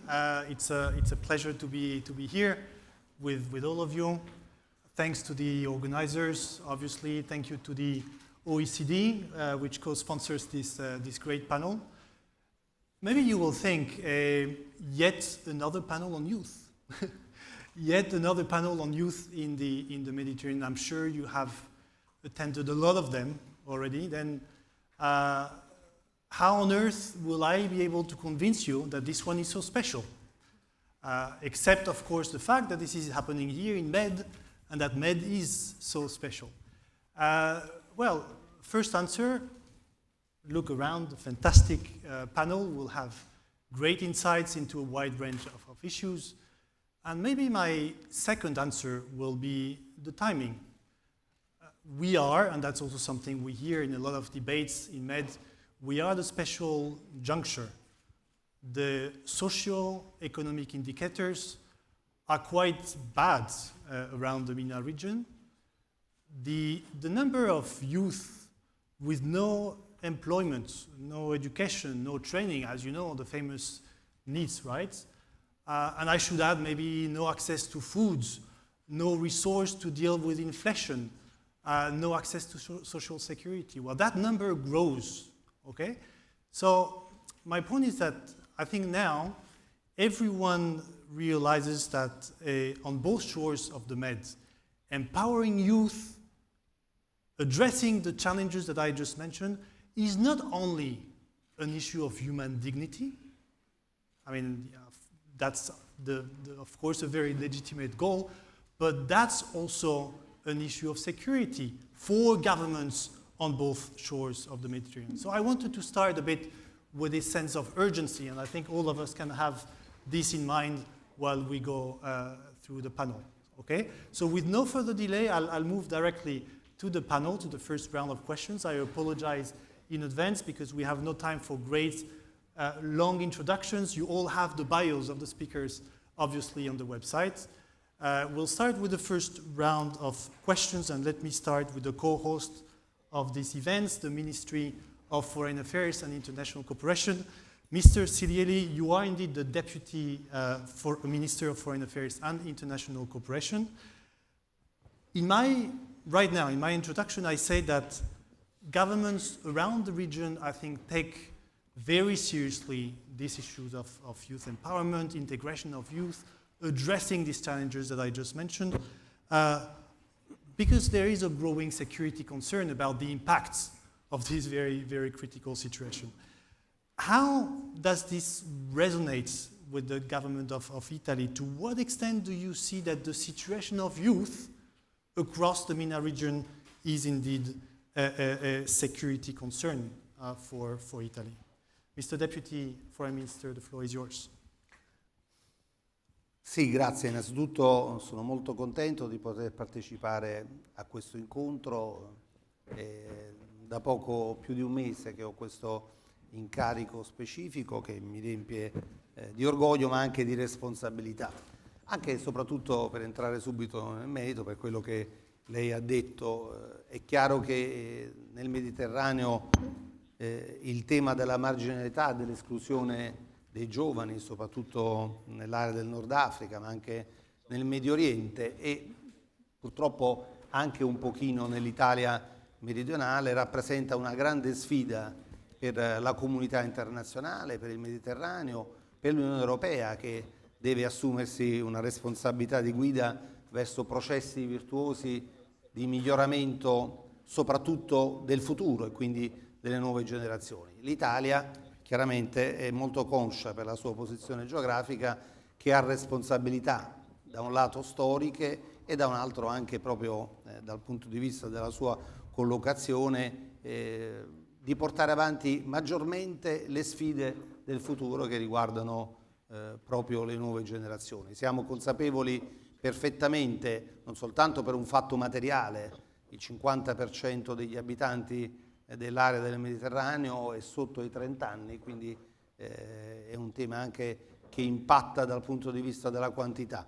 Ma noi siamo convinti che le giovani generazioni rappresentano l'elemento centrale della capacità di prevenire la sicurezza, lo sviluppo, ovviamente in maniera molto ampia come concetto sulla pace. La pace non può aversi senza uno sviluppo equilibrato, senza un progresso di tipo culturale, soprattutto in una concezione multilaterale della politica.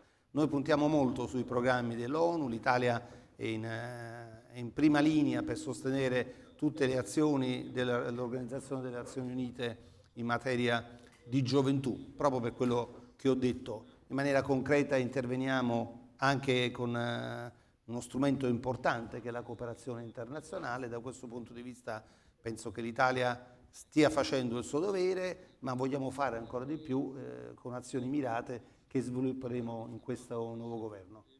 Yeah, and we'll have a chance to go back to the role of Italy in this regard in the second round.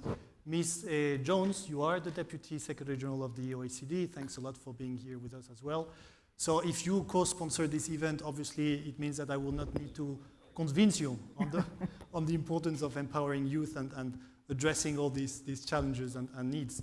In any debate on empowering youth, the issue of trust, I'm sure, I mean, all of you know, is an issue that comes up very, very regularly. Now, in the light of your experience with the OECD, maybe my question would be, what are the key insights from your work on how governments around the region can restore this trust among the young people, especially at this critical juncture, COVID, war in Ukraine, and etc.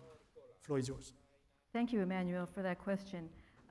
Let me start by not echoing. Let me start by thanking Italy's Ministry of Foreign Affairs and the Italian Institute for International Political Studies for the excellent cooperation. We are particularly thankful to Italy for its leadership in steering the OECD's work with the Middle East and North Africa region, including as co-chair of the MENA OECD Governance Program. As we all know, the COVID crisis has left many painful scars on our societies, especially on young people.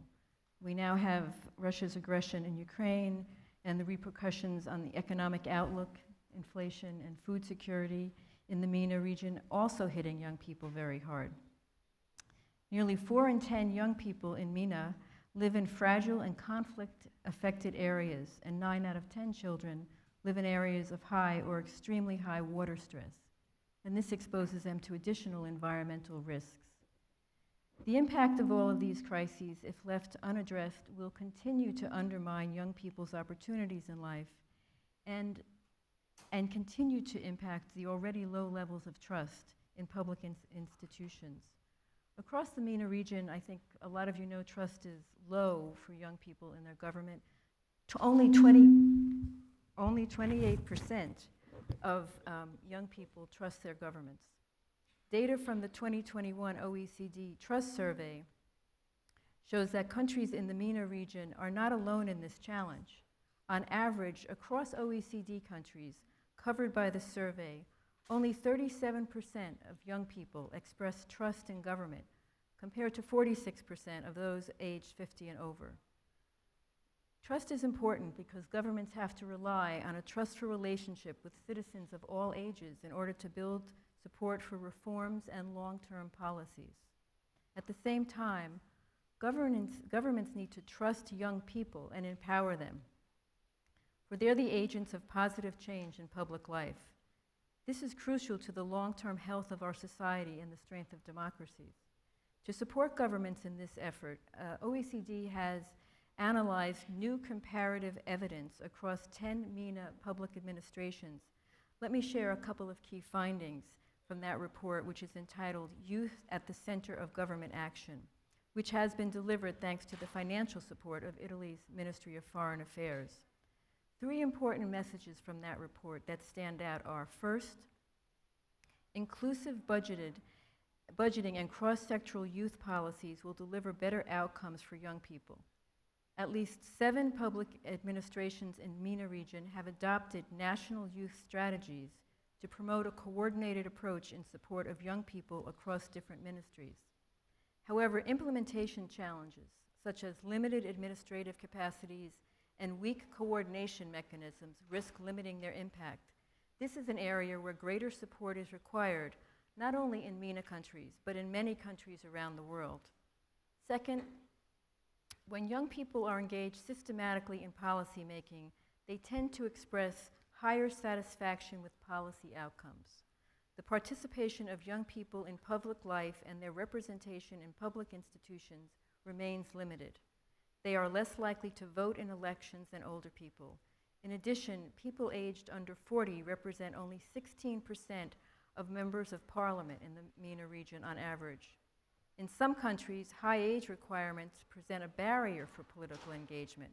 For instance, the age to run for office varies across the MENA region from 18 years of age to 35 years of age. It is promising to see, though, that Jordan has recently lowered its minimum age requirements, and Morocco, Tunisia, Egypt, and Jordan have introduced youth quotas. Young people need to have both the opportunities and the support they need to effectively engage. Governments can take proactive steps to engage young people through public consultations, deliberative processes, or youth councils. For instance, Egypt and the United Arab Emirates have an operational national youth council in place, and Morocco and Tunisia are in the process of establishing those.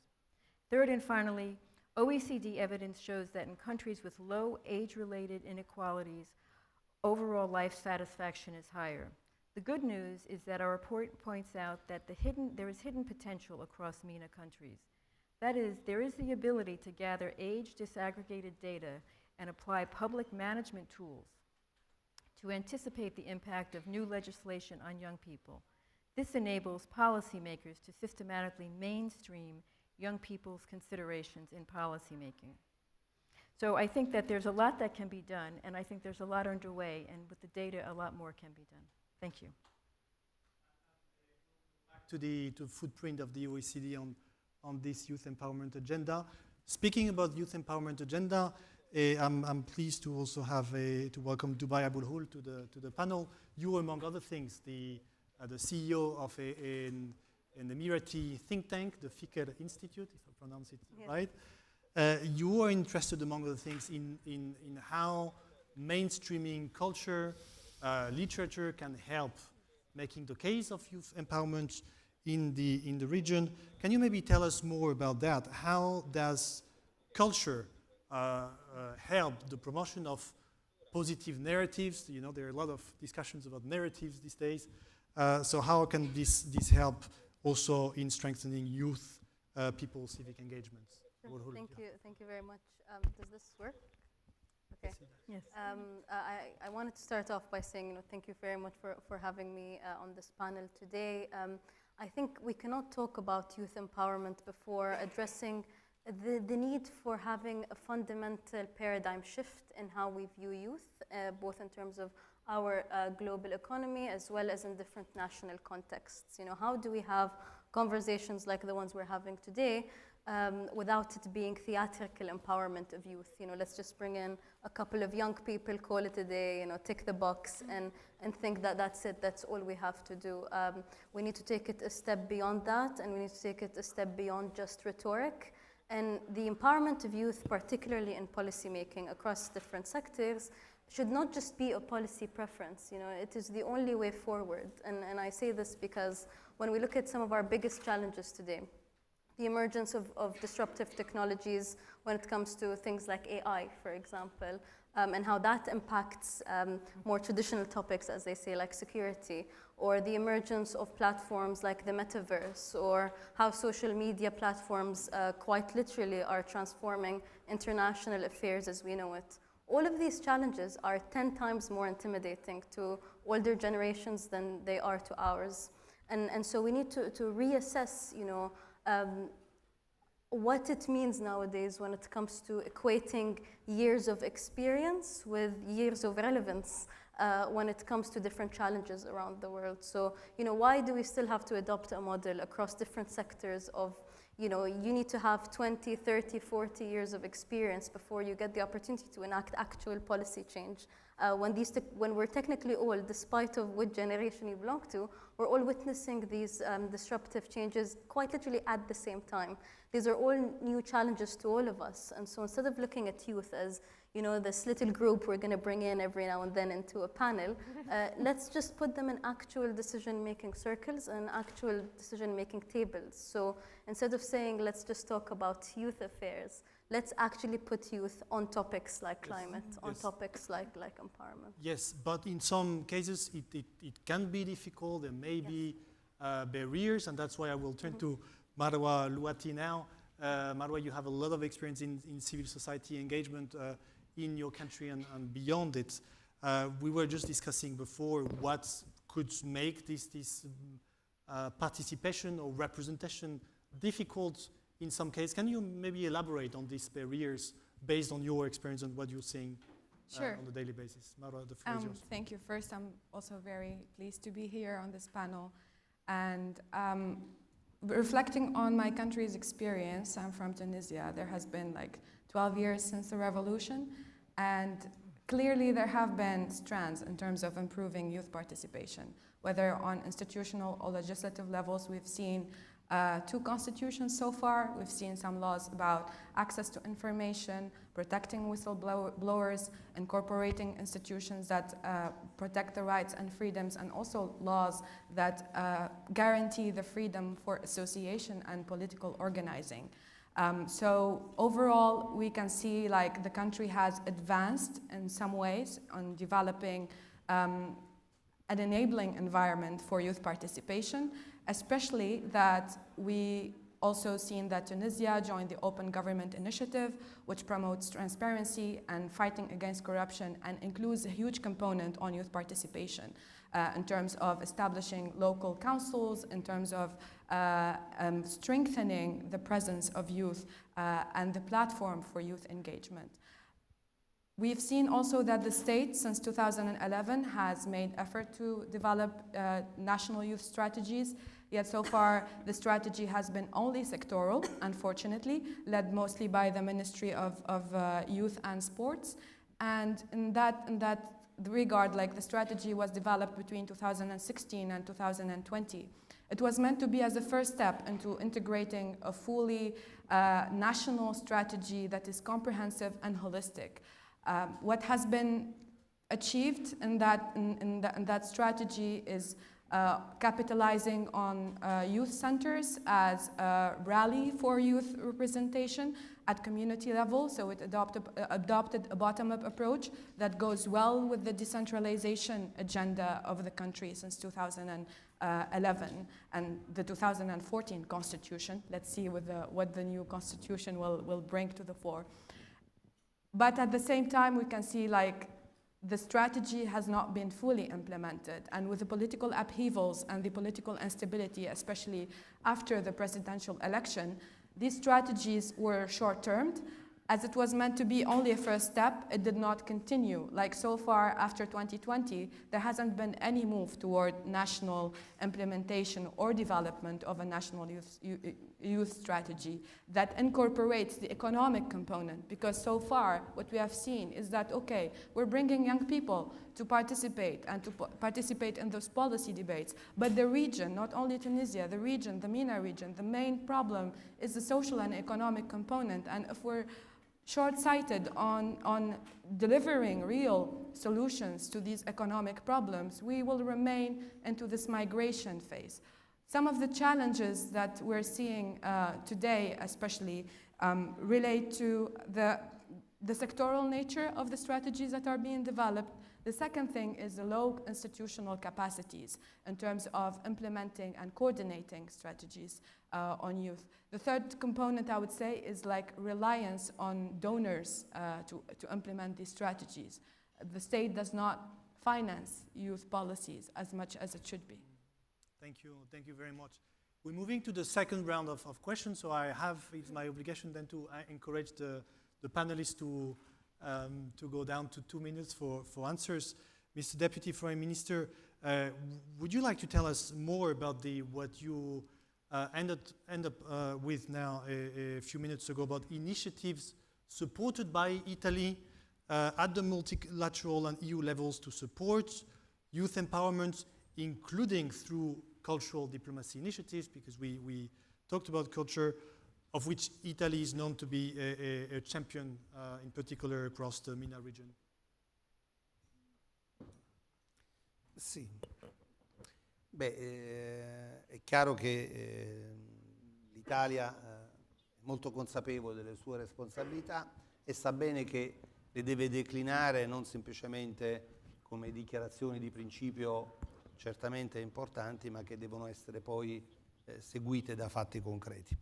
A parte il fatto che noi partecipiamo in maniera consistente al Global Partnership for Education, che è il principale partenariato dedicato all'accesso all'istruzione nei paesi in via di sviluppo, ci muoviamo molto nel senso di garantire la conoscenza tra le giovani generazioni del paese del Mediterraneo. A questo riguardo stanziamo borse di studi per gli studenti stranieri e garantiamo anche una mobilità in nostri istituti. Sono oltre 1500 gli accordi di cooperazione universitaria tra l'Italia e i paesi del Mediterraneo, oltre 300 borse di studio erogate quest'anno in favore dei giovani di queste regioni. E peraltro sosteniamo anche lo sviluppo dell'istruzione e della cultura nel Mediterraneo, anche utilizzando come veicolo la simpatia e la passione per la lingua italiana. Sono ben 17 gli istituti nel Mediterraneo che l'Italia finanzia. Puntiamo molto anche sull'utilizzo e la valorizzazione della cultura italiana, proprio parlando di arte, di musica. Insomma, sappiamo che c'è una grande simpatia per il nostro mondo e anche su questo ci sono progetti particolari. Non ultima anche la vicenda di coinvolgere i giovani nel tema dei cambiamenti climatici, che rappresenta sicuramente una delle sfide più importanti per il futuro. In Europa si sta facendo tantissimo per la riduzione delle emissioni, l'Italia è uno dei paesi all'avanguardia, ma sappiamo che questo non basta ed è necessario anche interventi più specifici. Nell'ambito sia della COP26 che della COP27 abbiamo voluto coinvolgere i giovani con l'iniziativa Youth for Climate e riteniamo insomma, che questo sia uno degli elementi centrali che possa dare un contributo importante. L'ultima cosa che volevo dire è che in generale sulla cooperazione l'Italia nel sostegno, nell'aiuto ai paesi del Mediterraneo mette sempre al centro delle azioni che riguardano i giovani, in particolare le donne. E aggiungo che nel futuro siamo fortemente interessati a spostare una parte della nostra azione di cooperazione proprio verso l'istruzione. Riteniamo che forse in questi anni si è puntato troppo e soltanto sull'aspetto sanitario e quello dell'alimentazione, che certamente sono condizione necessaria per poter fare qualunque altra cosa, ma probabilmente bisogna puntare maggiormente sull'istruzione e quindi da questo punto di vista questa sarà una delle nuove linee guida di azione della cooperazione internazionale dell'Italia. Great, and that's also useful to connect to a question I wanted to put to Dubai. But just allow me a quick comment. You mentioned scholarships around the region. Mobility, we know there is a lot of despair among youth in the region that leads some of them to try to migrate.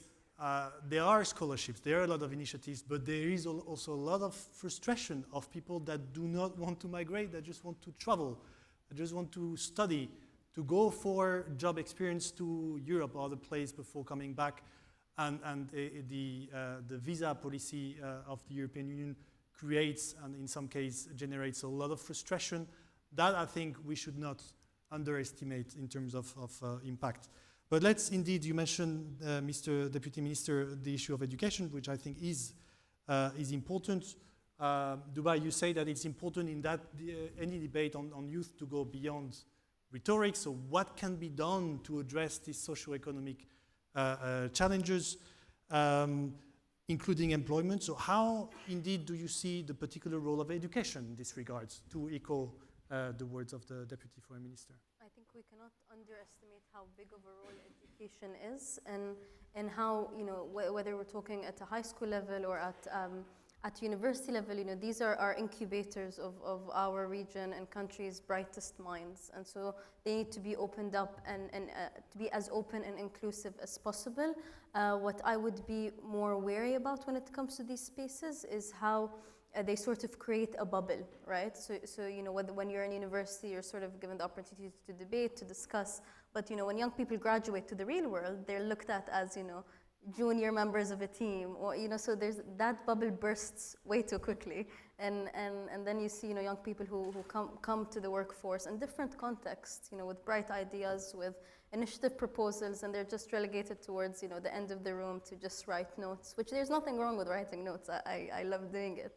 But we also need to be aware, you know, young people are coming in equipped with the latest or most recent form of knowledge, and coupled with, you know, how they were literally born into the digital world. And so this is a skill set that each and every team, regardless of sector, needs. And so I think placing youth automatically at the bottom of any institutional hierarchy, purely because of their age, which they have no say in, is honestly a wasted opportunity to some of our biggest policy challenges. Thank you. Thank you. And I'll now turn to, again, Ms. Deputy Secretary General. You told us about some of the findings of how you think trust can be restored by governments. Now a more institutional question maybe regarding the OECD footprint. Can you maybe tell us about the specific contribution of your organization in supporting policy dialogue, in promoting exchanging of experiences among youth, and all in all, also a contribution to empower young people and promote trust? Thank you for that. I think thinking about OECD in this space, what comes to mind right away is that this is not a problem of one region or one country. And so having a multilateral approach is very important, because you can exchange experiences, you can have policy dialogue, you can have peer learning, and that really helps people share what's going on. So policies have a better chance of success when they've been informed by other experiences sometime. And one thing that's happened at OECD to show kind of the importance of this across many countries is that the OECD has recently adopted a new recommendation on creating better opportunities for young people. And this provides countries with concrete guidance on empowering young people, supporting their well-being, and ultimately strengthening trust in government. The recommendation builds on a lot of experiences in OECD member countries and good practices, but it can serve as kind of benchmarks and guidance and a way to have peer discussions and talk about it. The MENA OECD governance program and its youth empowerment network is also playing a role, which is very important. It's part of building kind of the connections across the region, and it promotes regional dialogue on very important issues, cutting-edge research, and shared practices. A lot of work is done with this network, and meeting recently at the OECD Training Center in Caserta, bringing together policymakers and young people for dialogue and peer learning. Also, another example is just in cooperation with the ministries of youth of Jordan, Morocco, and Tunisia, OECD has supported youth-led social action projects to strengthen the capacities of youth organizations and their ability to contribute to different fields, including governance, citizen participation. So I think OECD's space here is the multilateral space where we're all struggling with this, and having tools and dialogue and a place where you can share experiences makes a big difference. And I think having a youth recommendation and some guidance that people are going to check on all the time keeps it on the multilateral agenda. Thank you. Thank you. And Marwa, to finish the second round with you, let's go back to the issue of youth and civil society. In your country, in Lebanon, in others, there is a strong tradition of civil society engagements.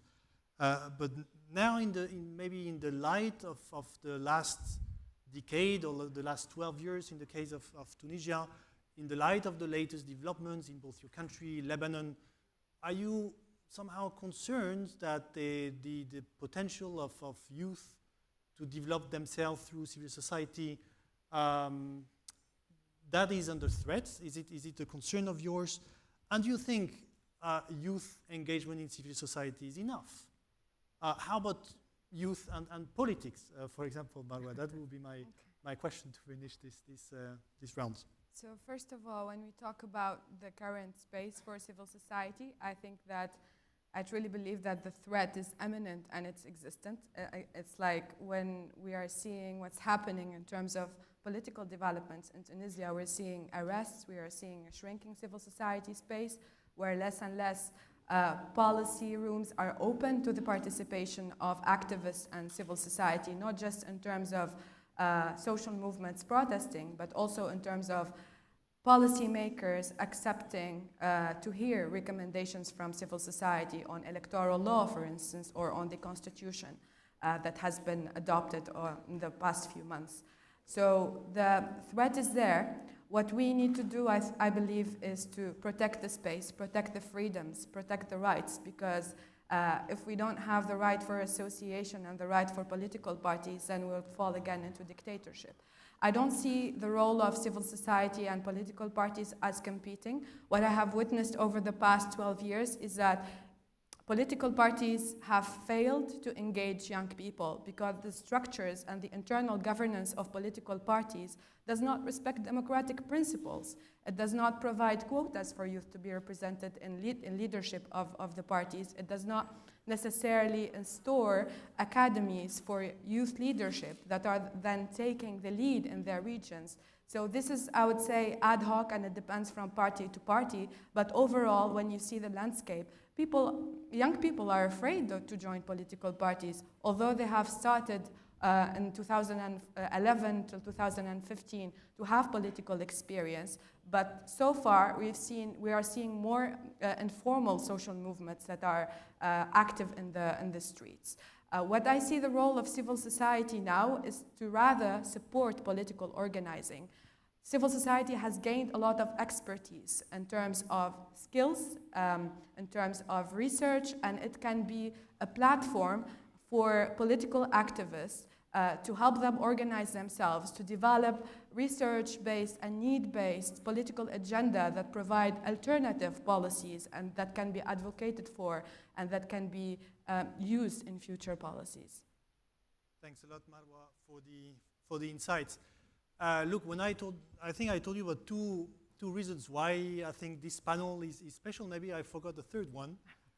It is that usually in this sort of events you have young representatives a bit rushed towards the end of an event to come up with policy recommendations. Well, the organizers decided to go for another model, whereby now we have two representatives of the Med Youth Forum that are coming, and then they are completely integrated into our discussion, because based on what you will be saying, there will be a chance for the panelists to react to what you will be saying.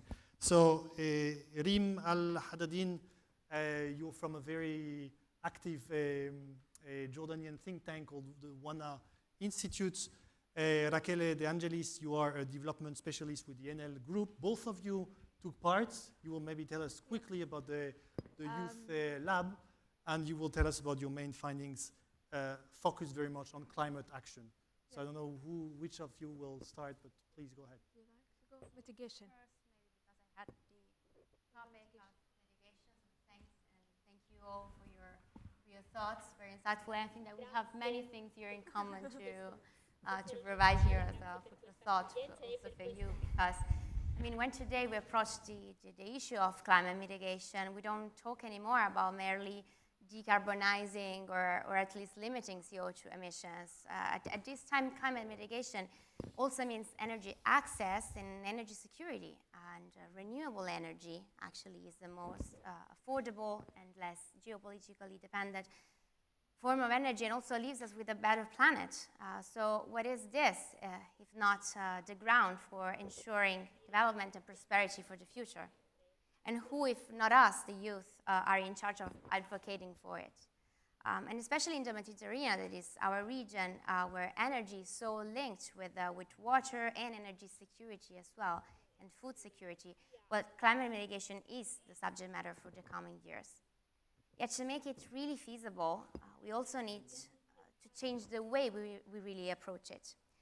We often talk about this multi-stakeholder approach, but yet this is nothing but putting the people at the center of this discussion, enabling their voices to be heard, their needs to be met, and finally their opportunities to be fully explored. And this is where we decided to directly call the government's actions. Governmental action with legislation, with regulation, but also incentives through fundings and grants should encourage the green transition in this area while maintaining a constant social dialogue. A dialogue that connects national priorities with the needs of the local communities and the vulnerable groups, and consider the urgent need of creating a vibrant entrepreneurial environment that will be quintessential for the youth.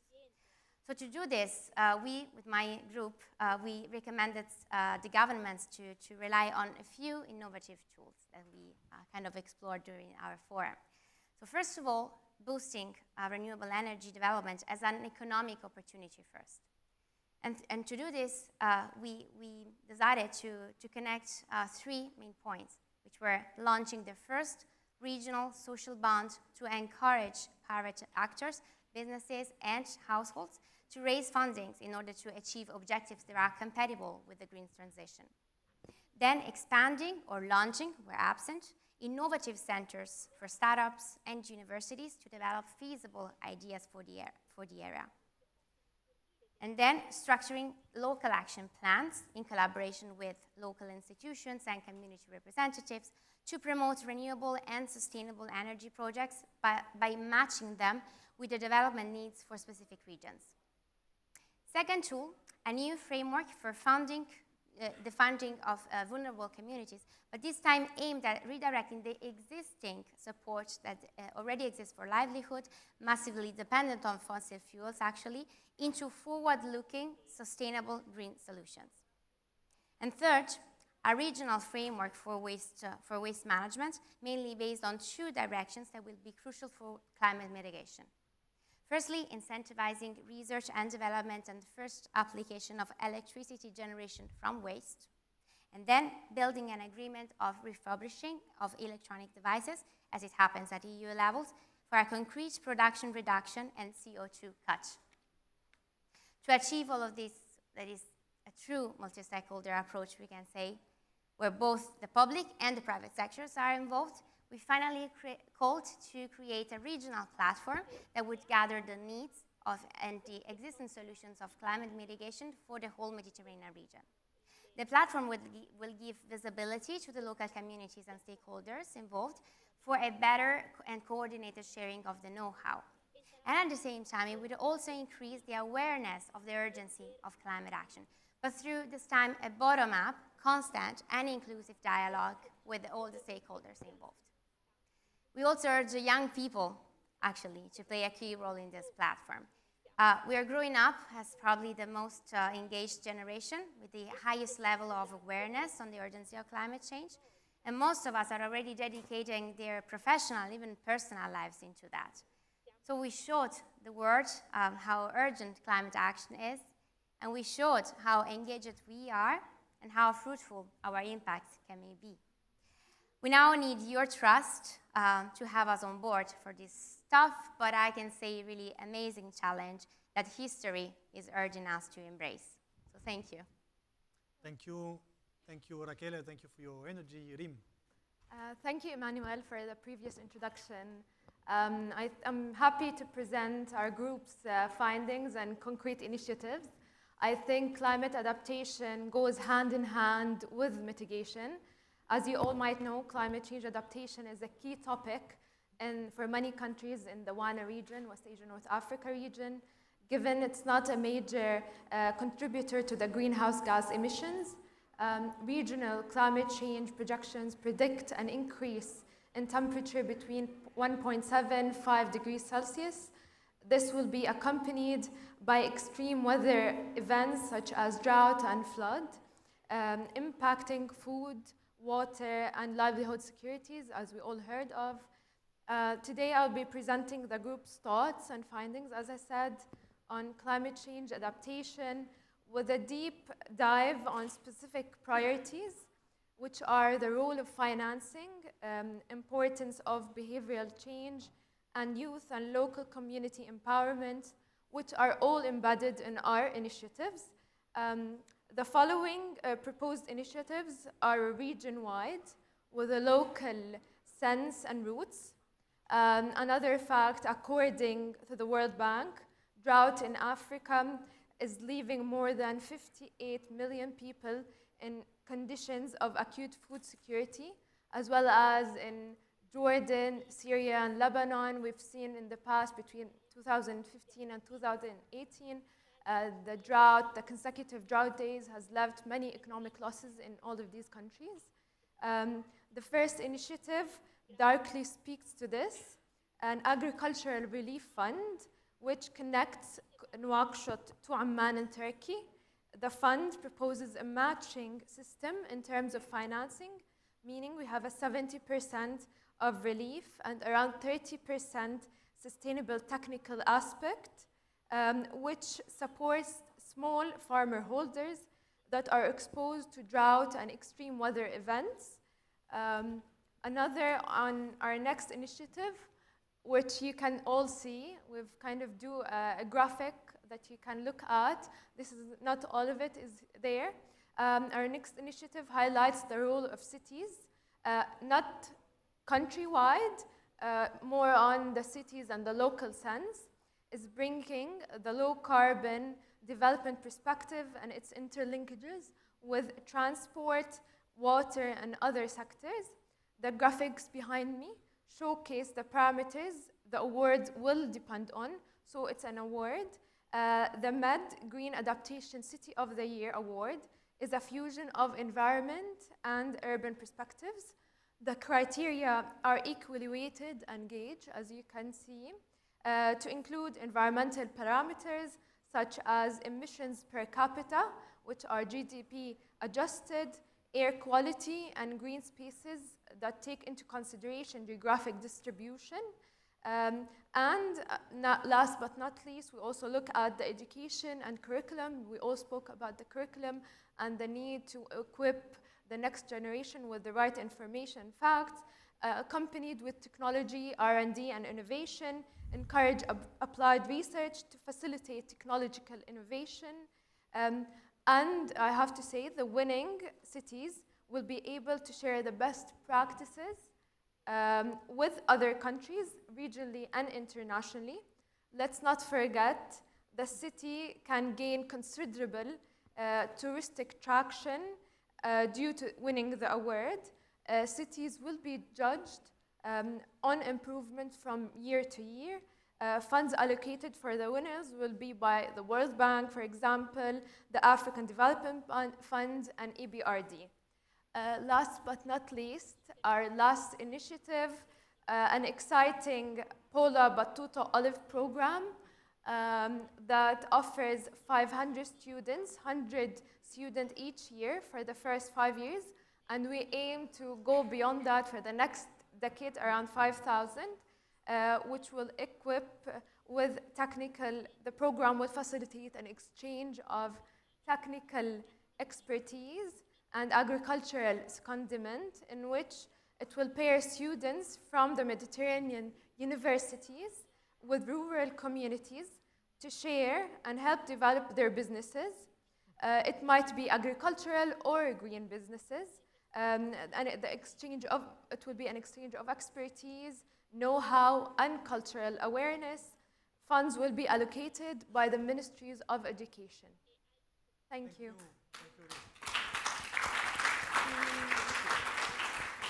Thank you. And I'm sure the findings of the Youth Lab will be made available by the organizers, so whomever may be interested in all of this, I'm sure that will be made available. So before we wrap up, so I would kindly invite the panelists to react to what has been said. Maybe let's go for the reverse order. Marwa, I'm sure dealing with civil society and youth, I'm sure you hear all these concerns about climate change, so a lot of things may have resonated to you, so please. Absolutely. Congratulations. It's like amazing commitments, I would say, and recommendations that, if in place, I think we would see the whole MENA region transforming into something else. My recommendation is in terms of prioritizing gender perspective into the climate action, because we know from academic research at least that climate change affects more women than it does to men, especially in rural areas, and especially it even puts more poverty on the shoulders of women. So that's especially something that needs to be maybe considered. And also, at least from my country, and I know I've been in a few countries in the MENA, we don't even sort waste. So I think it's very, very important to start with, as you said, the educational system, to start with instilling this culture, and that would be a way to go forward. The role of civil society is really important, especially in advocacy. If you have these recommendations, then I'm sure that we will find ways across the MENA region where civil society, not just in one country, but in different countries, collaborate together to advance these recommendations on a regional level. Yubai, do you want to go next? Yes, sure.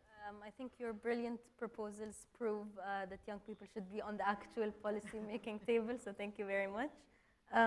What I would recommend is, at this stage, is to perhaps create an implementation partners plan, because it would be very sad, not just for the ideas you said, but also the findings of the youth lab to just be published online, and that's where the conversation ends. So I would recommend, and I'm very happy to help with this as well after the panel, is how can we map partners, regional partners and global partners, to actually get these ideas hitting the ground running. So. Thank you. Thank you very much. I think I want to join with others to congratulate both of you, Reem and Rachel. I think the policies you've put out there are very impressive, and I think OECD has sponsored or been involved with this MedYouth Forum for years, and I think there's always an enormous amount of talent that comes forward, and you are the latest, and all of your colleagues who you've worked with. But I think the proposals you present are very interesting because they do something that I think it's taken policymakers sometimes a little longer to get to, and that is recognizing the complexity of the problems that we're facing in both mitigation and adaptation, how they require whole of society approaches, and what that means on both the local and regional levels, and inclusion as well. So you brought in all of these pieces, and the only advice or sort of observation I would make is that I think one of the things that's always a tough issue when you get into this kind of complexity with this many moving parts is a very basic thing, and that's the management of it. And so great policies are very important to be so complex, but then really keeping the communities involved and everything moving at all levels. But I congratulate you. I think those were really excellent discussions. Thank you. And le mot de la fin for the co-host of this event, the Deputy Foreign Minister. Sì, io voglio dire innanzitutto che per l'Italia da sempre il Mediterraneo e l'Africa rappresentano un tutt'uno con l'idea che abbiamo dell'Europa. E riteniamo che questi due continenti siano compenetrati da storia, tradizione e anche un comune destino. E per questo volevo dire che, soprattutto rispetto alla vicenda dei cambiamenti climatici, dell'inquinamento, del riscaldamento globale, che è bene ricordare che l'Europa, quindi ancor meno l'Italia, sono responsabili del 10% di questi cambiamenti.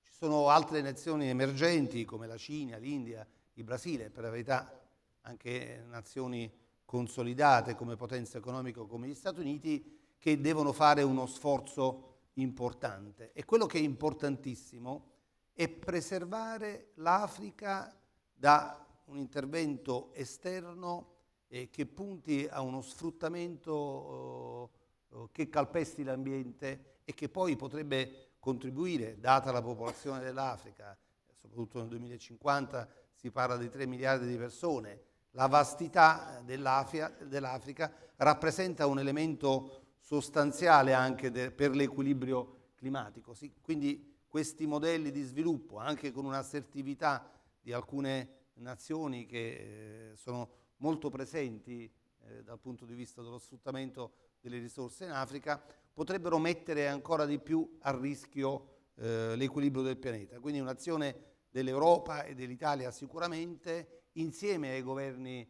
del Mediterraneo, del Nord Africa, ma anche quelli del Sahel e del resto dell'Africa, per coordinare uno sviluppo sostenibile che non possa alterare in maniera globale, veramente irreversibile, le sorti climatiche del pianeta. Thank you. So I hope you enjoyed the insights and the energy that came out of the panel as much as I did. I hope we all leave with that impression that maybe confirms my assumption that empowering youth, addressing all the challenges, dealing with the sense of despair that is prevailing now among the youth is something that is being taken seriously by governments across the region, by international organizations, and all of this, of course, brain drain, illegal migration, but also dealing with mobility in the positive sense of the word, are challenges that, of course, need to be addressed in a cooperative way. And that's also, I think, one of the objectives of this MED dialogue to push for this positive agenda and cooperative solutions. Thank you to the panelists, thank you to all of you that made it to this panel, and thank you to the organizers.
Welcome back.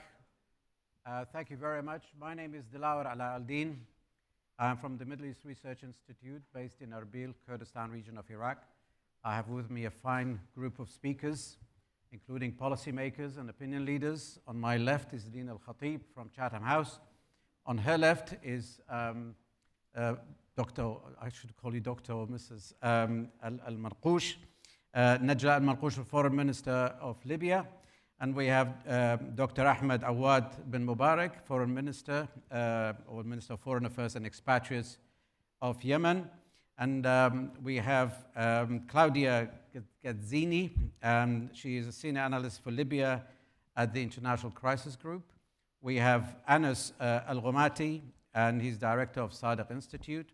And of course, not least but last, we have Geir Pedersen, SRSG for Syria, the Special Envoy for the Secretary General of the United Nations. As you can see, a panel of 7 people here, quite a challenge to go through them, but we will try our best. Everybody will be focused, and I already thanked the organizers on your behalf, so we're going to straight to question and answers. There is a reason why the organizers have actually lumped 3 of these fascinating countries together.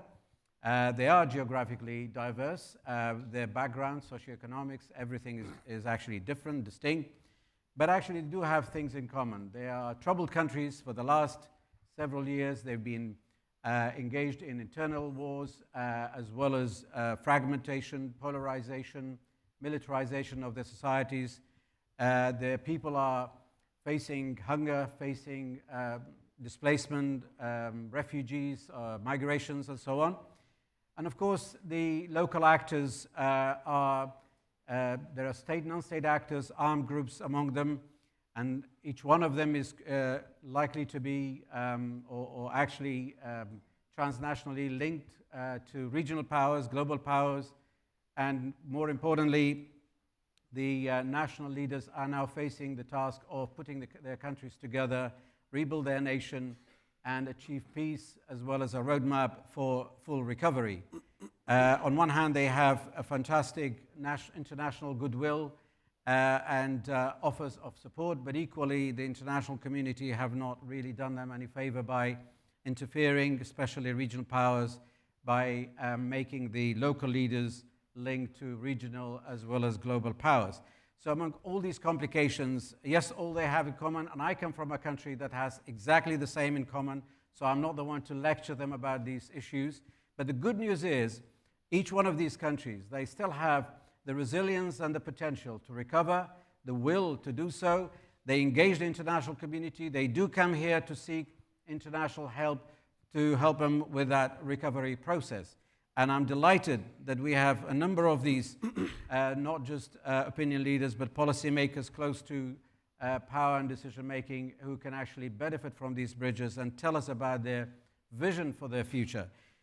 All 3 countries, again, have a kind of lasting, fragile but lasting ceasefire for the last several months, in some cases more than a year.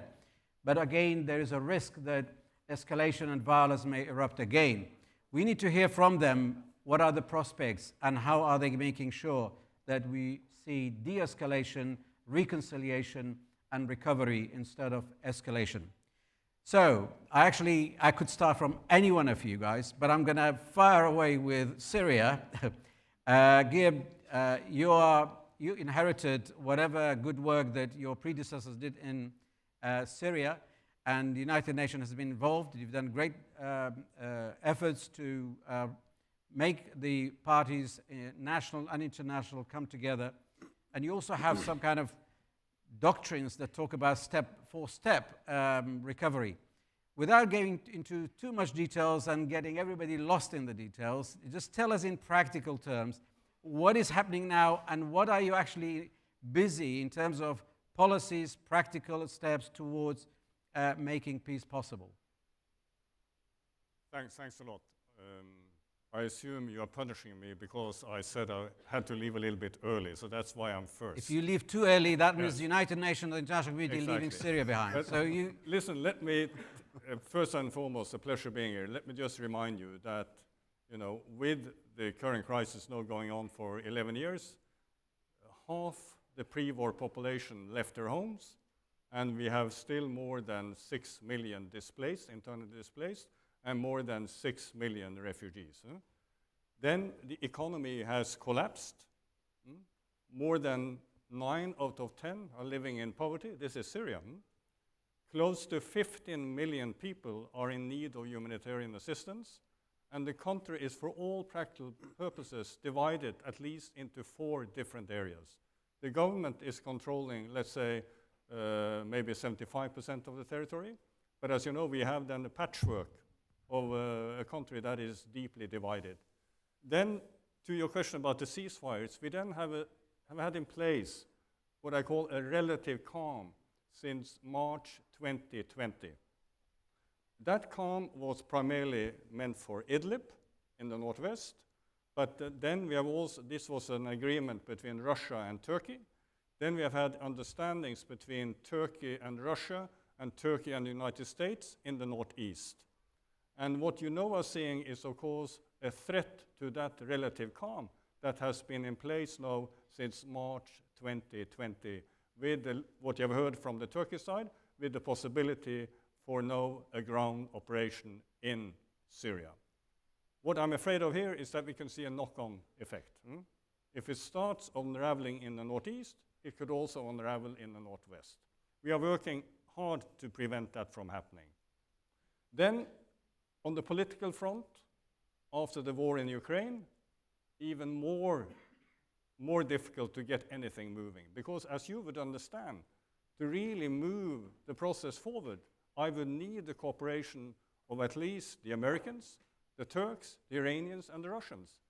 And as you all know, that is for the time being not possible.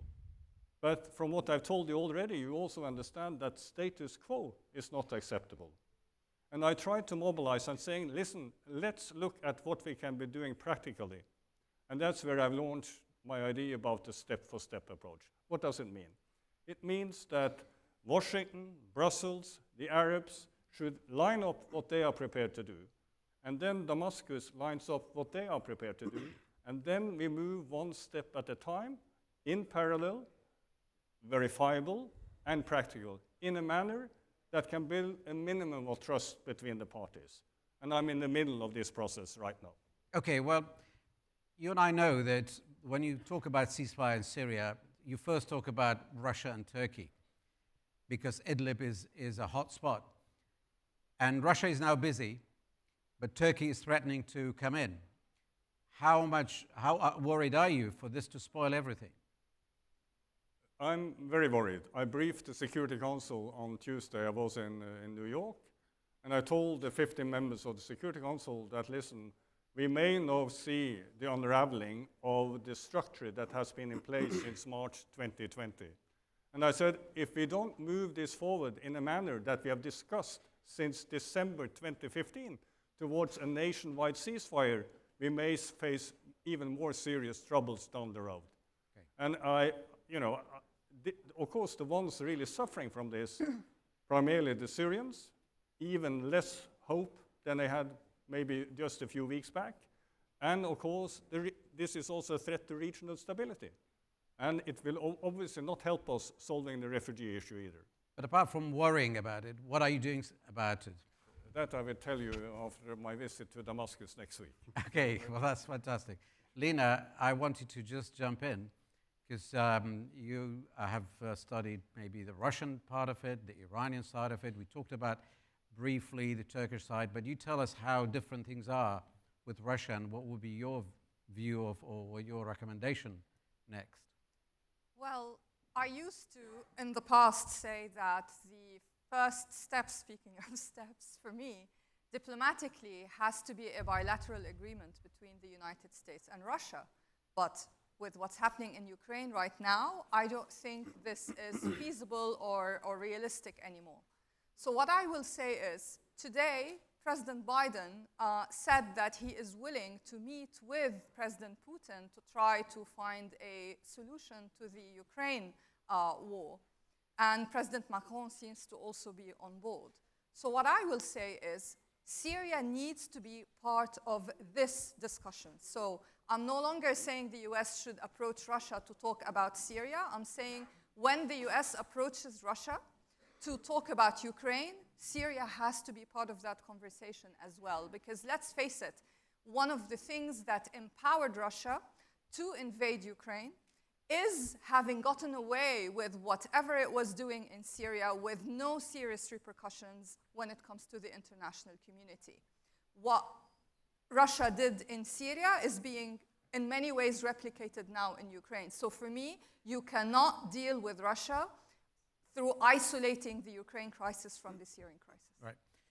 Well, Gil, and I'd like you to think about, not immediately answer, what the international community can do, because the international pressure, lobby, leverage that they have is actually huge, and the locals do respond to that, while the onus is on the locals to get on with putting their house in order. But I'm going to move to Yemen, if you don't mind. Excellency, Ahmed Mubarak, your country, again, has got a ceasefire that is fragile, but 2/3 of your people are actually below poverty level.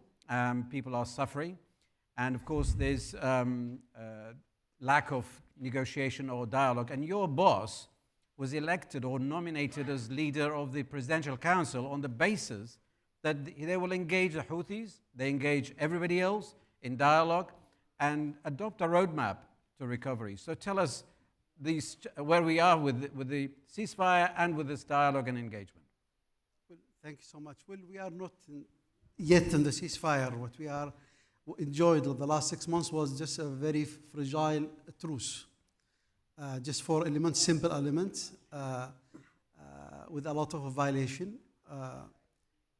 We were very optimistic weeks ago. In 1st of October, we received an expanded proposal from the UN, and we thought that this will lead to starting and resuming the protocol talks. Some regional events impacted negatively this process. I'm talking especially what's going on in Iran. Always, Yemenis, this is not the first truce. This is not the first time we sit on the table together. We did that before the conflict. Yemenis, I just remind you, in 2012, 2013, we were considered as one of the most successful transitional project in the region after the Arab Spring.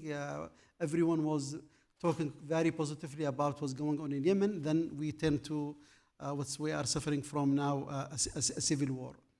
Now the situation is very difficult. We have a functioning government in Aden.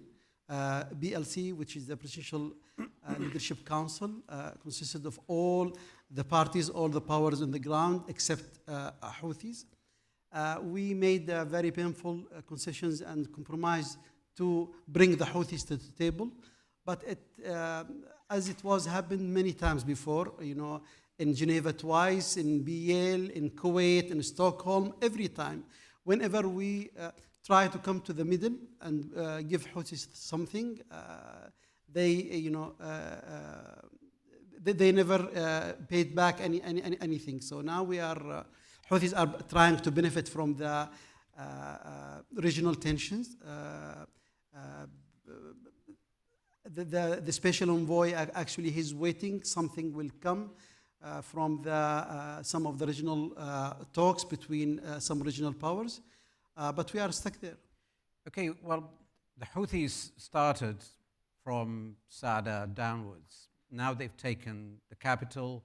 They've taken, I can't say half, but half of the population at least.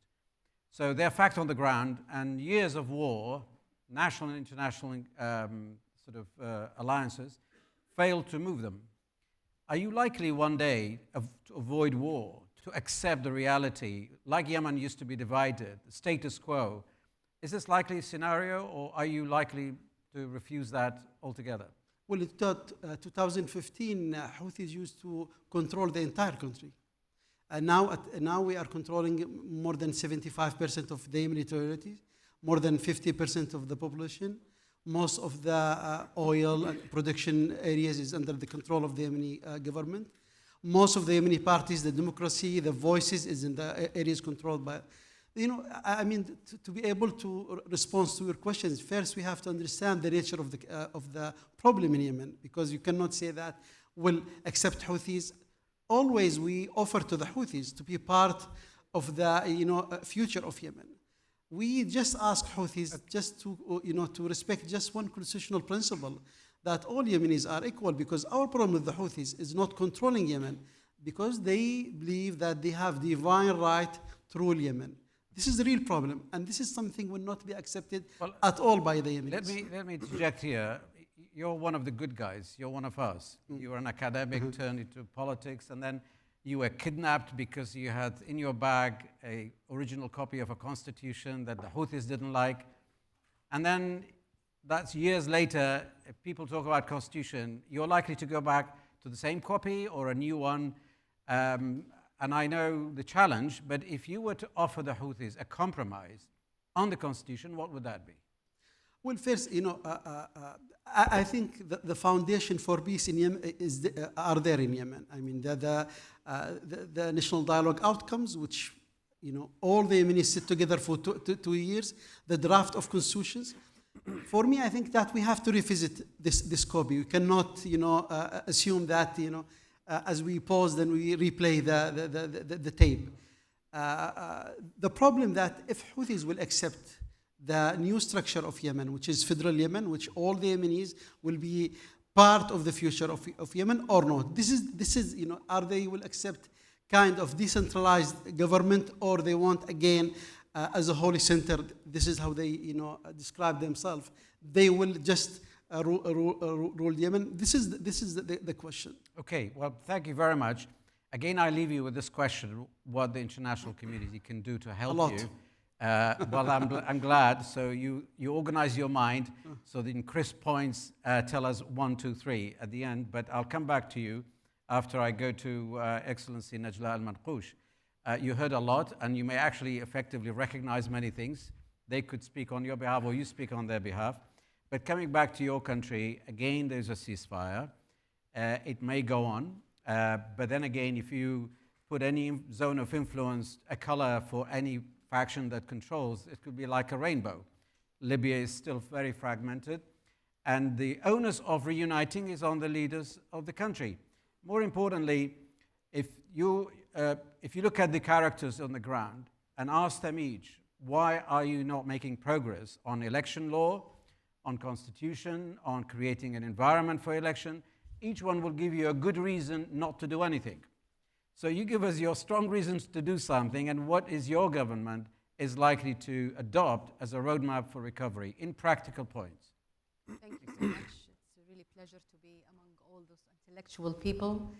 Always I like to have this mix between politician and academic and researcher and practitioner, because that will give a rich of experience. I will answer the question immediately about what the government can do. Well, this government comes with a promise that we need to be the last interim government to deliver the election.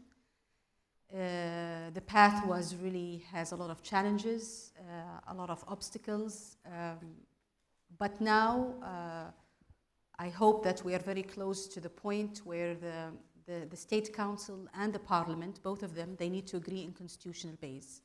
This constitutional base, like 80% of it has been done, but there is some aspects with it still have disagreement.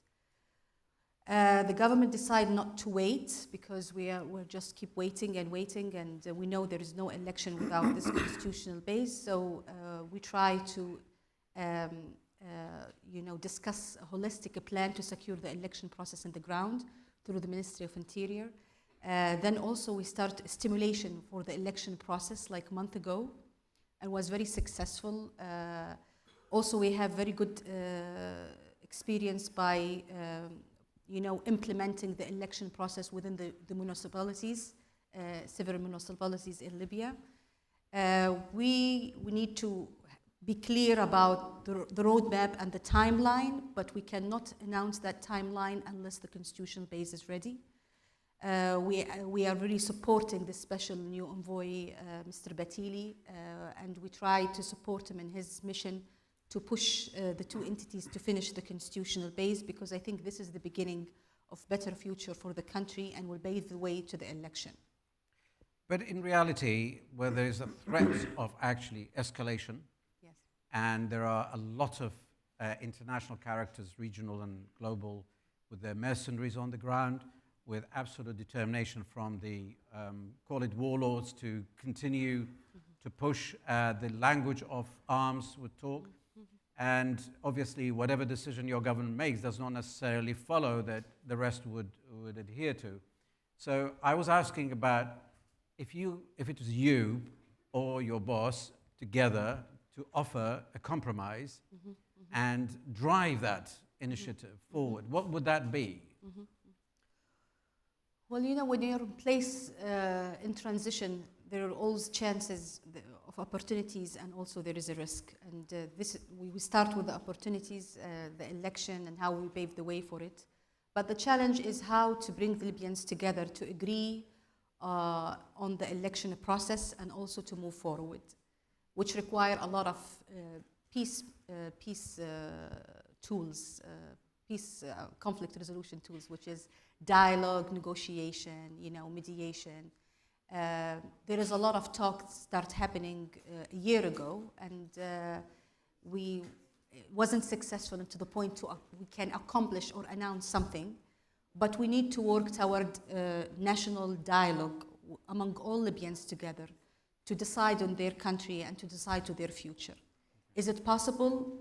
I think yes, but also we need to expand.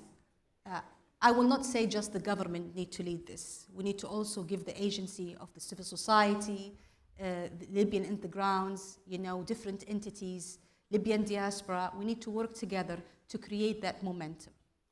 Well, when a woman talks about dialogue and reconciliation, I trust that. And I am really delighted to see a strong woman being the face of Libya, the foreign office, and to have survived the Libyan kind of turmoils and politics. I really commend you, and I'll come back to you with two questions. One is, just like the rest, how the international community can help. But actually, the Italians have a soft spot for you, and we're in Italy. They're worried about migration, they're worried about economic integration, they're worried about stability, and they want to help. And you're here, hopefully you will have met a lot of officials, but you tell us also what you're going to tell them, how Italy can help, and how closely you want them engaged. So I'll leave you with those two questions, but I'm going to go maybe to Anas first. Anas, you heard what the minister talked about, and you have been really one of the leading experts. So you actually lived through a lot of the processes that led to what is today. For example, there were ceasefires, there were deadlines to form a government, deadlines to have laws issued, constitutions, and of course there were disputes about who's be the government, Basha Agha and Dubaiba and so on. So you tell us, since last year, when that deadline was broken, until now, what is brewing and where it's going, please?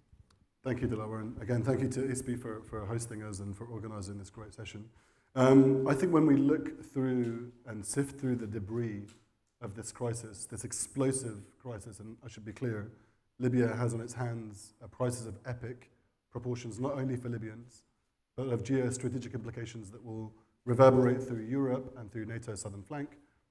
I think when we sift through that debris, we start to find fragments of the milestones of that process that shattered in December 2021. And we also find fingerprints of the culprits. And when we can find who was responsible, really, for this derailing of the process. And so when I say crisis, the problem that I have is that I've seen that film before. I've seen it in the last peace process in 2015. And so what ends up happening is that it starts to look like a staged managed crisis. And that's really where it becomes peculiar. And I think the question that I have, and I'm sure many analysts that are speaking, whether in these panels or the panels before, you have to ask yourself, how honest should I really be about this? Because it's a very, very difficult situation to explain without laying the responsibility in the hands of Libyan politicians, but also in the hands of internationals that were responsible for this crisis. Now, the first thing are these milestones that shattered. The first milestone that shattered was the constitutional basis of Libya's elections. This was not a year-old problem. I want to be very clear. Libya's constitution was drafted in 2017. It's been on the table now for 5 years. This is not something that is new. The Libyan parliaments, the rival legislatures that have been elected into their now almost entering into their 9th or 10th year, they have absolutely no political will whatsoever to relinquish power. So making those responsible for dragging Libya's election process for the last decade, the custodians of the latest process, I think is ludicrous. It's crazy. That's the first aspect. That's the first. The second is the fingerprints. Yeah. And I think when you look at that today, I'll just give an anecdote. Last month, a Libyan child died from a landmine. Okay. When did the ceasefire happen? October 2020. When did the war end? Okay, well, let's move on. Let's not move on from that. No, I think understand. it's an important question. But should we accept that there is a zero-sum game at the local level? And if you were actually an arbitrator or somebody who provides a vision and then offer recommendations, policy recommendations, how would you get out of this? My Because recommendations. Sorry? Yeah, my recommendations would be very simple. Instead of making those responsible for having perpetrated war, for having dragged Libya through a crisis over the last decade, instead of making them, those individuals should be prosecuted. They shouldn't be rewarded with custodianship of Libya's election process. The idea that they're going to perform self-sacrifice out of some patriotic duty to hold elections is a myth. These are individuals that were responsible for murdering their own citizens for the last 10 years. The idea that somehow they're going to turn around and say, well, maybe we've had enough war, I don't think it matters to them. So as far as I'm concerned, the UN should no longer hold those individuals that were responsible for conflict for the last decade. I don't have to go around their names. Their names are quite well known. But I think we should know that they're the rival heads of the parliament. I think there are individuals that for the last 53 years have been involved in Libyan politics, longest standing career in regional politics. So I think those individuals, instead of having their hands shaken, and instead of inviting them to Europe to try and sit and arbitrate, those individuals should have their day of justice. Okay. Well, we know how much they hold power and influence, and not easy to get them, and no sanction would necessarily affect them. I come from Iraq, by the way, and we've been through all that. But Claudia, maybe it's a good point to pick up from, and I want your comments on whatever Anna said. I have specific questions about the socioeconomic side for you, but would you add anything to this zero-sum game?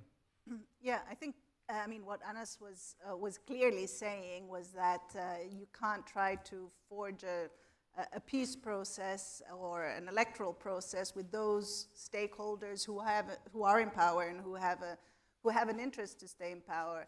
I would add to that it's not just about who you talk to or who the mediators talk to.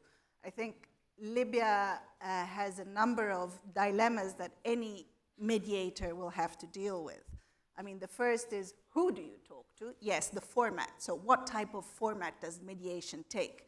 Do you try to negotiate between two people, two rival prime ministers, or the two big shots in Libya? Do you try to mediate between four people, so the heads of the rival institutions plus the executives? Or do you try another format, which is where you dilute the representation of the stakeholders, trying to maintain the status quo with civil society, and therefore you sort of open the room to a greater number of people that can actually push for change because they outnumber those that are in power. So this is the first dilemma, the format. The second dilemma I think that Libya faces is if we want to be honest, and I'm always honest, and so I'll lay it out, is the question of how much Libyan agency and how much UN-driven a peace process should be. Because over the past year, since the formation of the government, of which Najla Mangoush is member of, we've seen a very strong pitch about Libyan agency in the peace process. But when you have too many agents, then that Libyan agency means status quo. So you start to need a UN-driven process, I think, more a UN-driven, Libyan-backed, rather than, Libyan-driven, where you have too many Libyan-driven processes. Yeah. And that's the state we're in now. And these are the big dilemmas. And of course, the third one, let me just end on this, is a mediation, a peace process to achieve what? Let's be honest. Is it to achieve elections? Really? Do we really believe this? Some people do. I in part do, but not everybody does. Not everybody in Libya does. So there's also the question of whether that peace process should be towards forming another executive, another government. These are all questions that are still wide open in Libya. And okay, well, have not been I'm going to take you just briefly if you talk about the current socioeconomic conditions and also whether the environment is in any way right for inward investment. There's international community and there are a lot of potential there. So you should briefly comment on including poverty and recovery and repatriation and all of that. Sure. You know, the really sad thing about Libya is that it's actually a rich country. So the sadness is that it's a rich country that produces currently 1.2 million barrels of oil a day with the high prices. This sort of indicates a potential yearly earnings of in the range of $35 to $40 billion a year, which is way in excess of what the country spends. So you can see that the money is potentially there. But because of the divisions in the country, you have certain de facto limitations to the spending. So the government, which in Libya traditionally has been always the promoter of investments. I mean, the big share of investments in the country comes from the public sector because 98% of the revenues comes from the oil sector, which is in the hands of the government. But because of the state of division, because of this lingering legitimacy or doubtful legitimacy of the governments in power, nobody has full authority to spend. So it's a country that isn't poor at the moment. I can't say that because 80% of the population is on the state budget, but we do have a sizable amount of refugees and displaced, not of course in the same quantities as I've heard from the previous speakers, but it's a country that can do so much more, has the means, has the wealth to do it, but because of the ongoing political crisis, it's foregoing the opportunity to invest in its future. Excellency Peterson, back to Syria, and you will remember my question about the international community, what can do. I don't want it to be generic and vague. Syria, as a government of Syria, or the regime itself is reaching out and others are reaching out to the regime, whether that's Turkey or the Gulf Arabs or others who have not previously engaged. So where do you see this is going and how actually the international community can do with reducing at least one problem and engaging Syrians in a way that is amicable and workable? Listen, let's not forget that there are deep differences in the narrative of the conflict still. So if you talk to people in Damascus, very clear narratives of what are the challenges. If you talk to the opposition, very clear narratives of what are the issues. And then what we have seen, of course, is this is reflected also in the international community. But I think it's fair to say that during the last few years, internationally, we don't see that so strictly anymore. There are changes taking place. But let me be precise of what we need to do. One, first and foremost, the Security Council needs to renew the humanitarian resolution about cross-border, cross-line, and early recovery. As I said, there are close to 15 million people in need of humanitarian assistance, and if we don't do that, it will be a disaster from the 10th of January. That's when the Security Council needs to do that. So that's where the Russians and the Americans in particular needs to come together. Then there are the bigger issues. And that's why I said, you know, a comprehensive solution for now is not doable if we are not seeing a cooperation, in particular between the Russians, the Americans, the Iranians, and the Turks. But we need also others there. But why am I saying that? Because the Northeast, with American presence, with Turkish presence, with Kurdish presence, with Arabs, cannot be sorted out without some kind of international understanding. The same goes for the Northwest, where we have, you know, obviously not only there, but we have the Russians, we have the Turks, and we have HTS, a UN-listed terrorist group. Cannot be sorted out only by the Syrians. Then we have the economic collapse. A lot of the reasons for the economic collapse has to do with the war, has to do with mismanagement, corruption, the Lebanese crisis, but also with sanctions. So we also need to have a discussion about what kind of Syria do we want to see down the road. So we need to have a discussion about sanctions. And we know the CISA sanctions have certain criteria. So in other words, if you want to address those issues, you have to address issues when it comes to how will the development be in Damascus in the years and months ahead. And that, I think, is an area where you will need for Damascus to have some support from their Russian friends and from their Iranian friends. Okay. And I'm just add one more point. Yeah. Syria is the one place where we have both Russian and American troops. Yeah. And the deconfliction between the Americans and the Russians are absolutely critical that it continues. But this we also need to see. I could Thank you. mention a few other That's things. very helpful. Very United Nation-like answer. So why don't we get an academic to say what you think about the whole thing?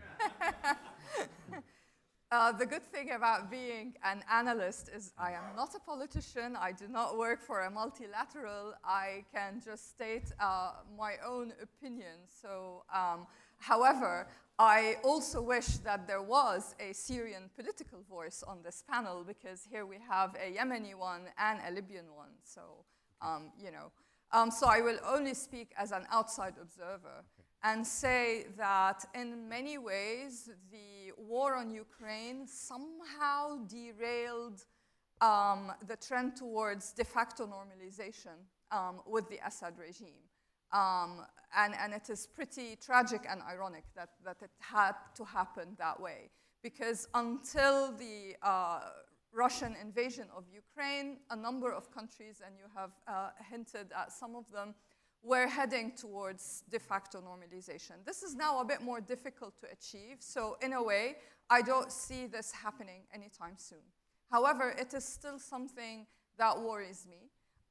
Because there are many entry points that are being used, such as sending gas to Lebanon, or early recovery as an umbrella, or looking at sanctions as hurting Syrians at large without distinguishing between sanctions targeting the regime and sanctions that are actually indirectly hurting people. So this very simplistic approach is being used in a very self-serving way, but by a number of the international actors who are involved in Syria or who think that Syria can benefit their standing one way or another. Some, for example, in the region, see in Syria an opportunity to increase their regional influence. Some think that Syria can be a platform for standing up to the United States and to Russia, Turkey here being an example. But there's one big elephant in the room which is often not addressed, and that is Iran. I have been working on the Syrian conflict for more than a decade, well, basically since it began. And even before that, I was working on Syria, obviously. And right now, the Russian involvement in Ukraine is being utilized by Iran as also an opportunity to increase its own influence in Syria. And one thing that I detect time and time again in international policy circles is no one wants to talk about Iran's regional role. Not just in Syria, but also we heard in Yemen, we know about Iraq, Lebanon, etc. Why? Mainly because the nuclear deal was seen as the priority, and if anyone were to address Iran's regional role, this was seen as a potential threat to having the nuclear deal resurrected. Well, now I personally think the nuclear deal is dead. So what are we going to do? Are we still going to hide behind this facade and not address Iran's regional role, which is a huge destabilizing force, not just in Syria, but elsewhere in the region? So I think when it comes to normalization, etc., we also have to think about Iran, because part of the motivation for some countries like, for example, UAE, in trying to say maybe we'll have some soft level engagement with the Assad regime is partly because of their worry about Iran and feeling that they have to contain this threat one way or another. Okay. So let's not reach this level of so-called containment that ends up actually causing more trouble further down the line. Thank you very much. Excellency Abu Shahab, Ahmed. In Iraq they call Ahmed Abu Shahab.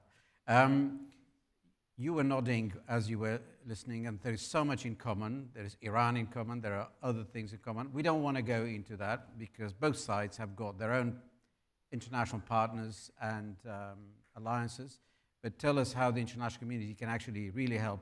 You've got poverty and urgent need for food for a lot of millions of population, as well as the country to be put together and the international community playing a good role.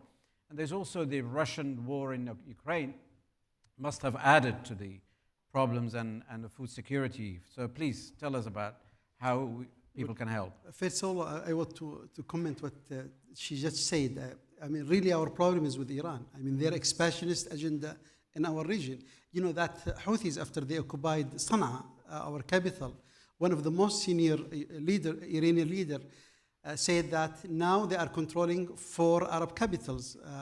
And he mentioned Sana'a as one of those 4. People thought that the Iranian intervention started just during this war. And I will remind you, in 2012, that time most of the Yemenis were sitting together at the table during the national dialogue.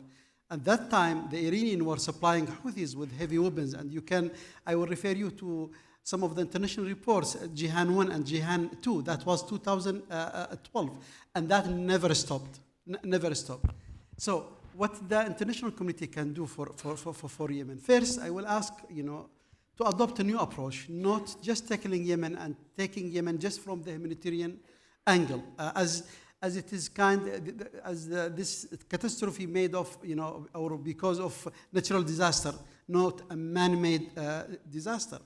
Without adopting, especially by the European country, a new comprehensive approach dealing with the political, security, economical angles of the conflict, then we will not be able to resolve the problem. This is one of the issues. Secondly, I mean, the UN, the International Committee, they have to adopt new result-oriented approach more than just process-oriented. We have been asked time after time to reinvent the wheel, repeat the same mistakes. We have been, and we attended, tens of peace talks. We reached the same deadlock. Without understanding by the International Committee the nature of the conflict and the nature of this group, militia group, ideological group, our problem with the Houthis is not accepting them as a part of the the political map in Yemen. Our problem with the Houthis that they believe that they have divine right, that they're insisting to rule Yemenis and impose the Iranian model in Yemen, which will not be accepted at all. Thirdly, now we have functioning government and we have a lot of potential in Yemen. When you talk about Yemen, don't talk just about the conflict, but also what the International Committee can do to support the BLC. The International Committee can do for the development in Yemen. Millions of young people, 70% of our nation are young generation. What they can do, what kind of windows.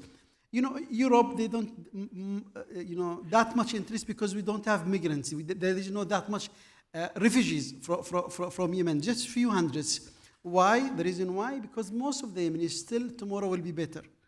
They are still managed to escape from a city to city, from a village to a village. Yeah? So just few. We have millions of IDPs. So we have to manage the hope and the expectation of Yemen and not wait until the entire world start facing the same Syrian problem. And again, from what I hear from my colleagues, especially in Syria, I believe situation in Yemen, the foundation is there. Most of the Yemenis agreed on a roadmap. Thank you. Finally, the food issue. The food issue. No doubt that affected us negatively because we imported more than 66% of our grains from Russia and Ukraine. We benefited from the Black Sea grains initiatives, which we hope that this will continue. Otherwise, that will be more burdens in our society. Thank you very much. Minister Najla Al-Marqoush, I asked you 2 questions. One was specific to Italy, but start with the first one, what the international community can do. Well, I think what we share in this panel together as, Syria and Yemen and Libya, I think we all face the proxy war. And we have been the victim for so many years for this different international interest when it comes to our region. Most of the time we talk about this, the local stakeholders and how the division and the disconnection between those main stakeholders affect the political scene. However, we know those local stakeholders, without the support of international, they cannot sustain. So from since I started my job from day one, I was sending this positive diplomacy message to all the countries who has a past with Libya before, as someone intervened badly and somebody also who has been supporting the Libya cause. Please try to agree together about Libya. And we are welcoming any bilateral relationship with any country as long that will help both countries and help Libya specifically to promote more peace and stability. Okay. So it comes from us as a locals, as a Libyans. We need to own the process. We need to have a stronger voice fighting for our rights, but also we cannot do that by ourselves. We need the internationals to also agree on Libya, because the division with the European Union, within the UN Security Council, with the big countries, it's really affecting us every single day. Okay, let's be specific about Italy. Yes. Come on, you're facing the Italian audience here. Oh, Italy, they know how Italy is so close to Libya, historically, geographically, Mediterranean. We have a lot to share together, but also we know we have a lot of problems as well.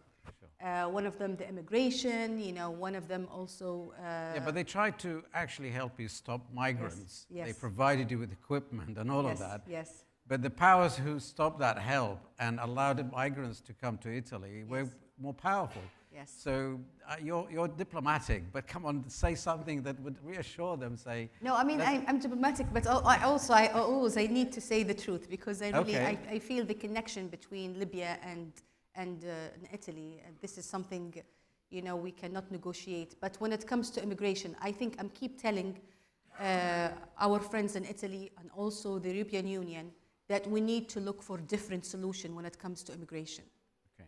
For me, boats and guards, they are not the solution. Right. Please, we don't have to have. The solution is it should be more comprehensive. We need to treat the root causes behind the immigration. For example, Libya, it's not the target for all those immigrants. They pass through Libya to Europe. They dream about Europe. We understand all those illegal immigration or immigrants. They're looking for better life, and nobody will doubt this. That's how we can minimize it. Yeah. We don't think that it's in the hand of your government at this point to deal with the root causes. It's the bigger picture. It's everybody. It's local, national, and you're not the only country that is a source and so on. So we know that, but actually there is something that is entirely in your remit. And people expect leadership from the Libyans so that others can help. Yes. And when governments are not able to control that or cooperate on that, this is nobody else can help. So this is where we want some crisp kind of practical steps. The practical steps, I will start with number 1 and number 2. Yeah. Number 1, we need to work in those neighboring countries, the African country. We need to fund those countries in development projects. So people, they will work in their region and they don't have the reason to fly because they're looking for better opportunity, for more development and economical opportunities for those regions. The funding is supposed to go to those regions to help to minimize this. The second one, we have a big borders with a lot of countries. For example, between Chad and Libya, 1,000 kilometers. You can imagine 1,000 kilometers, how we can control it. Okay. So with resources, with equipment, to secure our borders. Was that number 2 or number 1? This is number 2. Okay, right. Excellent. Thank you. You've done very well. Yeah. Anas, I'll come to you. I actually want you to tell me, characterize, the Arabs are divided. They support both sides, and the Europeans are not really united. Yes. But they do have some commonality in the way that they got involved early and now not as much. And then we've got Turkey and we've got Russia, we've got all sorts of... Tell us what's happening with that, because that's too complex. And what can the international community do? So starting with what the international community can do is, I think it's really a question of political will. Before the war in NATO's eastern flank, we had the war in NATO's southern flank. And it didn't seem to be an issue of concern because Russia didn't go in there very openly. It walked through the back door. And the back door and the red carpet treatment was given by members of NATO to walk into Libya. I mean, France was operating with Russian special forces at the same time whilst they were there. Partners of the US here in Europe, like the United Arab Emirates, were funding Russian mercenaries to station themselves in Libya. According to the last UN report, 25,000 mercenaries are operating in Libya. And I think that in itself tells you that not only was there a ceasefire agreement that you rightly pointed out, that was signed in October 2020, but a provision of that ceasefire, two things. The first is that the foreign mercenaries wholesale should withdraw from Libya's territory within 90 days. January 16 came, no one left. They've been there for over a year. We've seen rapprochement now, for example, between Turkey and the United Arab Emirates. We haven't seen any of them withdraw their forces. We've seen Russia repeatedly talking about the fact that their presence is not there. They deny the presence of their mercenaries. Turkey has an agreement that was requested by the former Libyan government to bring forces in. But the other side, the United Arab Emirates, France, for example, at one period, Russia, none of them have ever accepted that their forces are in Libya's ground. So I think the deeper question for me is about this question of political will, and it is there. When Libya's oil was blockaded last year, it was only a matter of a few phone calls from President Biden to the United Arab Emirates to open the oil up. They brought both sides. They brought Dbeibeh, for example, the Prime Minister, and they brought Khalifa Haftar. And within a few moments, it was open. They never asked the Russian mercenaries to leave. And that's a curious omission. So I think the question for me really about political will goes right to the depth of Libya's crisis. It's not just a crisis. It's a staged managed crisis because if it doesn't itch, if we're not scratching the itch of European and Western policymakers, then it's not a problem. If we're trying to scratch the major itch that has been going on for 10 years now in Libya, well, it's a problem until it's a problem. And that's where I think today this question of political will come back and haunt us because Russian mercenaries are not only in control of key strategic areas inside Libya, they've transformed Libya into a logistics hub that stretches as far as the Sahel that Her Excellency was talking about, where a lot of the migrants and a lot of the refugees come from. That area in itself now is much worse than what it was in 2019 or 2020 when they signed the agreement. But where is the pressure on internationals to withdraw? Okay. Where is the pressure even on internationals to call it by its own name? Fine. So I think that's the key issue here. Thank you. Claudia, you are Italian. Yes, and I'm going to ask you to focus on the second part of the ministers about Italian engagement with Libya and how you can satisfy both. You tell us. So you're asking me to say what she didn't say so diplomatically. Go on, you can say that. As the non-diplomat in the room. Listen, Italy is, of course, an important partner of Libya, as are other states. I think our Italian colleagues here in this room understand very well the problems of Libya and might also have in mind a sort of ideal solution where we can say 1, 2, 3 is this, but you always have to match the ideal proposals and solutions with the reality on the ground. So of course, with the migration issue, of course, I'm sure the Italian government would say, would love not to have a security-focused approach to the migration issue. So not only training coast guards and blocking the departures of Libyan migrants. Of course, we'd love to see a development approach, not only in the countries of origin, as the current Foreign Minister Tajani has been saying, but we'd also love to see that development approach in Libya, because remember, I've been going to Libya since 2010, and since 2009.